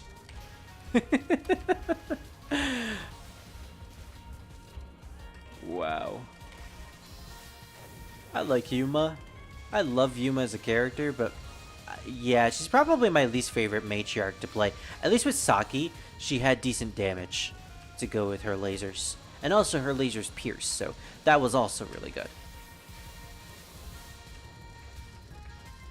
But with Yuma, she seems very defensive. Which is very weird for Yuma, because she doesn't seem to be the defensive type. It's like Lord of Voldemort. Yeah. Wait, in what sense? Like the whole monkey thing, or Yuma is like a character? Or gameplay-wise? I keep saying character. I keep saying character when I want to describe their gameplay mechanics. But yeah. Yuma, not really a fan of gameplay-wise. Although she is probably my favorite matriarch. Yachie is just fun to see fail. Saki is really fun. But Yuma is even more fun. Although it helps that she had like a full game to show off her personality, and her personality was very entertaining in that game. She basically stole the show in 17.5. Also, I love how she's just carrying her spork with her. With the way the sprite looks, it almost looks like she's hugging the spork.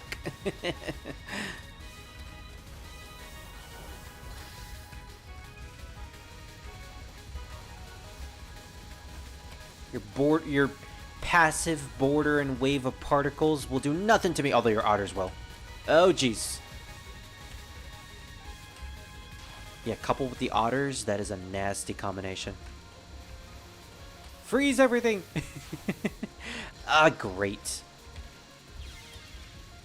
Yeah, saw that coming.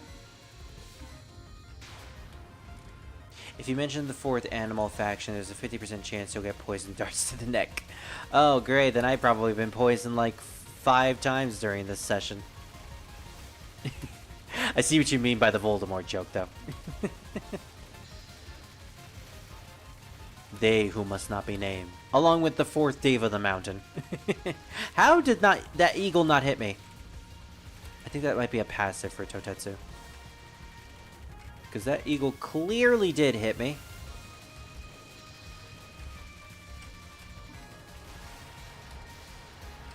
I want to see more Okina and Yuma interactions. Also, I want to see Okina in a main game again soon. Yeah, I feel like if any of the sages could appear in a main game, it's Okina. Like Yukari already has. So we might as well have Okina be a partner for Reimu.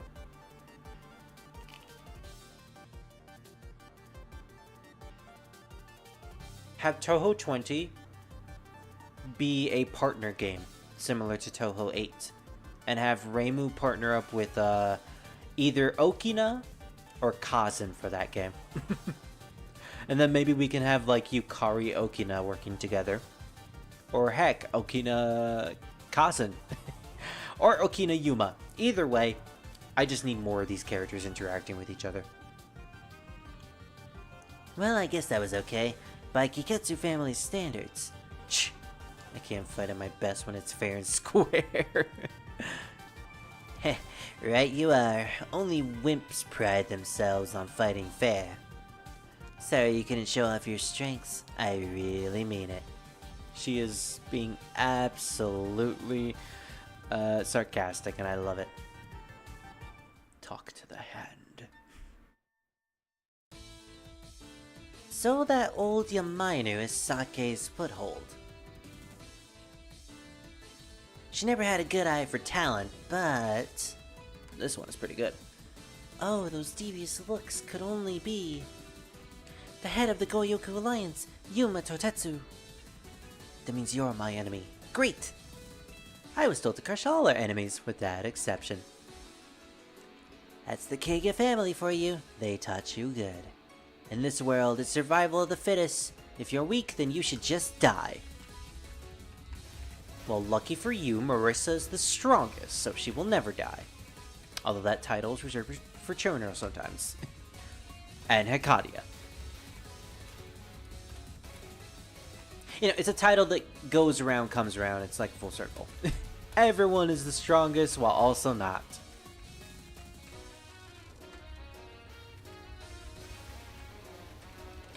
Oh man, one interaction that I really want to see more of is Marissa and Enoko. Man, it's like every single game that comes out, we end up getting another character that has an association with Marissa, or at the very least, every 2 games. A character that has some form of association with Marissa or seems to like Marissa. Marissa Doobie got more girlfriends than Reimu. I know I said that weirdly, but that's the point. Marissa be getting all the girlfriends. Unfortunately, one of them is still currently trapped in a coma, as per cheating detective Satori says. She'll be released one day, and then she can be embraced by Marissa once again. Okay, so we can't get rid of those orbs, unfortunately.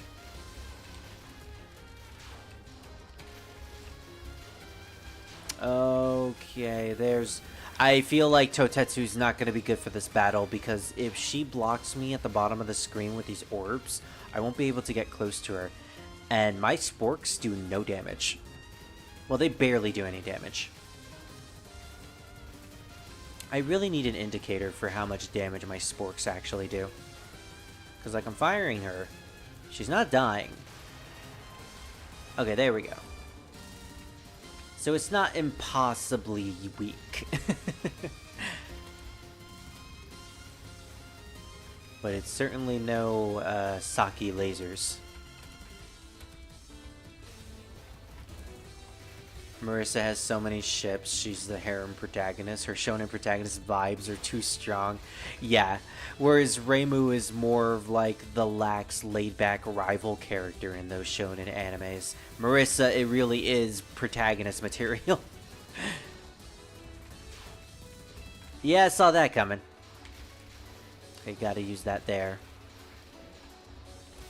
Luckily, if I ever see a bullet come towards me, I can just let go of the charge button and I can immediately erase it. That's one good thing to come from Yuma. Kerberos fire. It's pronounced Cerberus. It's pronounced bite me. Which is exactly what she would do. Oh man, Enoko's sprite is so cute. She's just dancing. She's dancing all over the place. She's like a cheerleader. She's just so happy. Yeah, I'm certainly not going to defeat her. There we go. 1 second left. Jeez. Oh, battle's still going. Right, because it's stage 4. Stage 4, which means we're probably going to fight Saki in the next battle. I mean, obviously, yeah, we're fighting all the matriarchs and their commanders. Wow, Reimu and the others just straight up said, okay, we're not going to deal with this at all. Although, to be fair, they are planning schemes behind the scenes, similar to Zanmu. I feel like the commander storylines are going to deal with all the other characters staging their own plans to try and defeat Zanmu. Which will certainly be very entertaining if that's the case.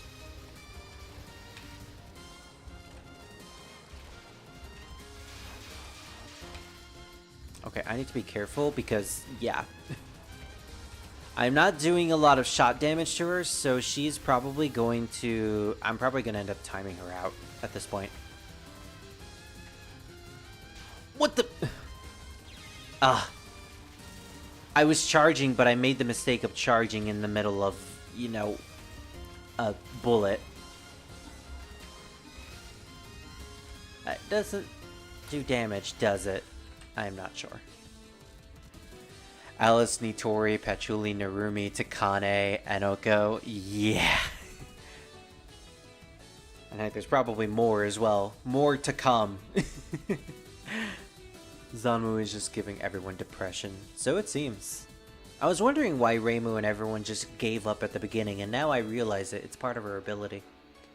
So strong. Which makes me wonder how people are going to combat it. By the way, how did you become one of Saki's followers? Ah, it was the power of Lady Saki held that saved me from falling into hell. So you could say I owe her my life. Hell, you owe her your life. Now where have I heard that before? It's like deja vu. Exactly. It's almost like they all have their own... It's almost like they all have similar backstories, except for Chiari, who's literally just vibing.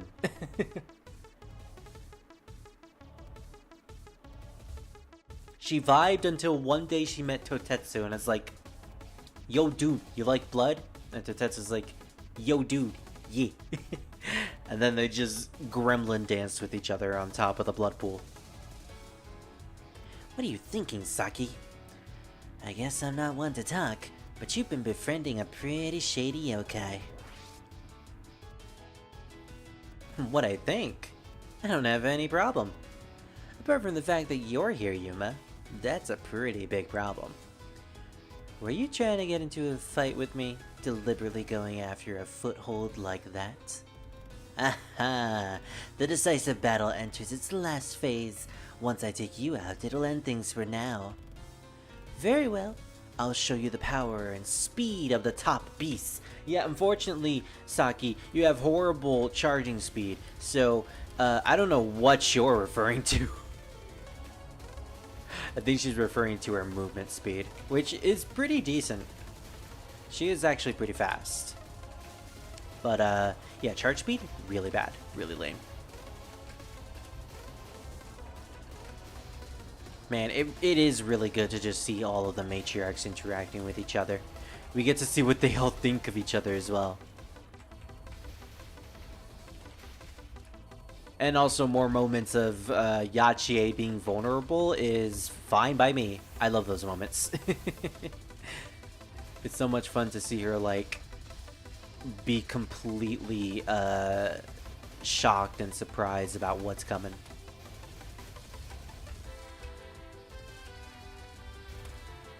In terms of playability, Yachie definitely wins as the matriarch. Yuma acts as a very defensive character, which is very weird because Yachie was also pretty defensive. Actually, you know what?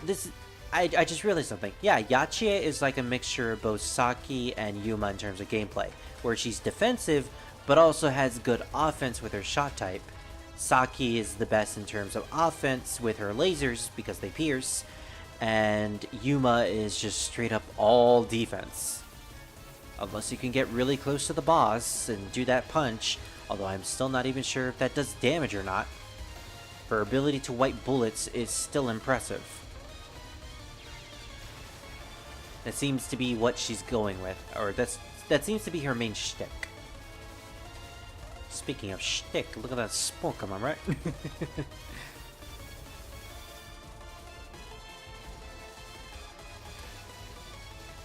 Yeah, because that didn't do much damage. I'm not even sure if those barrage of punches really do damage.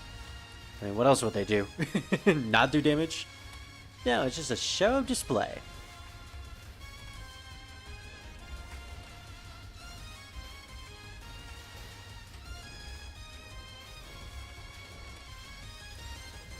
Either way, she does have a great scope at the very least. Everything freezes on my command.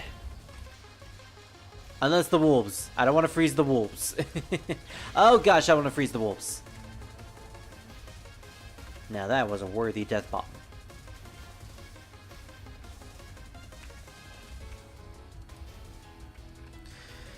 Ugh, if I'm having this much problems with Saki, the next battle is gonna be really, really bad. I'm not looking forward to that.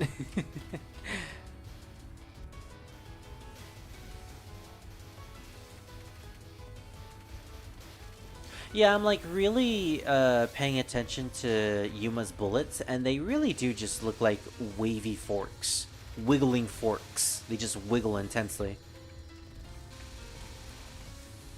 Such a weird shot. But it's so fitting for the character. Oh, look at that. She also can't get rid of lasers. Isn't that amazing? Oh, that also means she can't get rid of Marissa's lasers. I am so glad I did not fight Marissa in this story.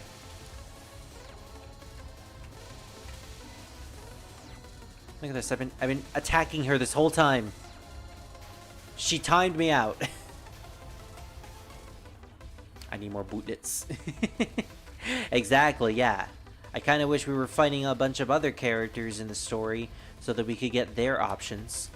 Because all the matriarchs and commanders, they don't have bullet options besides Chiari, actually. Chiari can shoot her syringes. Actually, no, yeah. All of them have different shot types, specifically the commanders. Wow. Yuma's story. Yuma, who has like the weakest shot type out of all the matriarchs, gets all the cards that are just passives, not the equipment cards, from every single commander. That is some bad luck. And as we established in the last session, it's all RNG dependent. So I just had really bad RNG for the cards that I got. That's really unfortunate. I might have actually been a little more stronger if I had gotten any of the cards, really. The matriarchs don't have cards, though. They don't have cards that give you more bullet options. Instead, they just have passives that have to do with their specific animal. In which case, you know, fine. But still. Look at this. I am attacking her this whole time. And nothing is coming out of this. Zanmu is going to be an absolute pain. Oh gosh.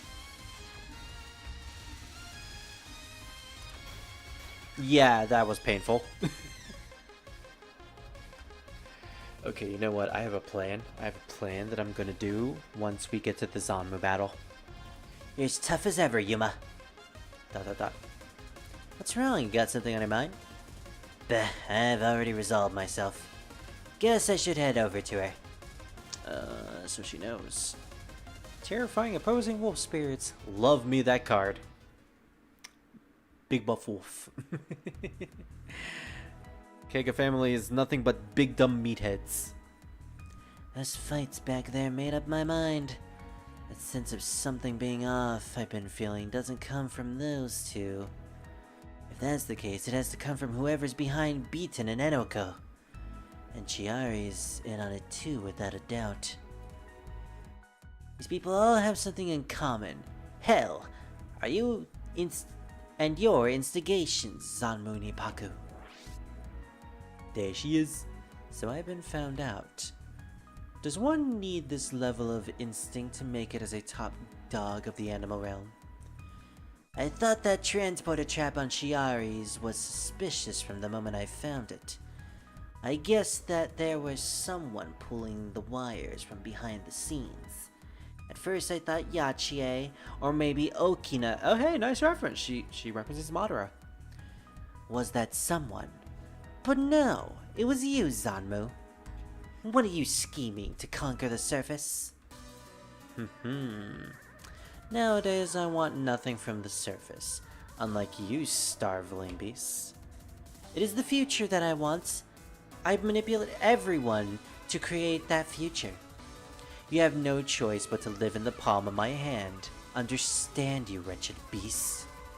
Okay. So she does not want to take over the surface world at the very least.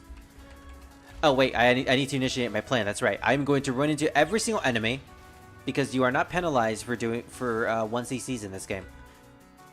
I want all of my lives. Yuma is going to be a pain, and I don't want to go through the entire battle just to die at the final spell card. I want all of my lives.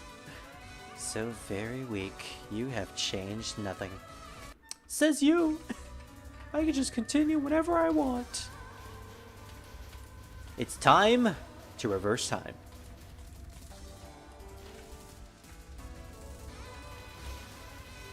Medicine Melancholy called.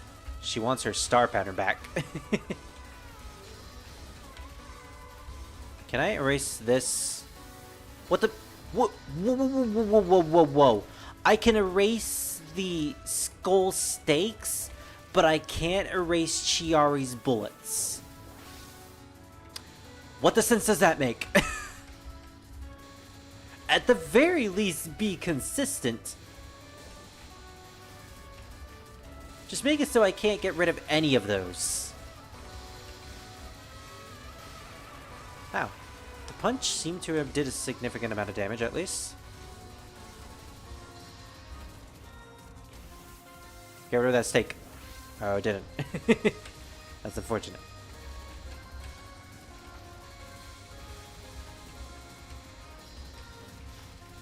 Want to see if that can at least steal something. Yeah, you can just get rid of the stakes. Wow. Okay.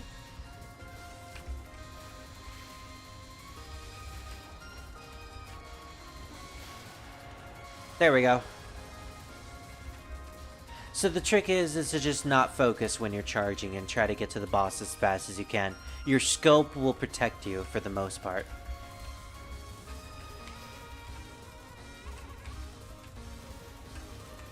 Is it legal for a character to be this cool? It feels like some sort of rule must have been broken.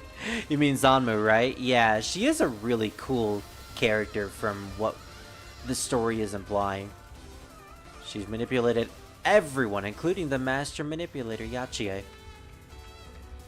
I'm curious to see how this is all going to end. I'm actually kind of shocked that she's not the Deva of the Mountain, the fourth Deva of the Mountain. This was the prime opportunity not only to show off the fourth Animal Realm faction, but also, I was right in the middle of that spirit, dang it, but also the fourth Deva of the Mountain, since this is Oni themed. Well, we didn't. At least, to my knowledge. She doesn't seem to be the Oni of the Mountain, or Deva of the Mountain. For those of you that don't know, there are 4 legendary Onis known as the 4 Devas of the Mountain, and they're all based off of the 4 Onis who worked for Shuten Doji. You know, Kinki Suki, those guys. And in Touhou, they are actual characters. Suika is both Shuten Doji and also one of the Devas. Yugi is also another, and spoiler manga character is also another. So we have met 3 of them so far, and there's only 1 left. So similar to the Animal Realm factions, there being a secret 4th member. Yeah, Zune really likes his number 4, it seems. Wow, I really tried to make use of this punching mechanic, but it just didn't work out.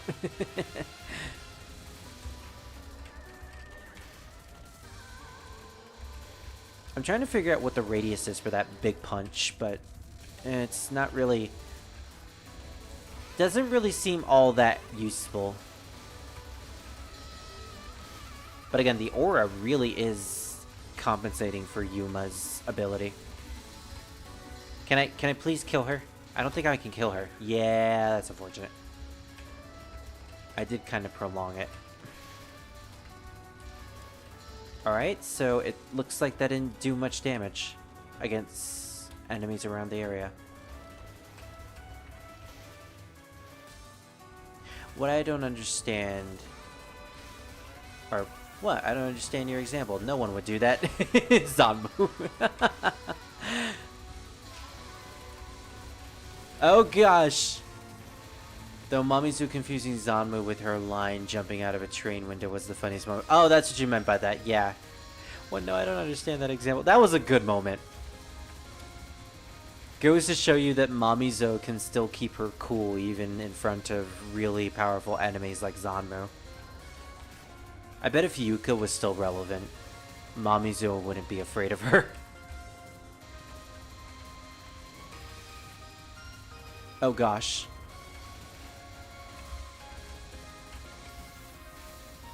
Yeah, I was trapped there. Unfortunate.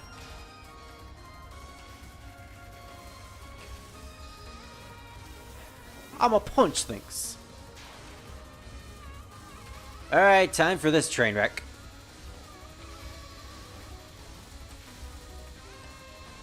You know what? I'm just gonna survive this. I'm gonna try to survive for as long as possible. I know I can't deal enough damage to beat her, so I might as well just, you know, do this instead. Oh, I thought there was gonna be multiple punches, alright.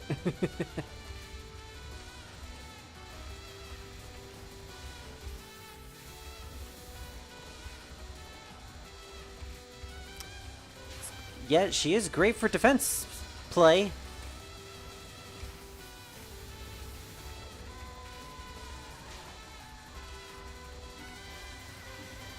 Oh gosh, I would try to let go, but oh well. We won anyways. Yuma is an interesting character to play as. I bet she'd be really good in versus mode, because you wouldn't need to like defeat the bosses. But, yeah, in the story mode, not so much. The former Hell of Blood Pools. Oh, wait, yeah. Chopper needs to come in and, eat the blood pool. He's going to eat it delicious. That must mean he also is hiding the ending. The former Hell of Blood Pools, located at the bottom of former Hell of Blazing Fire. The most abominable place in former Hell. Perhaps because it's such a cursed place that decarbonization has been going well. So Yuma is giving us her OnlyFans profile picture. With Chiari in the background in her Welcome to Hell shirt. Well, she's incredibly skinny, from what I am seeing. Chiari, I heard you met with Zanmu. Yuma, yep, I had a great time. I'm sorry. I just didn't think I had to tell you. What are you sorry for? My connection with Zanmu? It doesn't matter. In fact, I'm getting pretty close to the truth thanks to you. So I'm pretty grateful to you. Well, that's great. I should be more grateful then. By the way, can I ask you something? Huh? Are you interested in conquering the surface? Chiari thought for a moment, then shook her head. She was a yokai who had always lived in the former Hell of Blood Pools. She probably had no interest in returning to the surface. If that's the case, then is there any point in keeping Chiari as a member of the Goyoku Alliance? No, of course there is. From Totetsu's point of view, she is her only link to Zanmu, the only trump card that can be used against Zanmu. It couldn't be anyone else but her. So yeah, she is definitely scheming. She is ready to use Chiari against Zanmu, it seems. Any number 12, pockets, and a stomach even larger than blood pools. So I feel like, I'm starting to feel like oh gosh, you can see the ending. Oh no. You saw Yuma's OnlyFans account. I feel like the Animal Commander stories, with how the endings have been playing out, they're going to betray Zanmu and work with all the other characters that have been subtly trying to turn them over to their side. At least that's what it seems like. And they'll probably fail, and then it'll be all up to Suika, it seems. Either way, this game is a very, very long story. And a very interesting story at that. I'm really digging the story of this game. Hey, there they are. Sunbiten, Enoko Mitsugashira, and Chiari Tenkajin can now be selected in story mode. There they are. Oh, wow. Yeah, look at that. I think that's supposed to be Suika's slot, which means we can't play as her. She's reserved for later, it seems. Alright, so, here's the thing. Let's just check the story real quick. I need to check something. Okay, so that's translated. I'm pretty sure there are parts in these stories that aren't translated. We'll just check the stage ones real quick. Okay. I think I'll go to bed. Aw, how cute. And Chiari's story? What a bore. Okay. So, parts of them seem to be translated. I am pretty sure bits of them aren't, because I checked on the Discord server that I'm in, the Touhou Netplay server. And yeah, it seems like at the very least, parts of Sunbiten's story are not translated. I'm going to guess the rest for the other stories that will be later to come. So that's unfortunate.